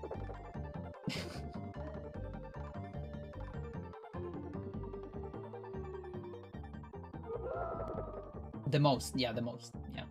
They ask for the most real result, quote unquote. Yeah. So yeah, like, everyone can safely say that Dream cheated. It makes me so mad. I still hate that all that shit happened. Because I was actually a fan of Dream. Not gonna lie. I did like his videos a lot. It's just not the same. Like watching those videos again. Even while, you know, like, I'm totally fine with, because the real spectacle of Dream was the Manhunt, which is a series of him like trying to beat Minecraft while friends try to stomp him, right?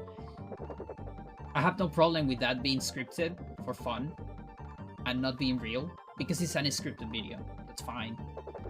But I just can't see them knowing that the guy is a dick to the speedrun community, you know? Because he denied until the last second, like, he still denies it. And like, came with like the worst defense ever. That he said it was made by an astrophysicist without name. And it was the worst document ever. Like, the worst probability exercise ever done. It's so bad. So it's either fake or this astrophysicist is questionable, you know? It's... So I just can't watch his videos because I'm mad all the time. It sucks.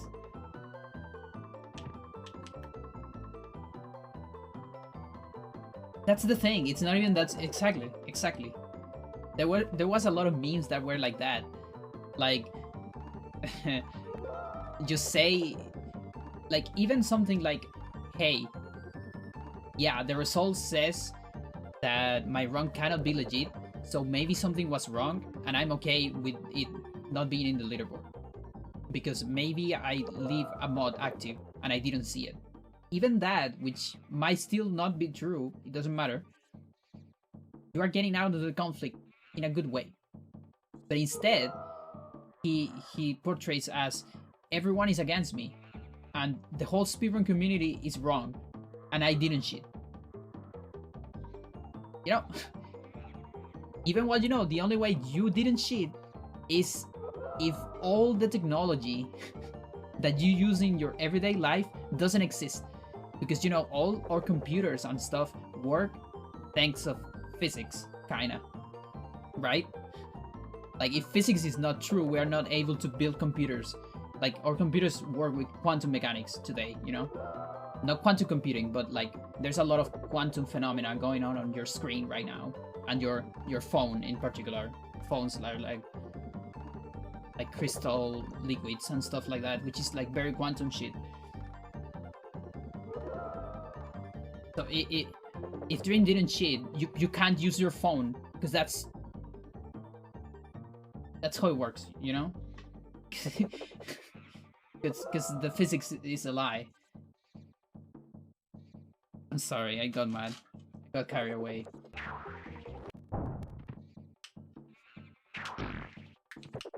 Alright. Let's finish this shit. I can do that. And then I can do this. And then I can jump here.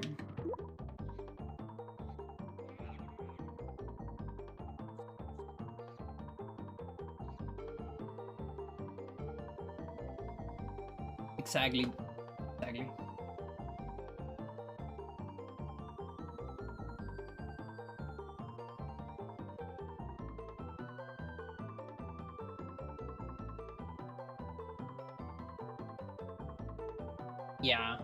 Yeah, it's complicated. The cheating part is always complicated.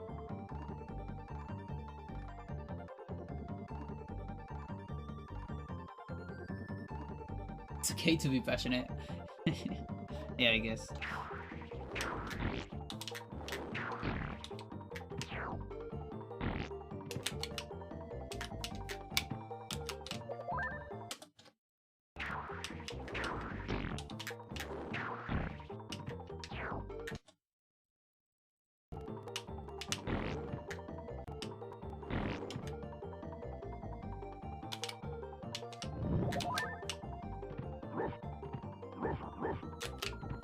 Yeah, that's what I want.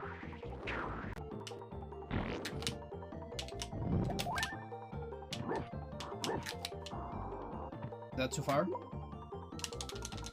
Nice. Best thing about this this world is the name of the shamans. So you see, every world has a story, kinda like a little bit of lore, just background. And so on the first one, you have the witch, you know, and the witch is just like a good lady that helps you. Then there's the wizard on level 2, for example, and she's still kind of a student, so she doesn't really know how to teleport you, and that's why you get lost. And so you get stuff like that. And then here you have the 4 shamans. I think it's something like that, or 5 shamans. And the story here is that the gods tell them, you know, they're like trapped and you need to free them. And that's why the last part of every level, it's kind of like a jail. Like here, for example, you see, this is kind of like a jail that is closed and all that. You're supposed to free this guy. And so yeah, so basically every shaman sends you to the next brother to save them. And when you do that, they tell you the name of the brother. And it's like so funny yet so real, because this was such a thing on you know, like Colombian stuff, that you would see names like this, you know, like Sacsayhuamán, you know, Tenochtitlan. There's names of gods that are pretty much like this. So it's like, it's good funny, you know, like it's like a good cultural kind of fun, you know, like a good joke in that sense. I like this kind of joke. I don't think it's like xenophobic or anything. I think it's like, if people see these, they would probably laugh at their own culture, you know, because it is a thing, you know. Yeah, like Kumo na Wanago, you know. It's so long. I love it.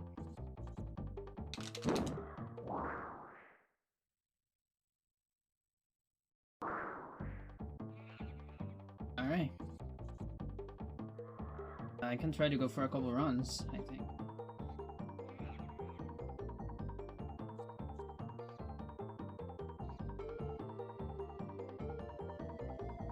$336, okay.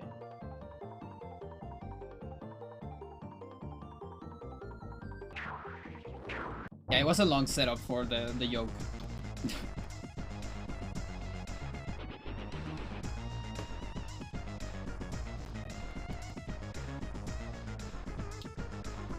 Thanks.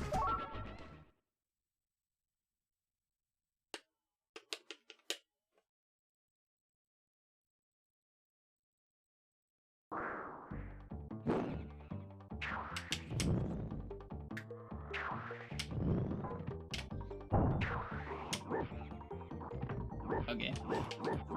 Up to a great start. A monkey start.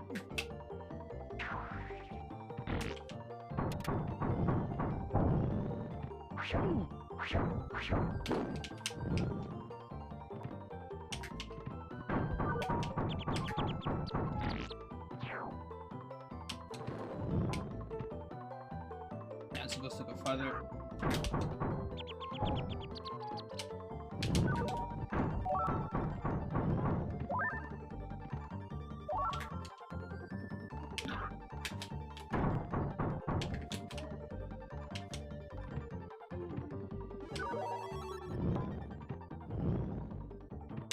No, don't do that.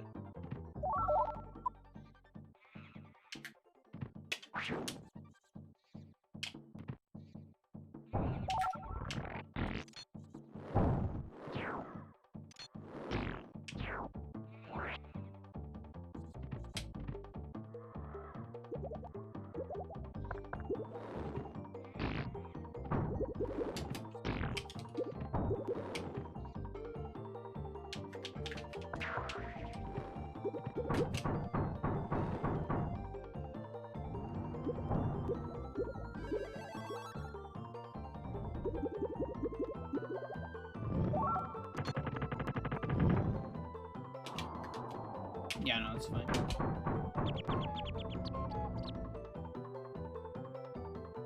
Funk? Scary.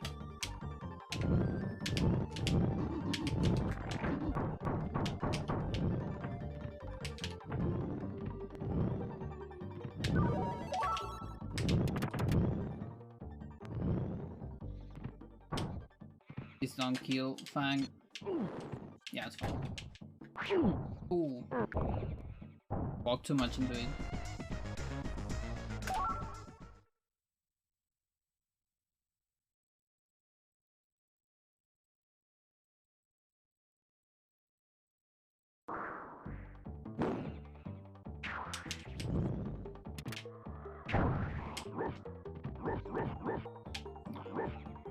One extra jump.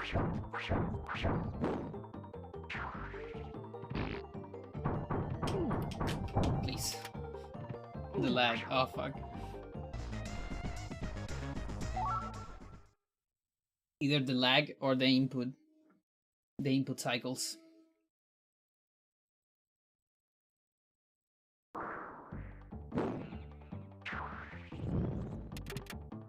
Okay. I guess that's the thing.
Yeah.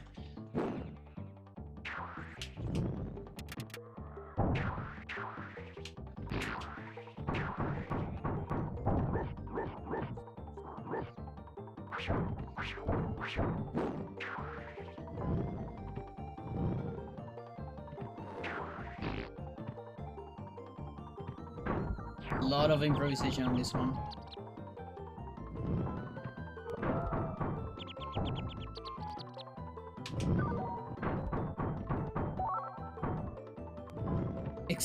Wait, what? He's so far away. Dude, what?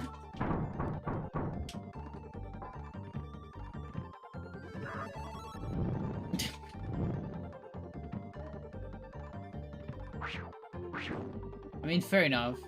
We actually do some of those on purpose.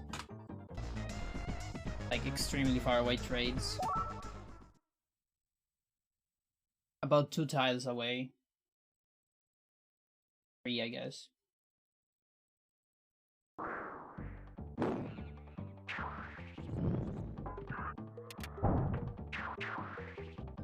You know, I might consider this. Just...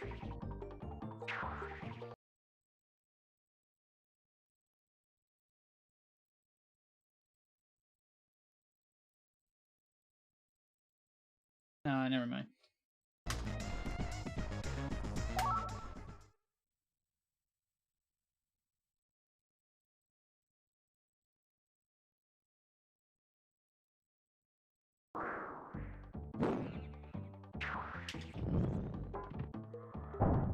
Why do I keep going Olaf? Just can't. Like, these are small mistakes, like, they're not important, but just keep going Olaf.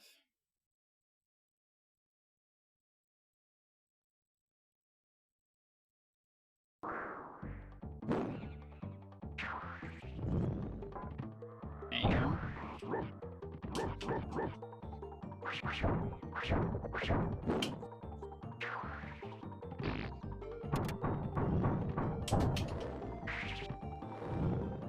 Or like it. No.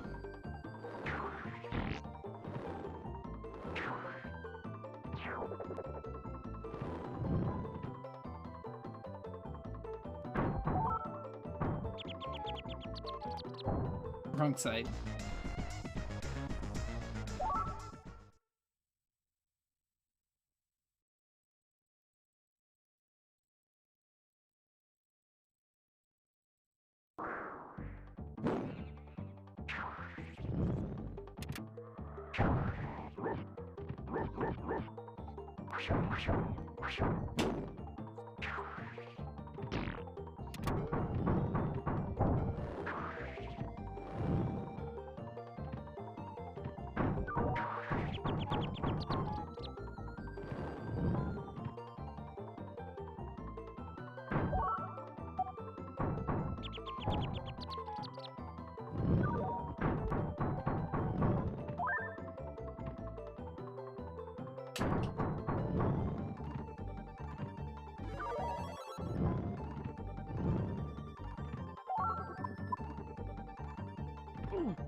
Yeah, sure.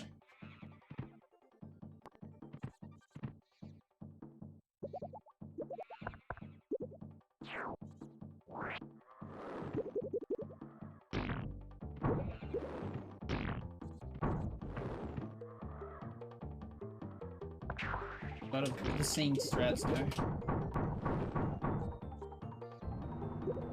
Or like out of sync, not like sync on purpose, you know.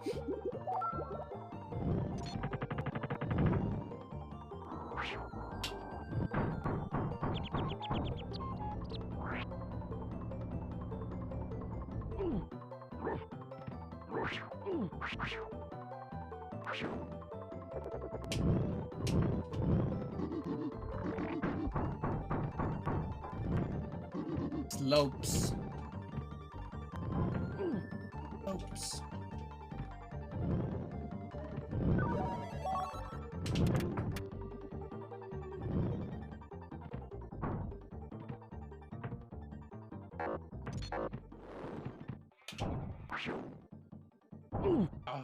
Yeah, I was thinking about that.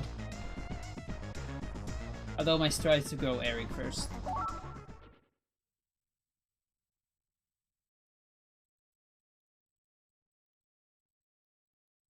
Yeah, the whole Amazonia arc is a rescue mission. Except for, let's say, the last level, where you're just going back home.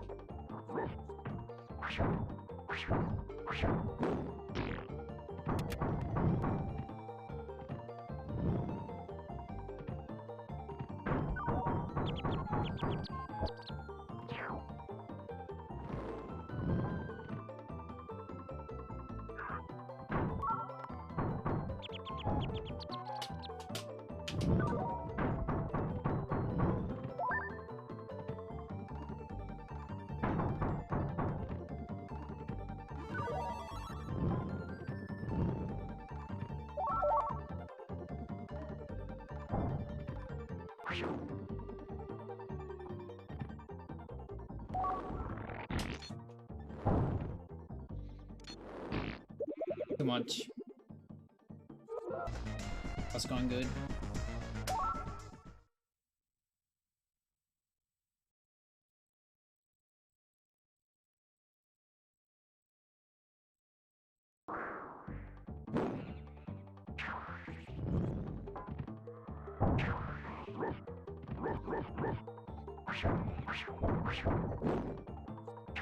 Oh, this is going better.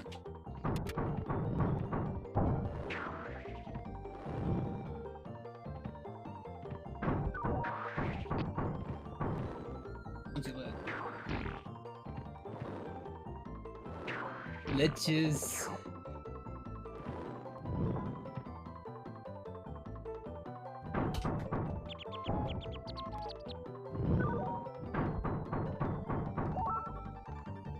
Yeah, sure.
I have 1 HP.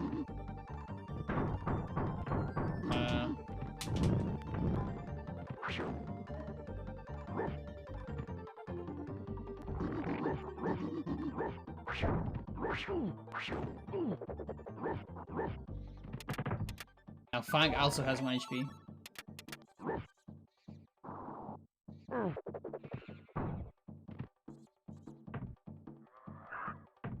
Monkey! Almost monkey time.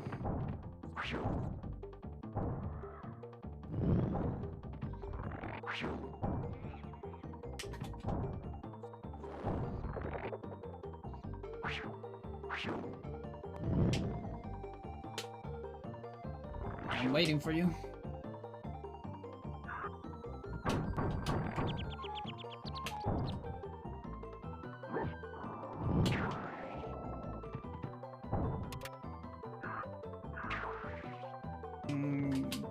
There.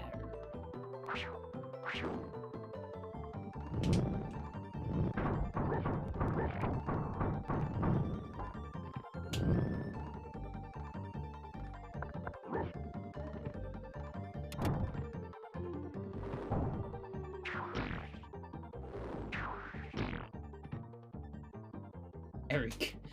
Eric, why?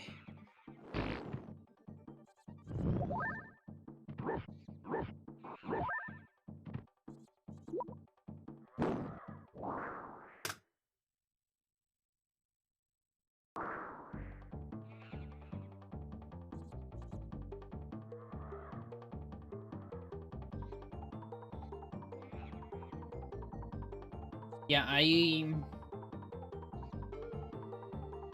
think I kind of need to use this was a strat at some point where I was using Olaf to defend a little bit there on the rocks, like around here. Can't really go back, but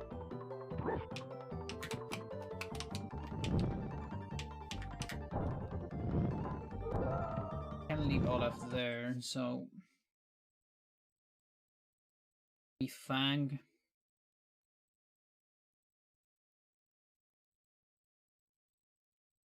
Fang's ledge. Olaf walks a little bit.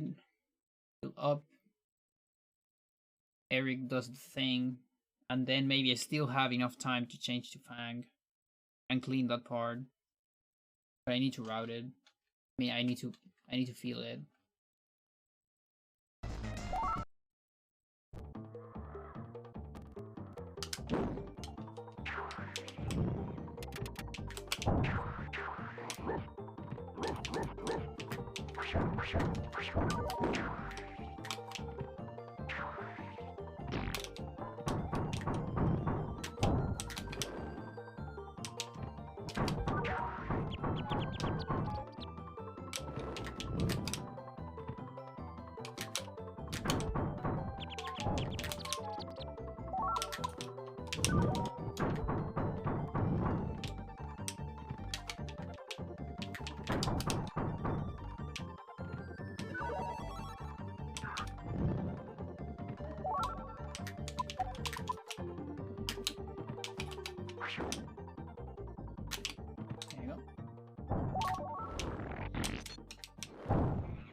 You know, this guy just goes up, like over Olaf.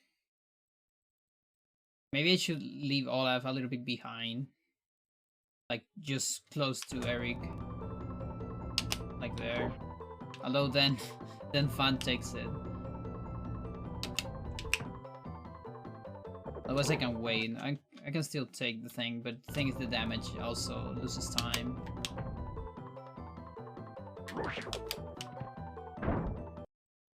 Yeah, and then this guy could be the bad part about it is this guy is too close then. Because Olaf prevents this guy from moving.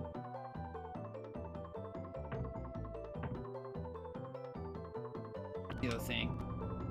That's why I was advancing more. Because then this guy's in a better position to cancel this. Otherwise too close. And I might hit it.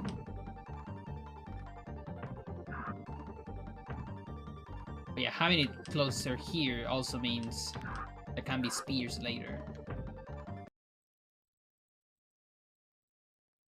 Shield held up. Yeah, I mean, from here it prevents.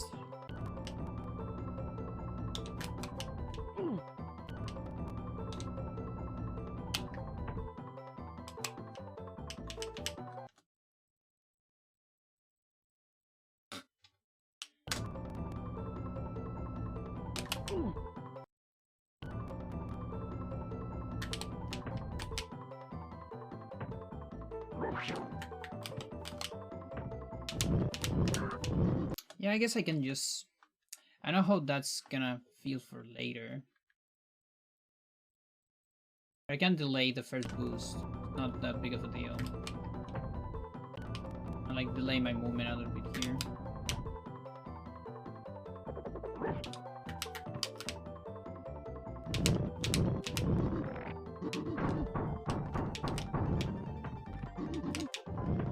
It also depends on how my health is here.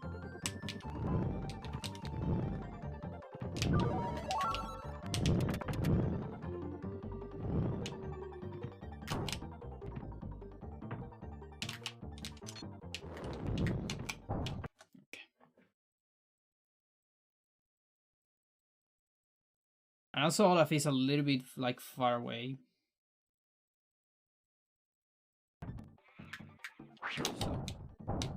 So that's kind of cool.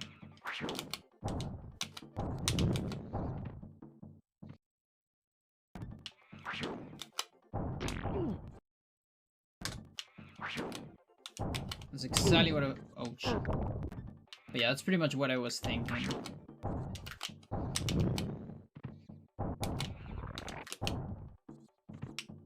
Yeah, and then I can leave this guy falling, change into Fang, and do the common thing. I had a different strat here. What was that different strat?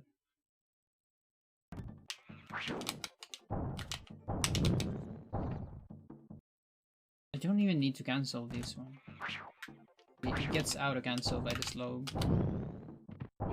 Not quite, but still in a good position.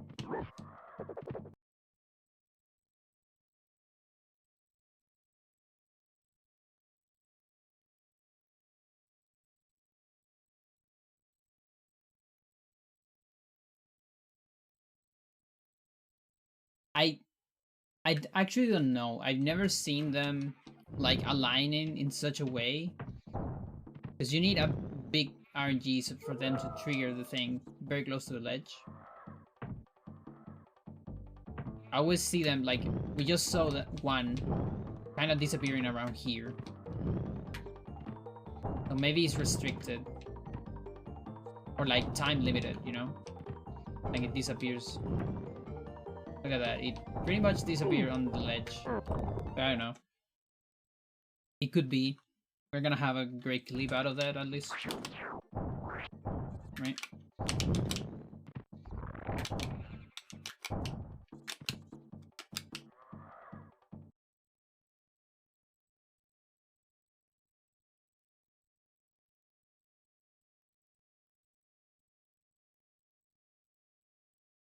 Going Olaf after this.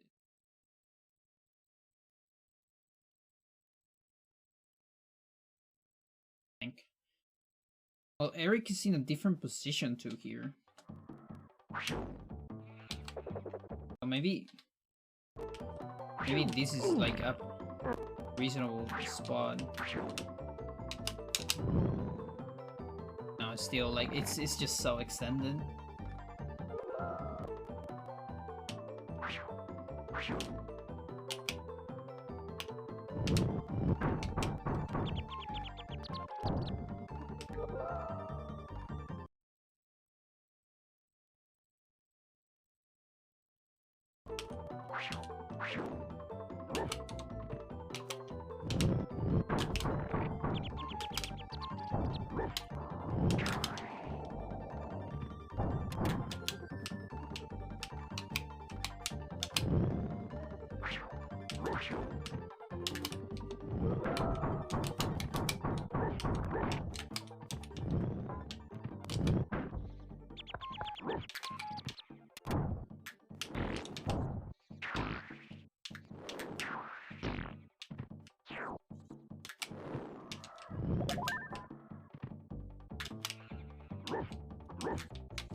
Okay.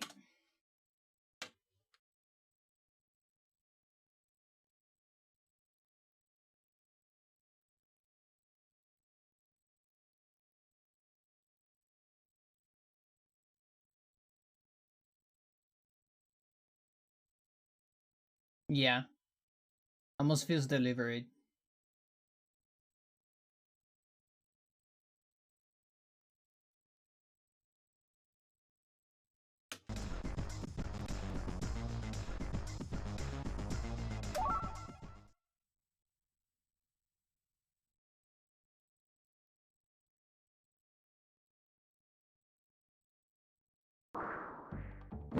Yeah.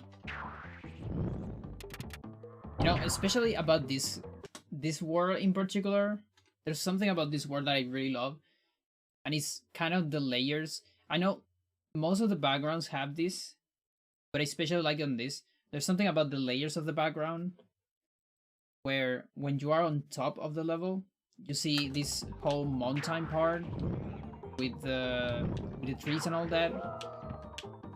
It really feels like you are on like on the top of it, you know, like it's very bright and all that. And then when you go down, there's the water and all that. It really feels like you're going deeper into the forest, you know? And there's like these ruins here. Like for example, this part right here, it's so much darker on the background. And it does feel like you're inside the forest now. Just because of the subtle background thing. Like it feels more comfy. While this feels more like aerial. Well, this one is kind of in between. But the one in the beginning, more airy. I don't know.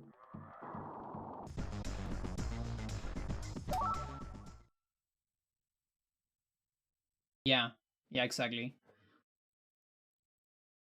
You might not even notice it. It's just doing it for you.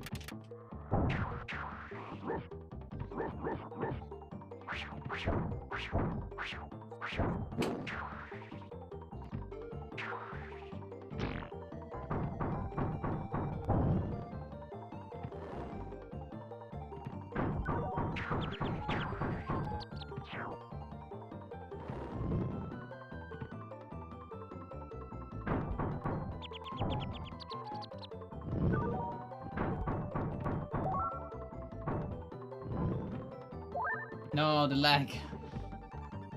I press... maybe not the lag. I press X too quickly.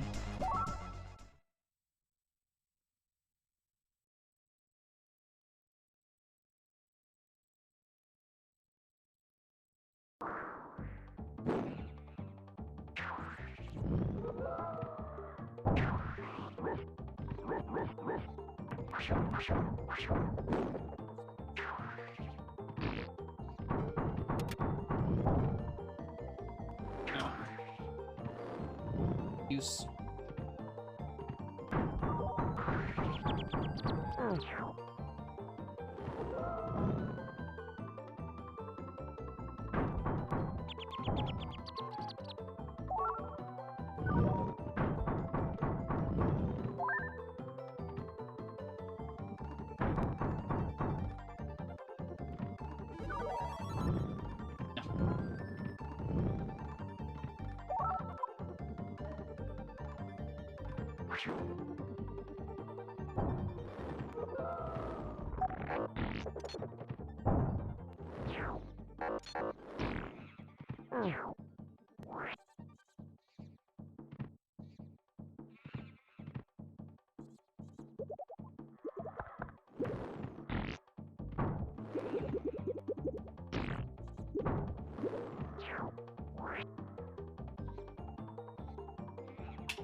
Sure.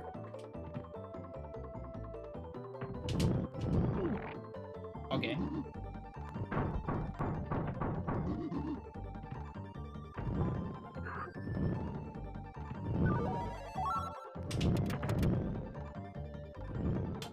Haven't got one of those in a while. Hey. Yo, hang on. What the fuck?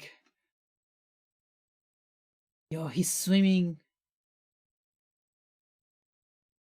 I'm getting a safe state. I'm good leaving this run for this.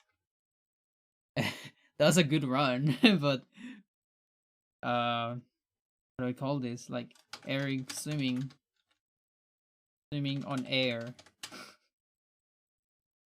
in 4-2.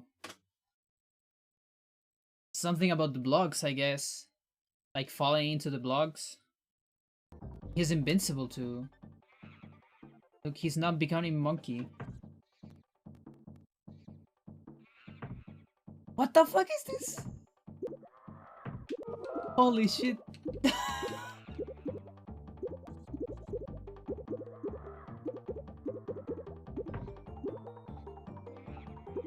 I'm swimming. And I'm stuck. What the fuck?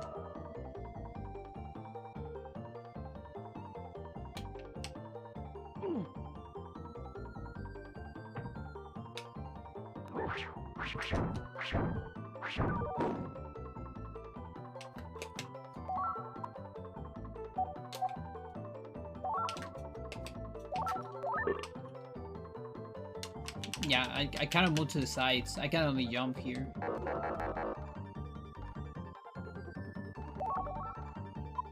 Okay. Here. So if I get damage from, like, I can get damage from plant or from this too. Oh, I guess maybe I was getting prevented from Olaf Shield. Yeah, I can still get damage. It's just like the damage you will get on water. But this is so strange. Like, what is it about water that this is actually it's rather similar to the missing platform glitch. Can't become water monkey, yeah. Or maybe you can. Maybe you can. As long as no, you can't. Yeah, it's immune to monkey. It's actually similar. Hang on. I just want to see if Chansey's online.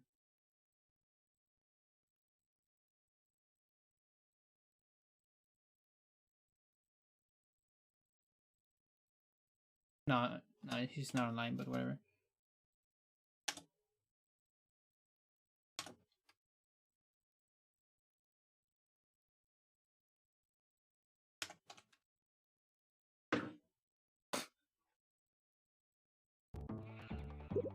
The fuck? So the plan puts me in a weird spot. The thing is, I might be able to beat the level with this, you know? Like, get this guy out of the way. Start with that. Let me just try the plan again, because I don't know what was about the plan that it got me stuck on jumping animation. So I guess that's a different glitch altogether. The slope.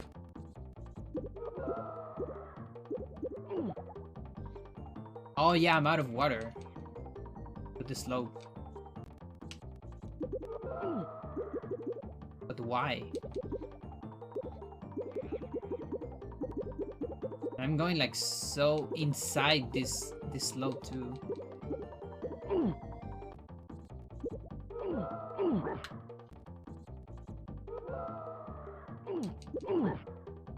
But yeah, somehow the plan damage and slow something helped me getting out of water.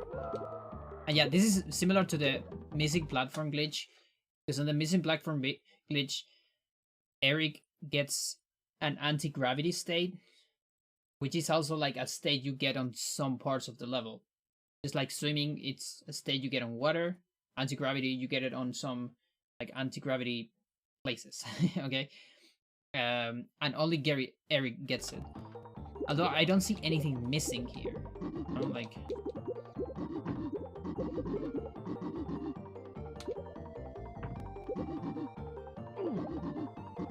yeah, you also get me out of water. Here I cannot do anything. It's like some damage. Or something.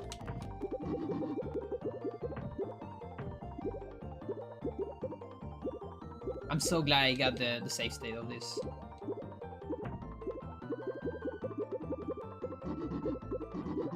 It's so stupid. Okay.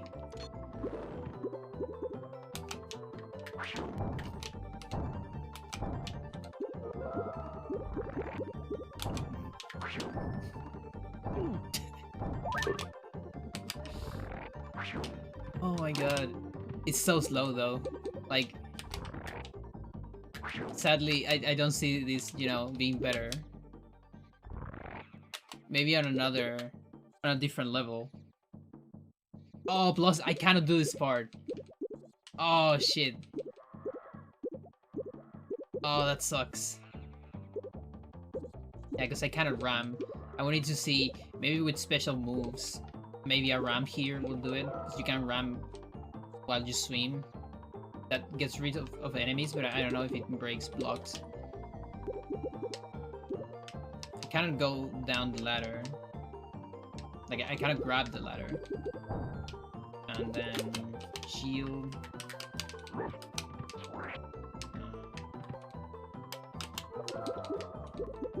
Yeah, he doesn't care about the shield. Oh, I would love to finish this level, but I don't think you can. What the fuck?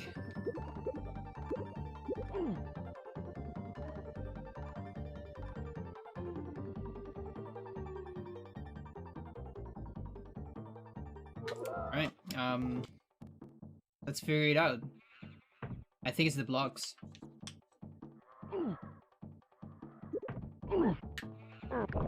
Probably the blocks.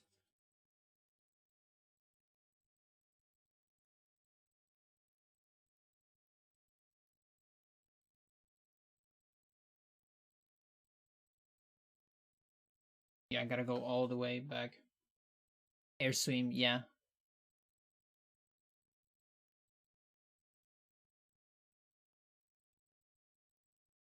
Okay, let me get sure that I actually have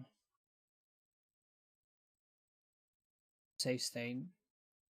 The most important shit right now.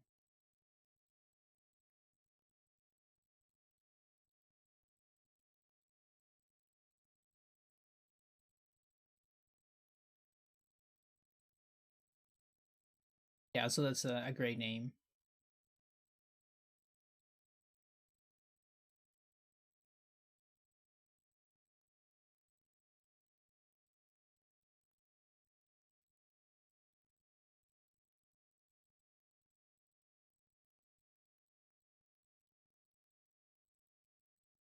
Leaving some stuff on Discord. All right. Oh, this one.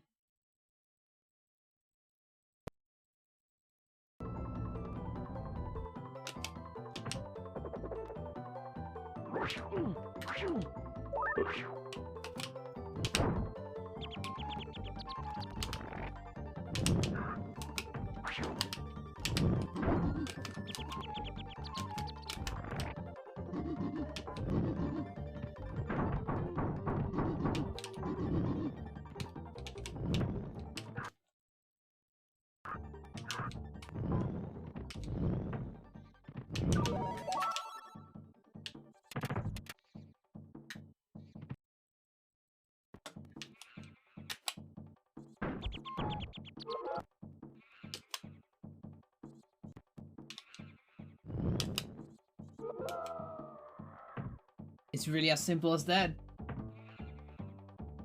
Use camera switch into this kind of block. Why?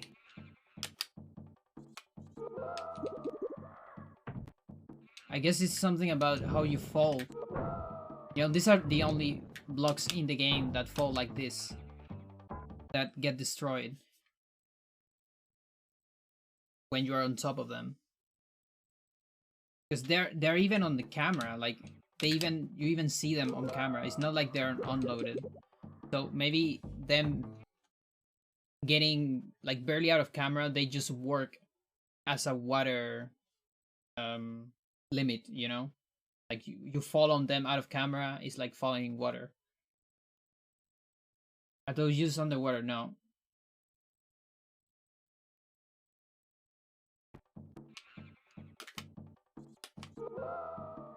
It's really as simple as that. Holy shit. Kinda wish it was useful because it's so easy to do.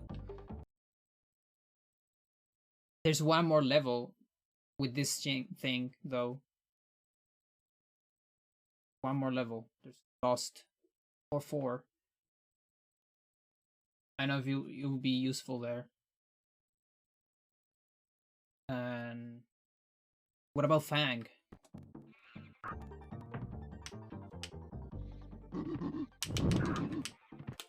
Does Fang die? Because he can't swim.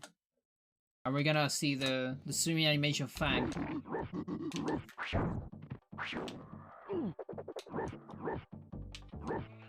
The secret Easter egg needs to fall.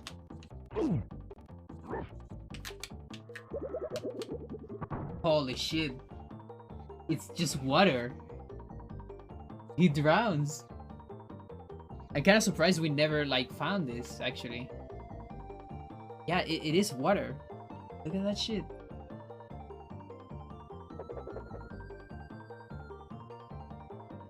How about spikes on water?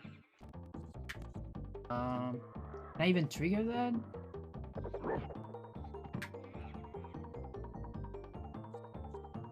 Yeah, I can. Okay.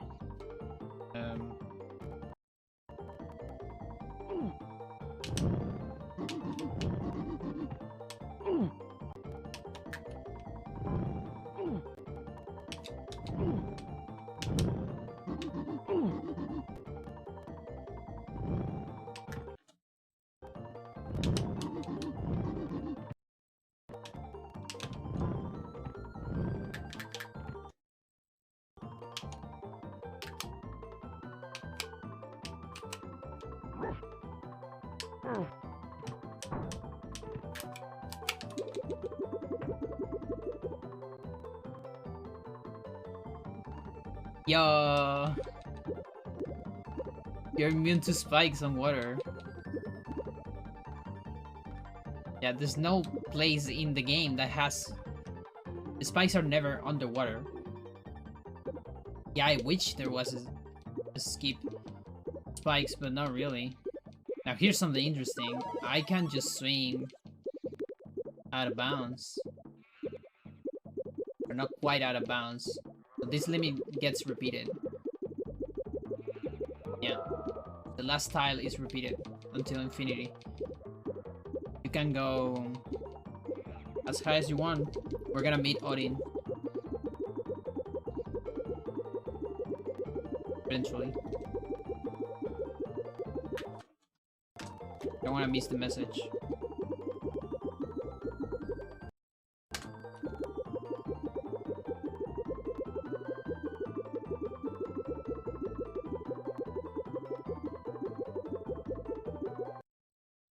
It might not trigger though.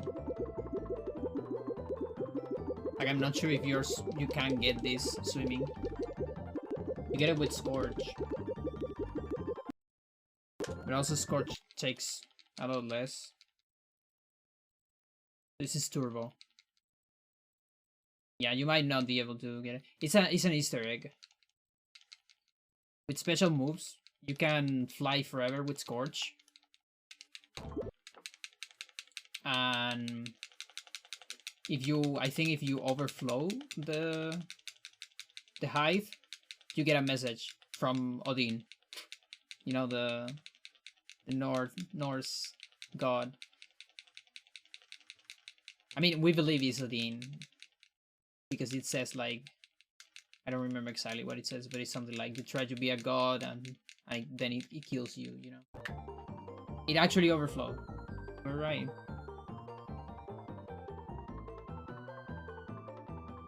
But now I'm stuck.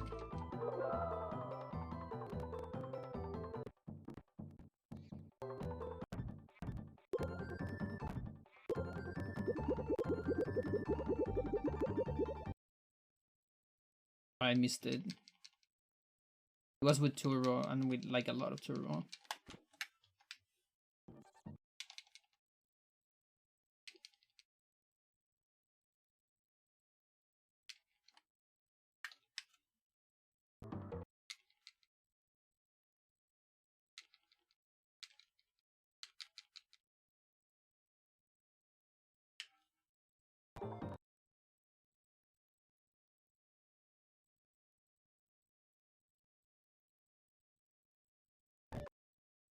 He also works with Bylog on PAL.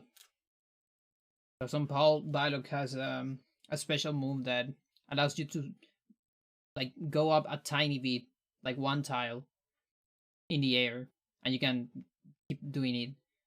And someone actually did it with Bylog on PAL, which is lower version. I'm not the only mad player.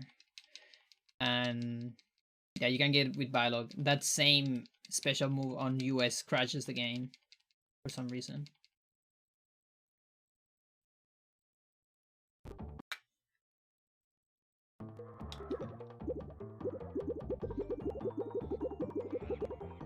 There you go. And now I'm stuck. Because now I'm in styles repeat.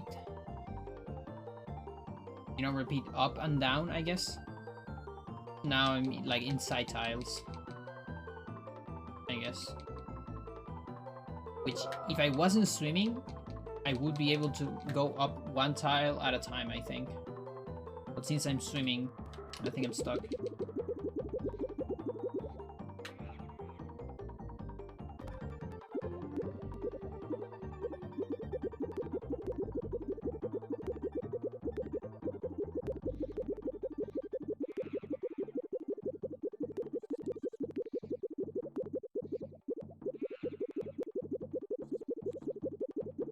Not happening here. This was like relatively close, right? Here. Also that platform.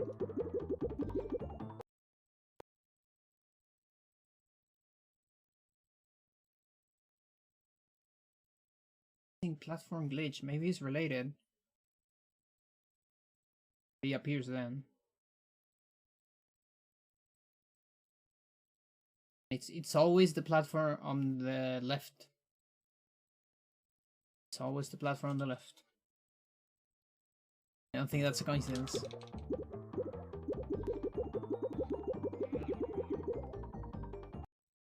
Yeah. It's like the bomb moving you to the right. Probably not a coincidence. I'll save this save state too. Like this is like close to overflow. Like a good save state.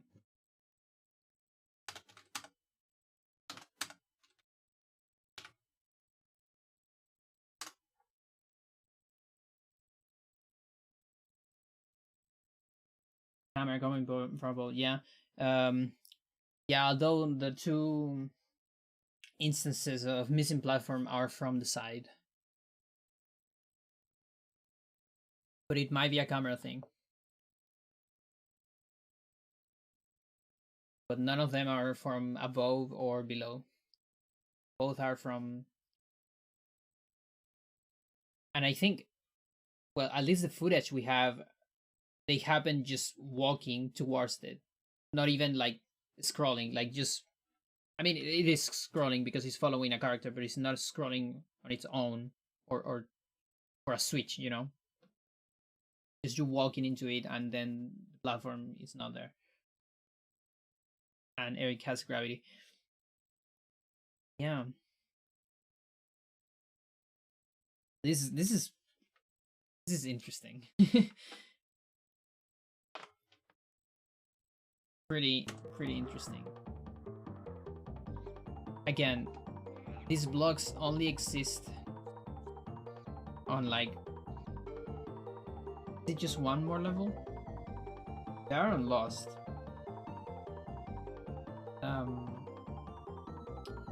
See, harder. I don't recall any on harder. Then there's Lost. Lost have Boy. I think Oh Boy has any. And then Home. Go Home. Home might have a couple. I think Home has. Okay, so there's potential. Where are they water? Yeah, it's like, what the fuck?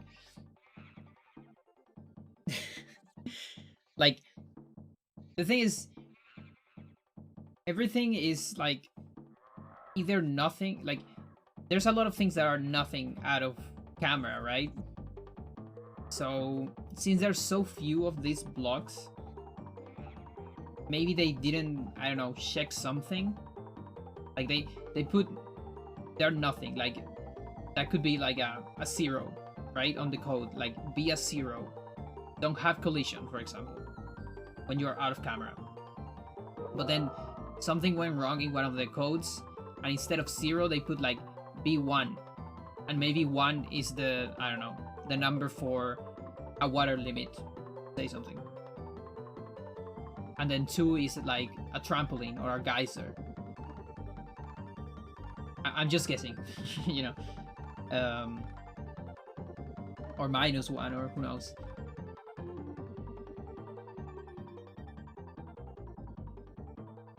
Yeah, I don't know, it's weird.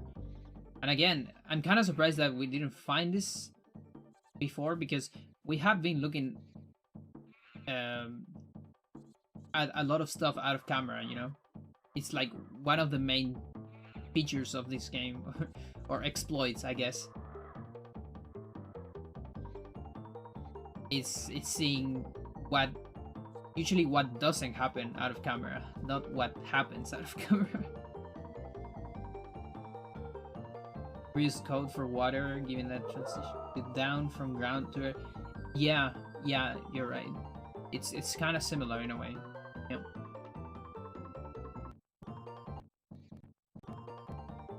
Yeah, because you're like, you're here.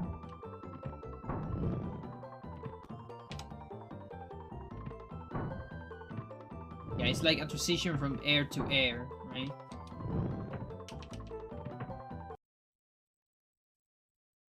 What we're making it, yeah.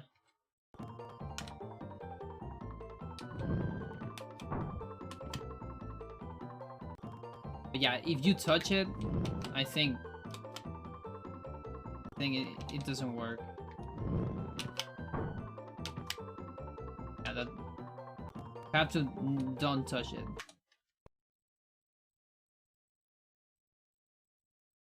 Yeah, because a developer will probably, yeah, developers didn't mess up very much out of camera. You can tell that because of all the glitches we have out of camera. They might have messed up a little bit. Because, for example, doors have like constant collision. So, unlike Lost Vikings 1, so that's something they repair from Lost Vikings 1. In 1, every door doesn't exist out of camera.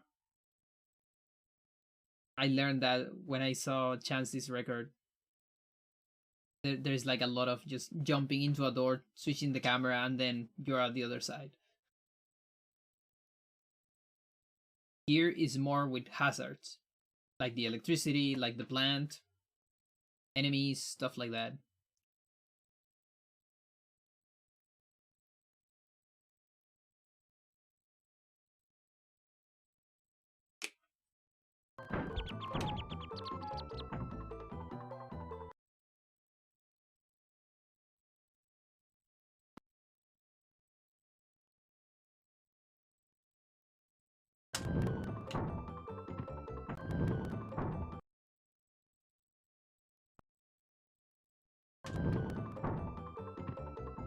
Yeah, you even have to be like relatively far away for it to work. Like you have, I guess you have to land out of camera.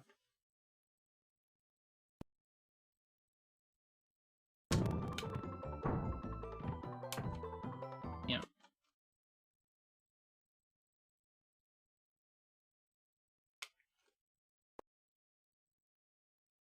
That's gonna land out of camera.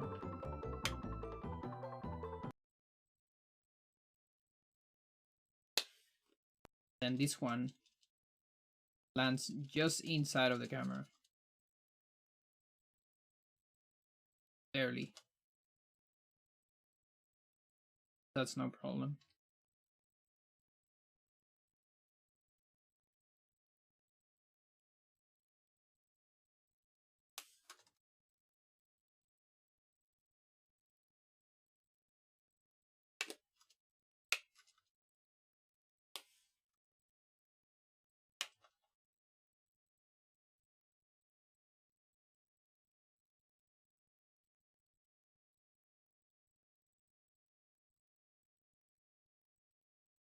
But yeah, there was this one time where I was kind of able to see it.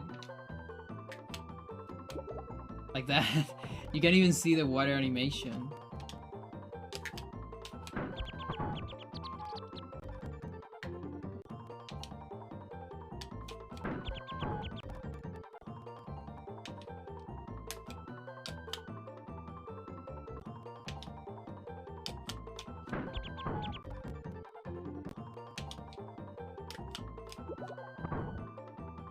Oh, interesting. Yeah, then there's this intermediate state where I can only go up.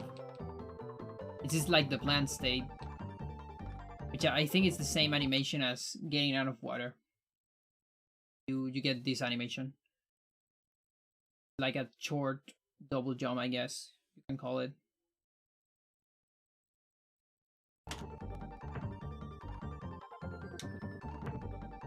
Now my jump disappeared. Oh, because I got damaged, maybe? Yeah. It was because of the monkey, I think. Monkey state.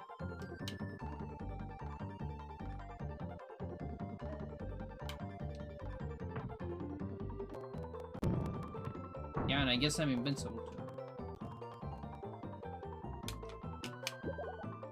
Yeah, there is the water. Yeah. Just straight water.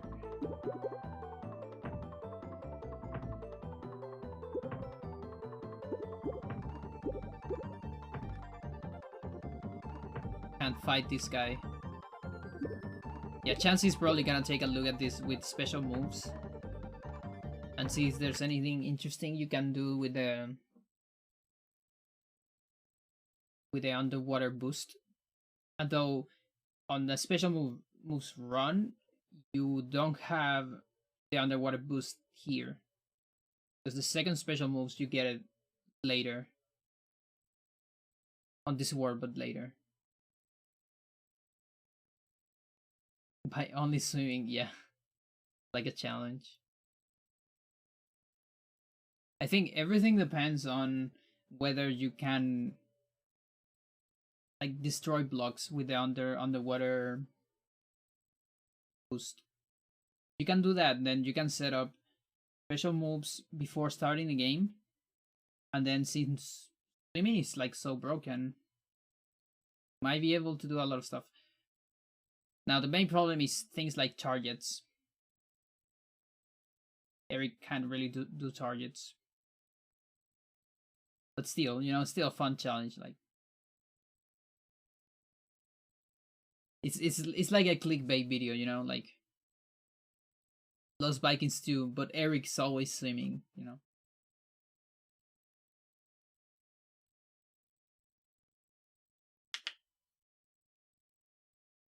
Yeah, no, for sure. Yeah. Yeah, I kind of wish I wasn't tired, but hey, listen, we can do this like on another day. I want to take a look at the other, I think 2 levels. There's at least one which is Lost. I don't remember if Home has stuff.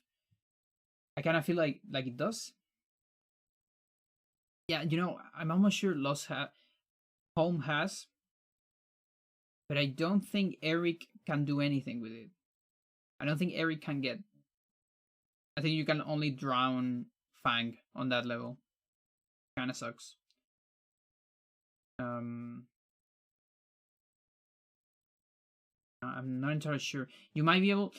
Hang on. There's one thing I. Okay, there's one. This will reply immediately. Take a look.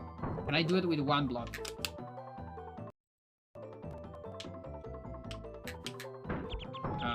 Let's do it with the other. Actually, it's easy.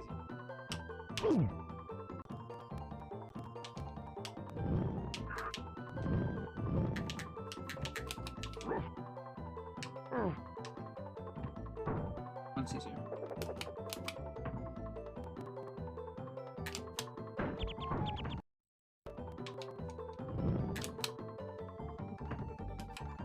You can. Okay, so it might be possible to do it on calm. You only need one block, so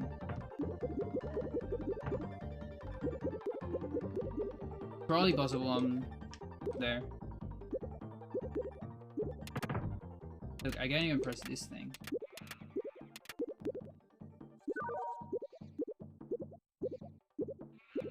But yeah, look forward for 2 more levels with possible application. Probably nothing crazy. I don't see this breaking the game, but still interesting as fuck. Geyser. Yo, Geyser works underwater, and it goes up like it goes all the way up. Look at that shit.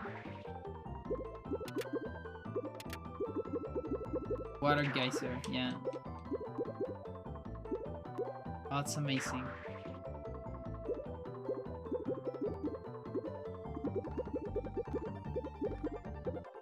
What if I go to water underwater? This is like SpongeBob all around again. We're getting full circle. Oh, I can't. No, because it's closed. Oh, fuck you.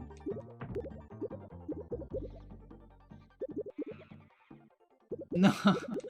Okay, but in the other levels there is water accessible.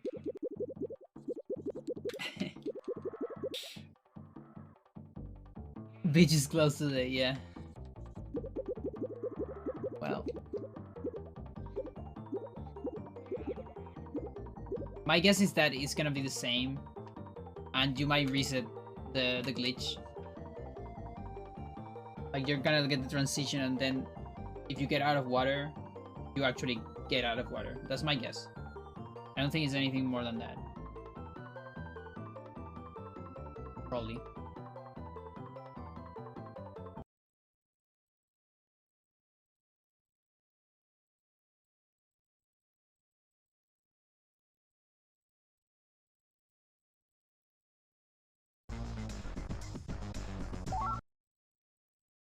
Just because it's right at the beginning.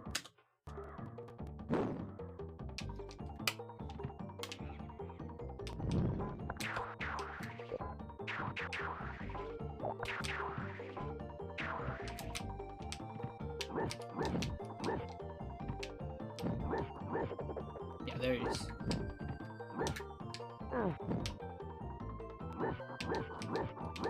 How the fuck do I set this one up? It doesn't seem easy.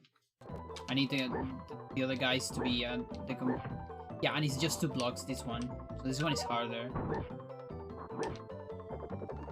Yeah, I know that seems like a complicated setup.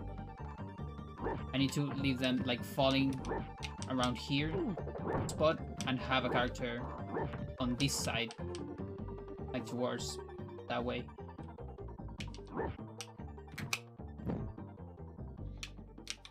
I don't think I can reach from here, yeah. Yeah, no. So yeah, that'll take a whole lot. Probably for next stream. And then home. Again, just want to get sure.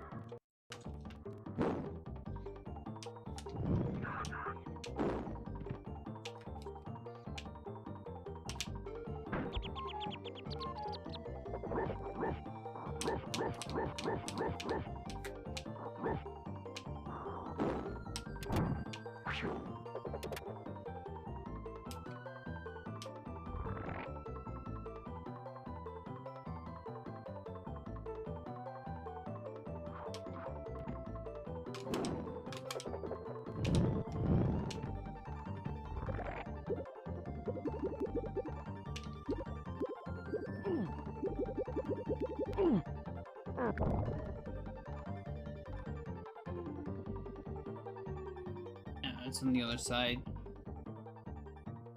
I'm pretty sure there's one here.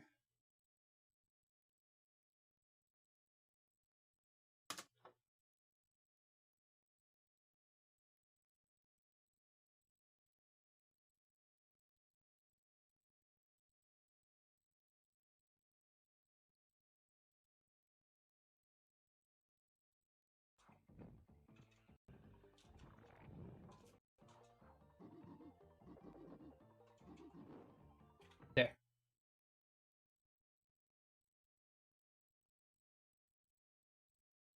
It's I don't think you can fall there.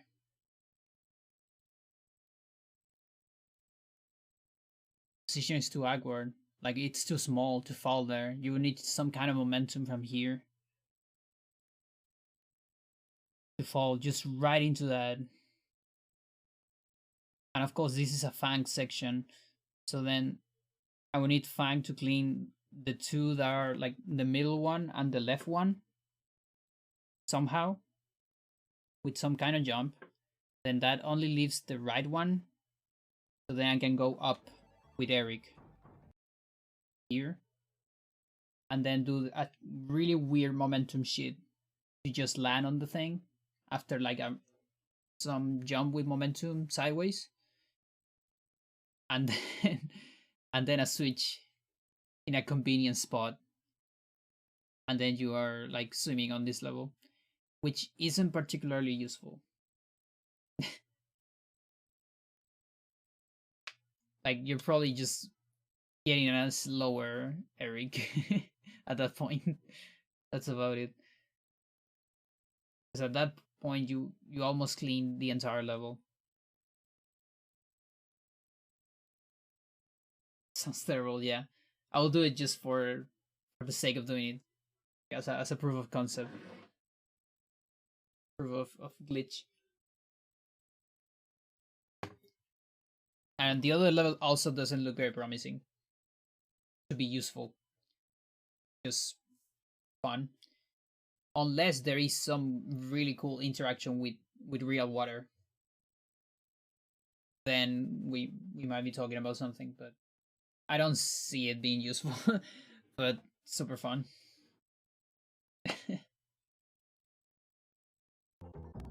Alright. That was a lot of stuff. Yeah, it'll be kind of, that would be kind of cool to end up in water inside of air. I mean, to to end up in air inside of water. That is honestly interesting. You know, because then you can analyze behavior that you're not supposed to have. For example, on Lost, there's a fish, so I'm all down to get fish damage on air, you know, stuff like that. And there's not a whole lot more than that about it. There's a spike ball. That's probably just normal damage. Yeah. That was fun. We got some discoveries. Cool. Thank you everyone for watching. I'll leave it here. I'm a little bit tired. we didn't got a PV on 4-2, but we got a nice... Actually sacrificed my PV for the save state. That's how much of a glitch hunter I am. You can tell I'm more of a hacker than a speedrunner. Because I sacrificed a good PV for that shit. It was important, yes. But I don't know how many speedrunners would do that.